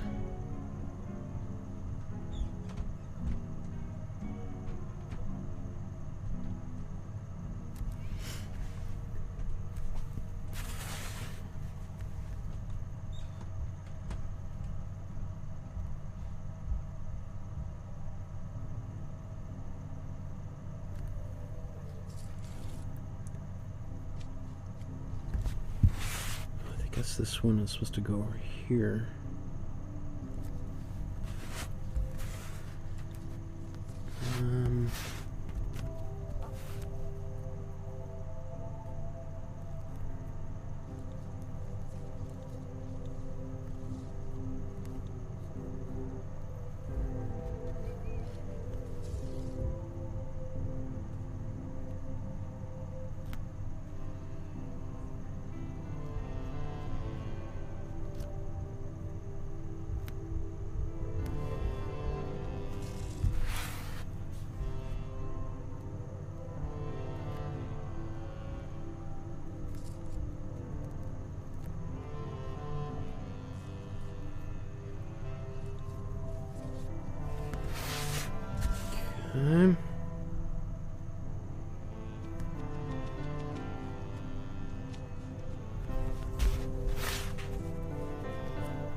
don't know if these are what the purpose of these things are, but I'm just going to put a bunch of them in there. I think that's helpful. Let's get...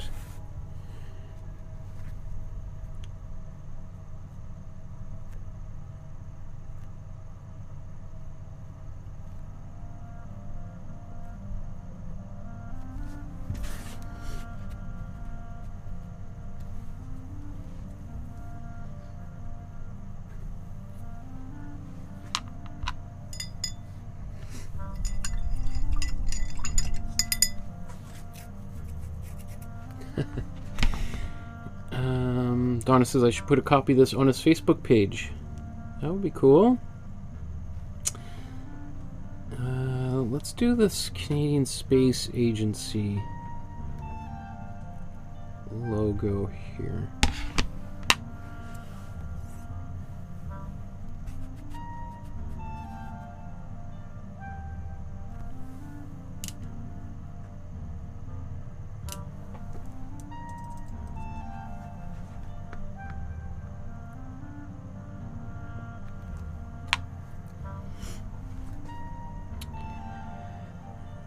How can we do this?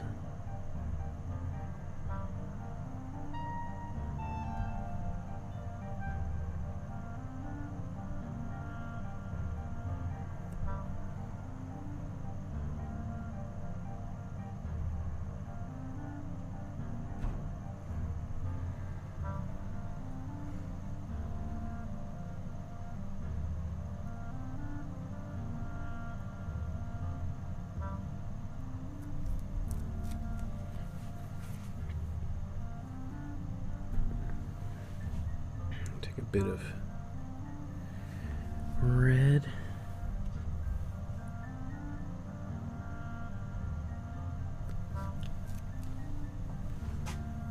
Okay. Okay, so now I feel like that's on his nose. I guess I could I was gonna put some reddish. You know what? Let's do some glazing real quick here. I've been promising that for a while, and I really want to get finish this painting ASAP. So, to do a glaze, which color should we do? I want to do a bit of a greenish glaze for his pants. So I'm going to take this color down here. Let's get a little bit more.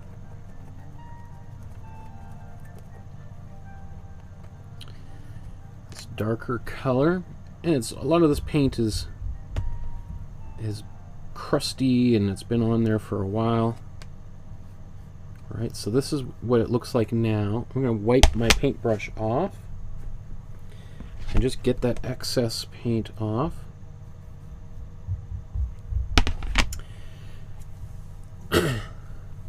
And then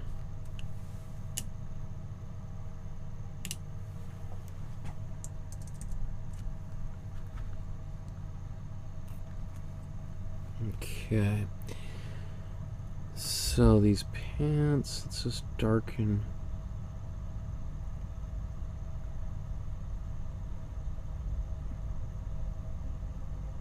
that. Let's put some folds into these trousers.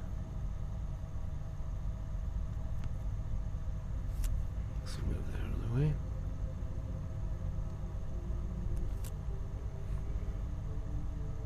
Now it's a little tricky painting something in space, right? Because fabric isn't going to drape quite the same way that it does on land, which is an interesting, issue for a painter, because one of the things that we use, we sort of depend on gravity to help us out, to give the viewer clues to the body underneath the clothes. So often people's clothes in outer space sort of have this weird baggy kind of quality. They sort of look a little bit odd.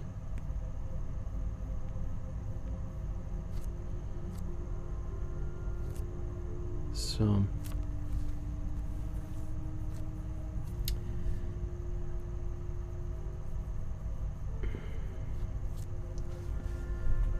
okay.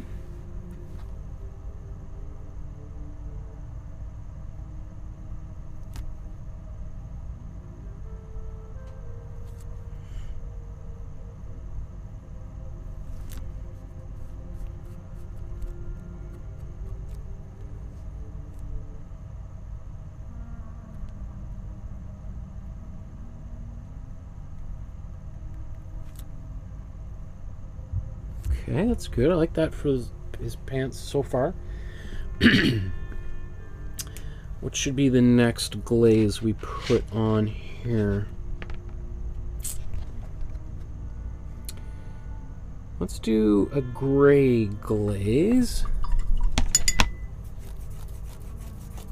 Actually, let's do a bit of a more of a... let's take our... I need more warm red. I'm gonna just to speed the process up. What I'll do is that we're just gonna make like a generic dark color, which is our warm red and warm blue. We mix these together, we get a dark color, right? Basically our darkest color. It's gonna be kind of a purpley. And we can even take a little bit of cool yellow and put this in here, and that's just going to help give it a bit more of a gray. Maybe get rid of any less color, I suppose.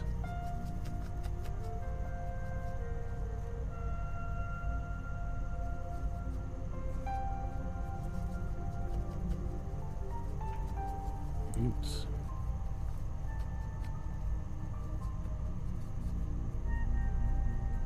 Okay, perfect. So this is about as close to a black as we're going to get. Warm blue, warm red. I just mixed warm red and cool blue and a little bit of cool yellow together here. And now I've got like a very dark color, which is great because now I'm going to take it... Where's a dry patch here?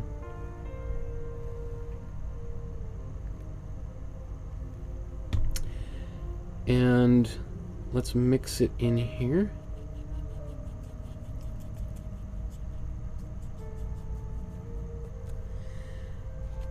And then I'm going to just wipe off all that excess paint off of my brush. So not a clean brush, but not a wet brush. And then now this is kind of where we could really add all sorts of shadows all over the place. So let's bring up the original here.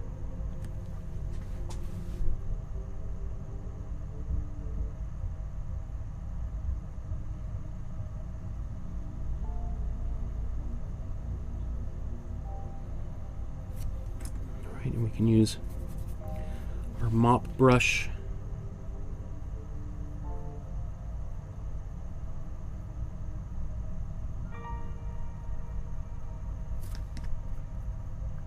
Under the guitar here. Where's my color there? Let's go underneath his arm, his shirt.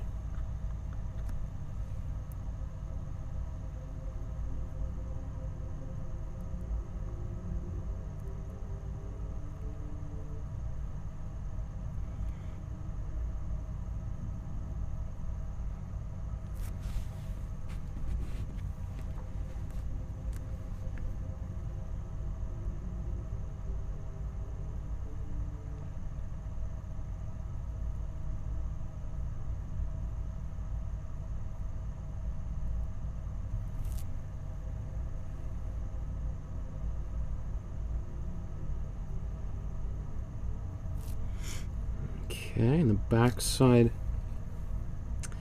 of his shirt here. Right, this is just the first pass too. Like we can continue darkening, and we could also lighten with a glaze as well. Or all of a sudden, boom, that arm starts to kind of come back. You know, the shape of that arm Now I go over top of this arm. I can kind of use my mop brush just to blend things out a little bit.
Keep on rolling right along here. Shadow on these pants, shorts, I mean.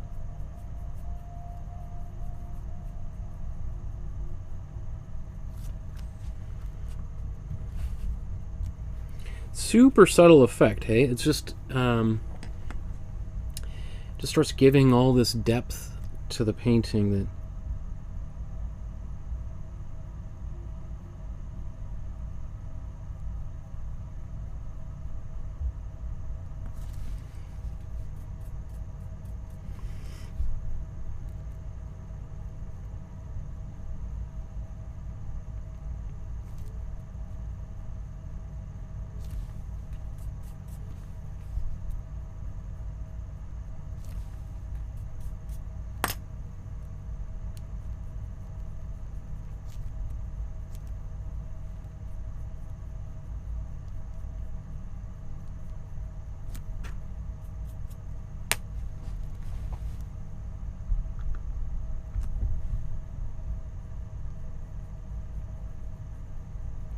so there is a strong shadow from the flash on the camera.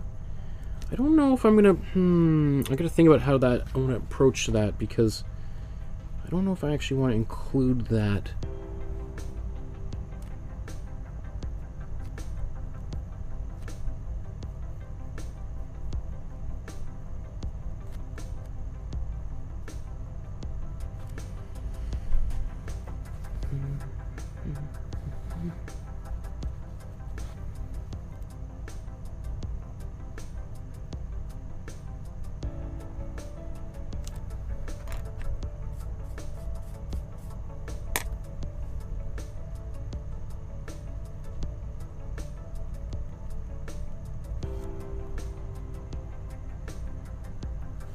Think about this. I'll just keep on plowing ahead.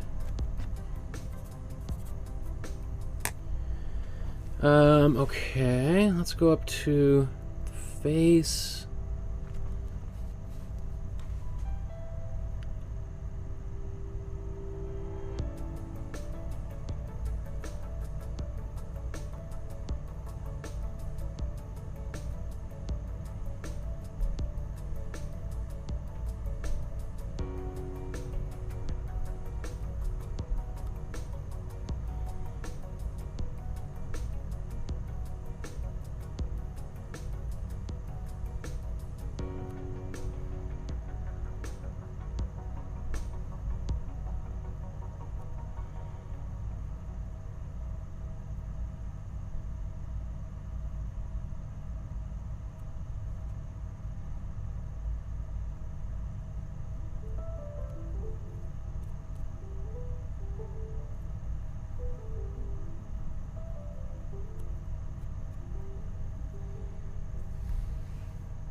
Let's put a bit more shadow on his collar to make that pop up more.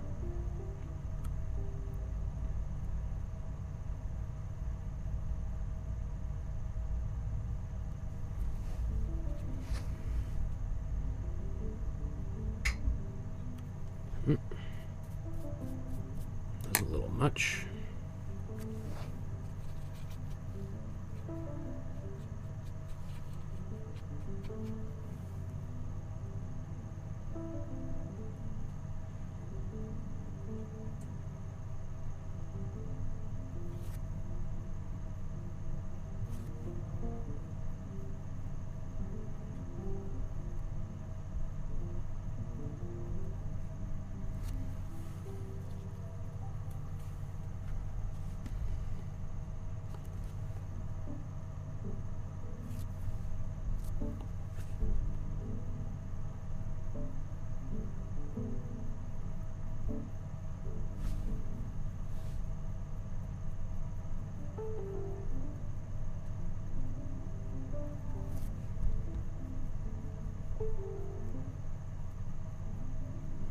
Yeah, I mean, what I'm thinking about as I'm painting this is how strange of an environment space is when it comes to like trying to paint things, because the shadows are all coming from strange angles. We have all this artificial light.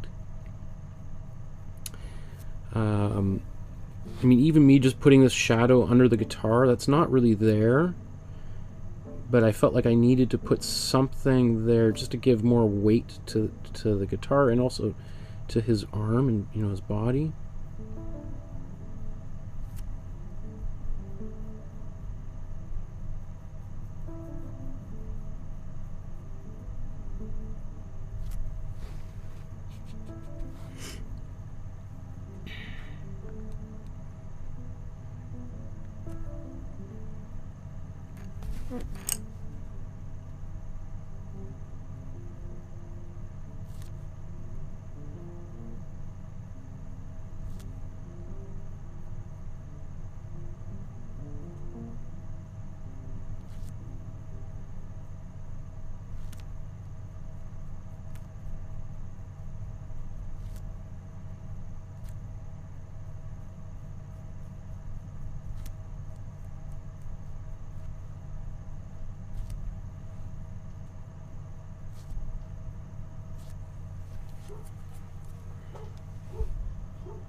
The other thing too is, you know, this is based on a photograph with this big bright flash. You know, it's like, that's not, we typically don't see flash with our eyes normally. It's not like, you know, if we're looking at somebody, a flash bulb doesn't go off, right?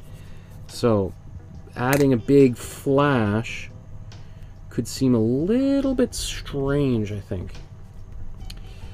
And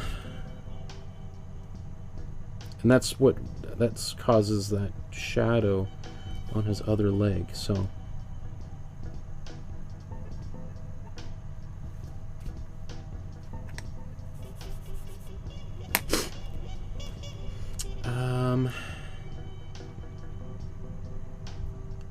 so I think what I'm going to do is I'm going to take this glaze and I'm just going to darken in and around behind him particularly.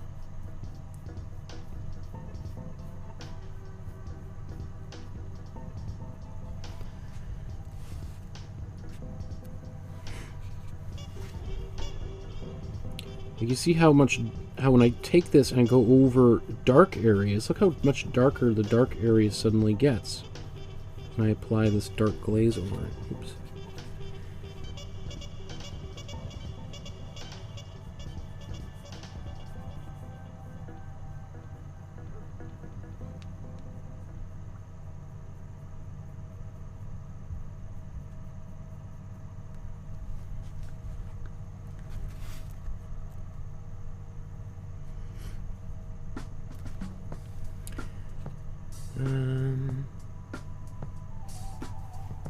Let's put some more glazing, do this glazing fluid mixture again. Some of our darker color, get that in here.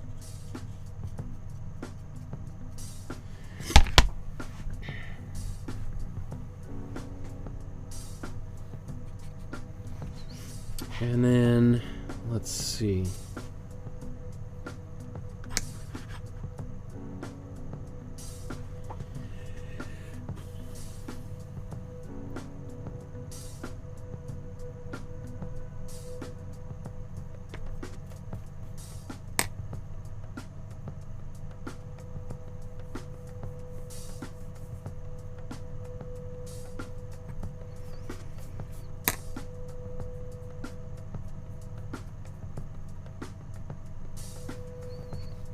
So now we can add like little shadows and things.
This is a great way too of cleaning up any little gaps, or maybe there was a bit of yellow that you didn't quite get. Putting a little bit of this glaze just sort of fills in some of those things.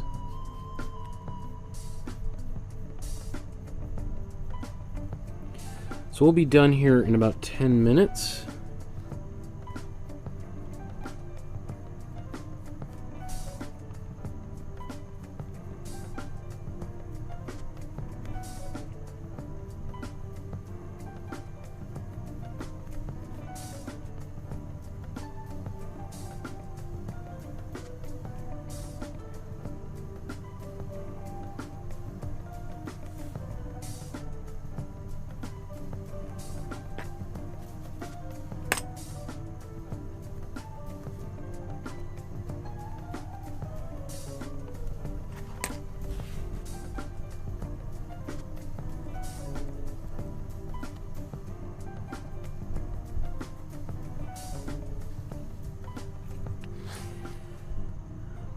Okay.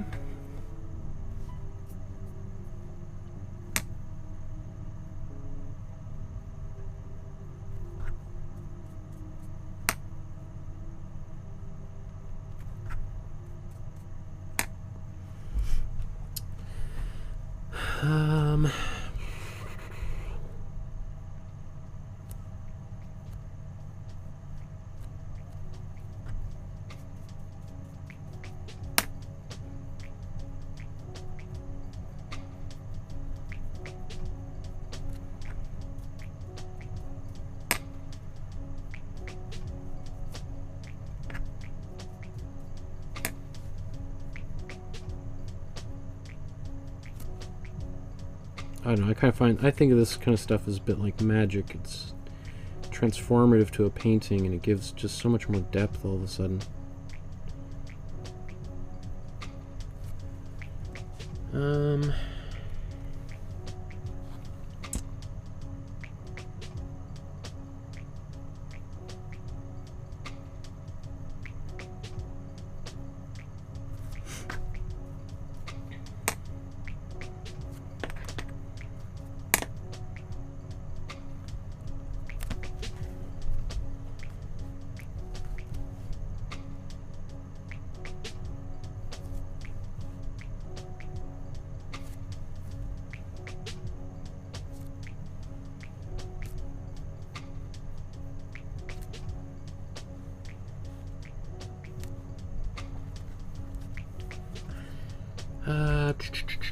let's zoom back out here.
Let's do the same up here. Like, I think of these as like the shadows from the light coming out of the window.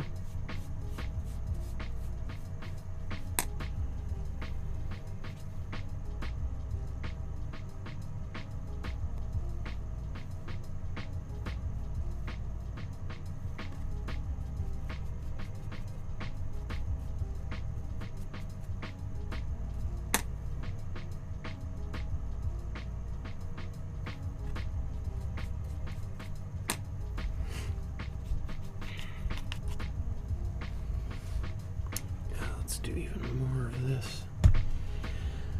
Whew, okay.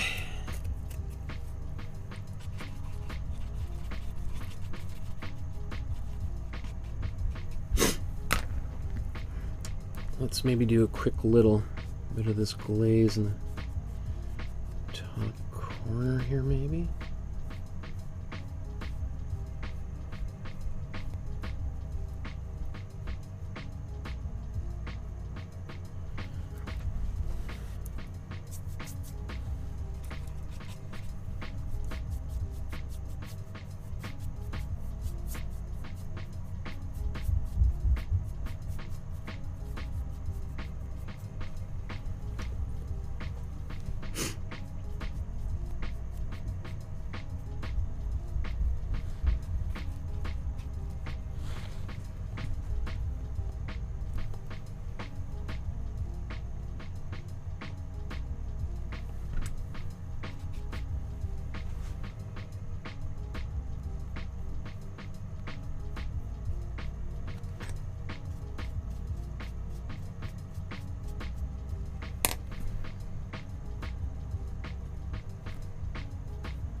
Oops, sorry.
Maybe let's put a bit of a shadow out here. I know this is like pretty much not in the original, but at this point it doesn't matter what the original photograph says. I mean, I keep it up there just because people are painting along with me, but I'm not looking at it. I haven't looked at that photo in a while.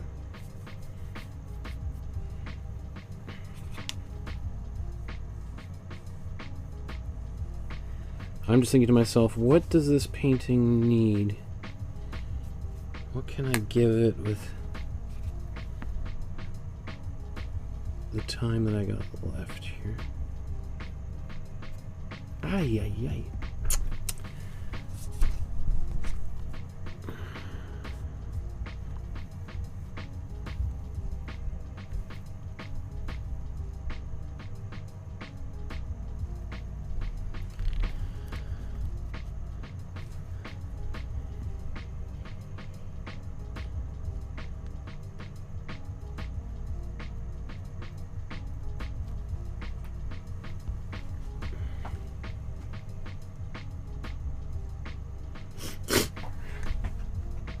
Okay.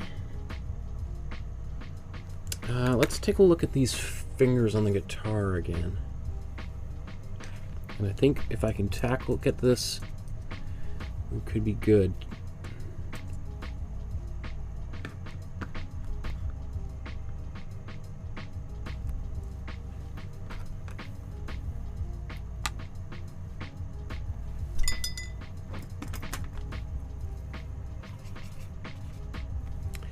I'm still glazing here.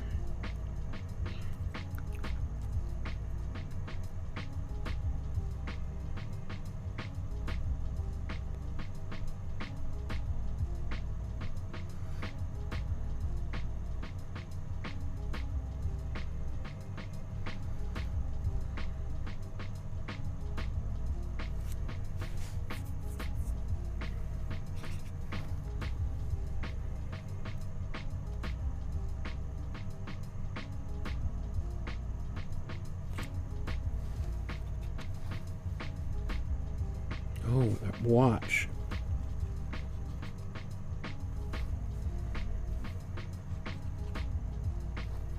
Okay. This should be helpful.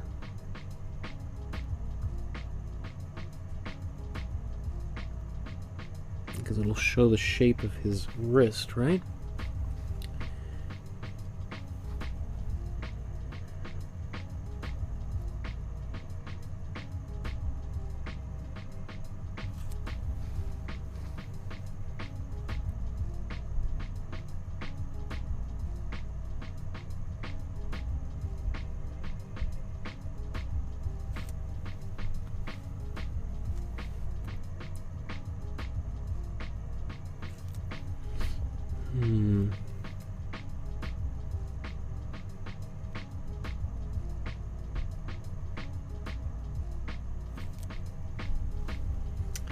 Not sure if how helpful that was.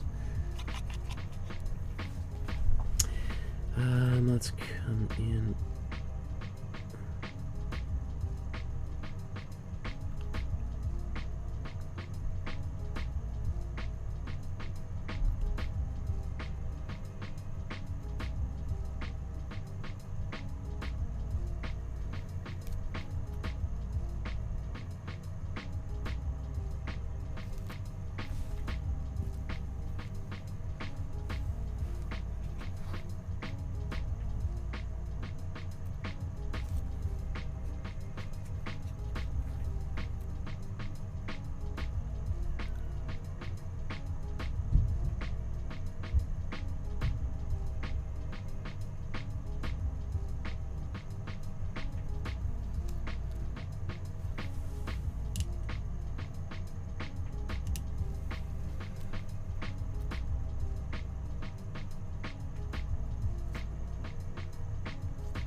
That is tricky.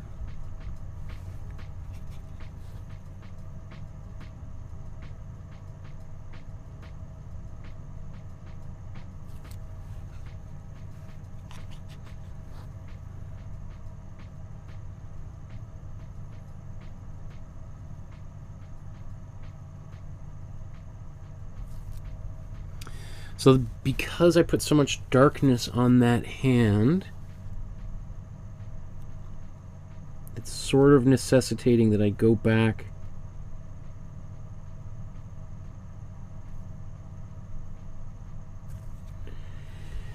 and add a little bit more to his other hand here, just to balance the scales a bit.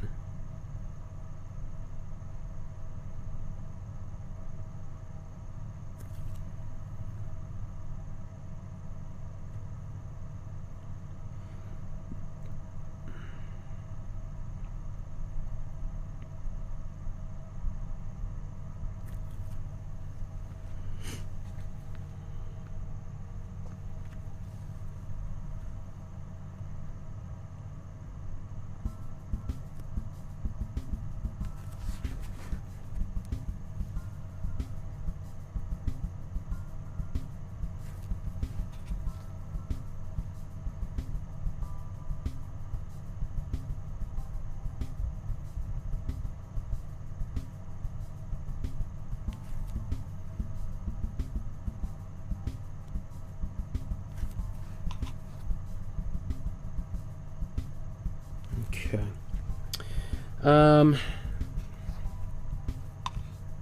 This palette is getting pretty gummy. This is at the point where really, if I wanted to continue more, I would probably very strongly consider cleaning my palette completely and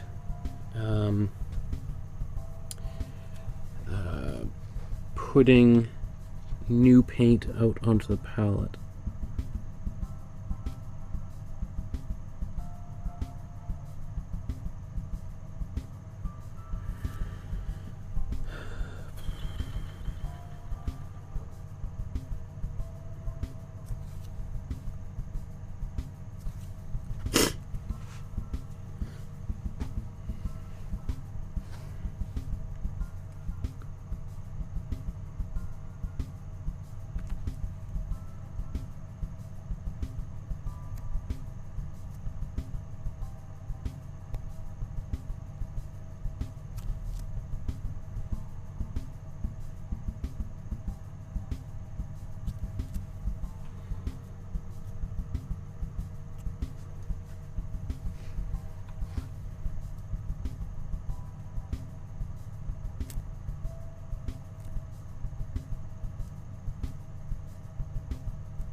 There's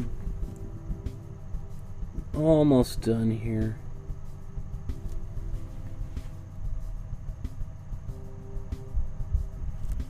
Almost at the limits of human endurance for anyone watching.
Okay, I think, do I want to do any cables and stuff? I don't know. I don't think it's really necessary. I could see some people really getting into putting a bunch of cables floating all over the place. My version is like a very clean space station. You know, there's very little stuff in the way. Everything's in its right place.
How many strings are there? Is that a 6-string?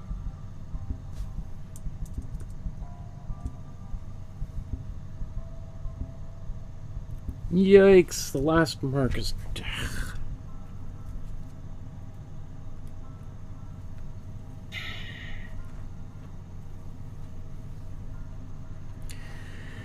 We'll do that again. I'll just paint over it.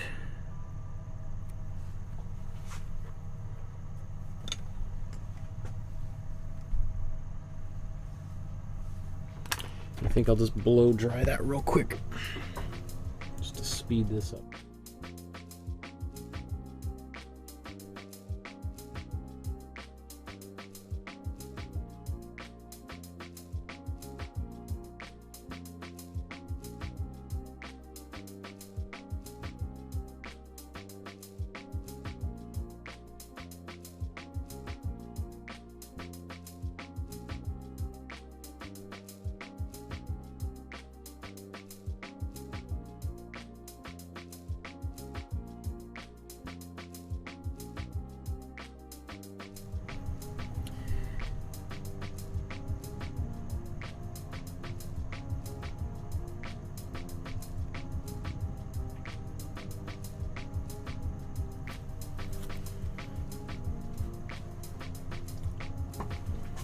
So all the, I mean, little tiny things like that make quite a big difference. Just want to see the face. Is there anything, any little extra highlights that I might want to put on there?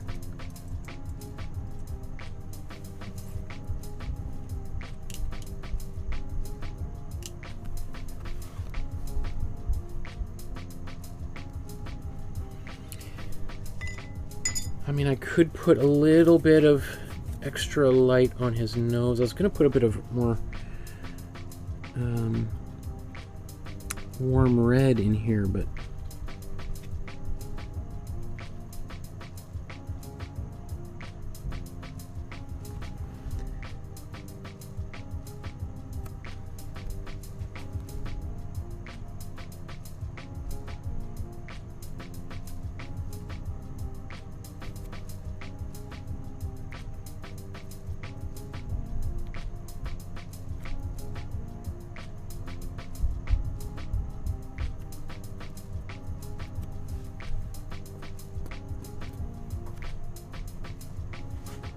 don't know if that helped at all. I think I need to touch that up a tiny bit.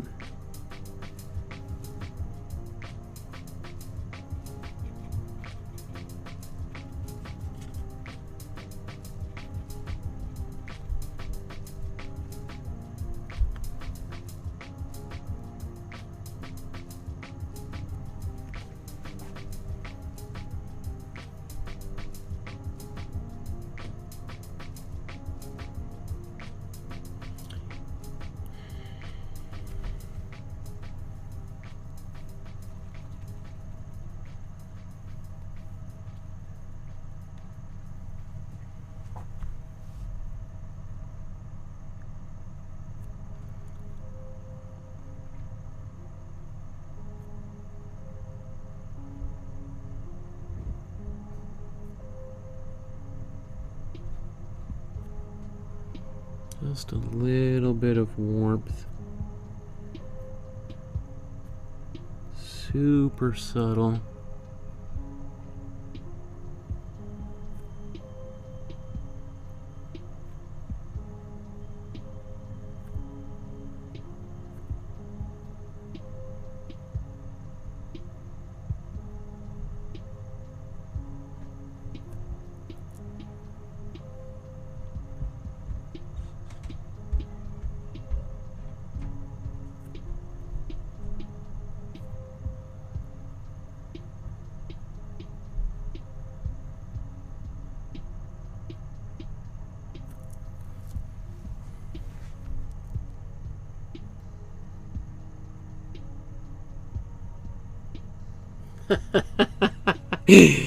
Oh goodness, I love it. Okay, that's fine. I think that's pretty good, right?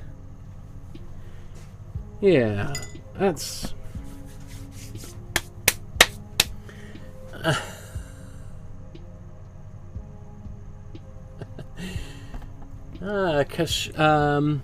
Kishkashta just says, it's perfect. Thank you very much. That's very sweet of you to say.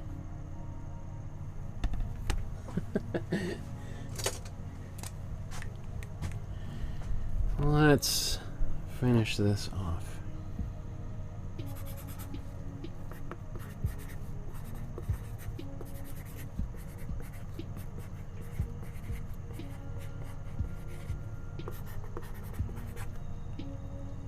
That's the 29th, right?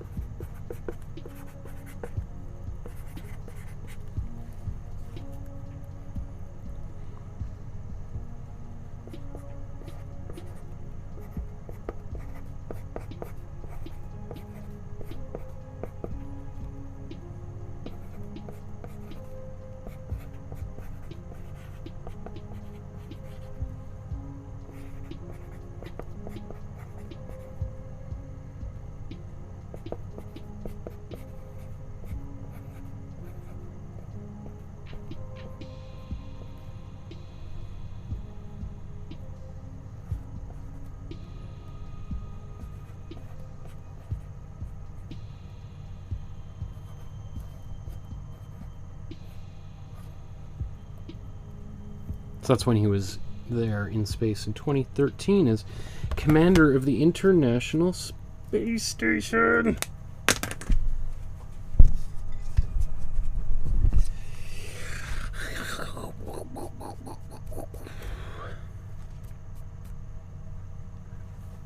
There's always those last little crazy marks right at the end.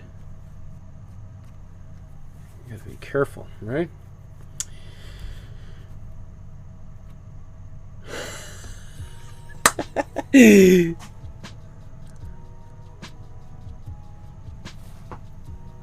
Let me see.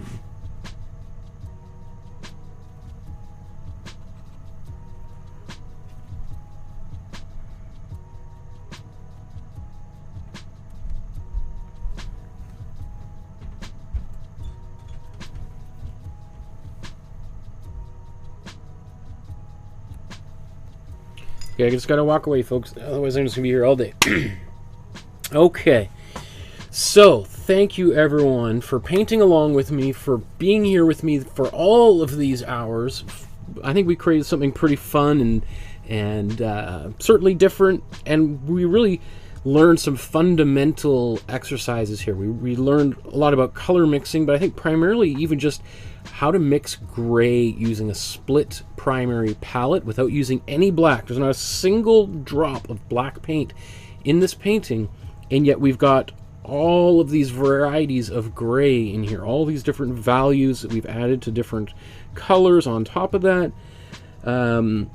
This one was, you know, probably the majority of today's painting we spent on the architecture around the figure. And as much of a painstaking process as that was, having done all of that is what gives context to Chris Hadfield here, right? If we didn't spend all that time on the Earth below and the architecture of the cupola on the space station here, this would look like a very different painting, a pretty bland painting.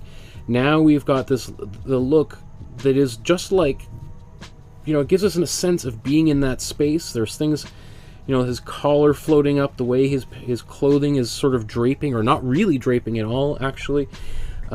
Just gives this painting, I think, a lot of fun. And just that kind of authenticity, which is really important. Okay, so if you liked today's episode, like, subscribe to the channel, hit that notification bell. Tomorrow we're going to be back here, same, well, different time, I think at 5 o'clock Pacific time, to paint Cornelius Krieghoff. You know, him and Paul Kane are really arguably the two most important classical painters in Canadian history, and classical is really only 150 years, being a young country that we are.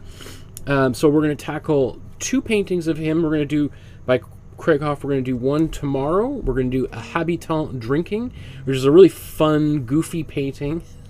And then we're going to do a really fun, goofy painting on Tuesday as well, his Portrait of Jerry, his dog, right? And both of them, I think, are going to be really fun kind of pieces to be side by side.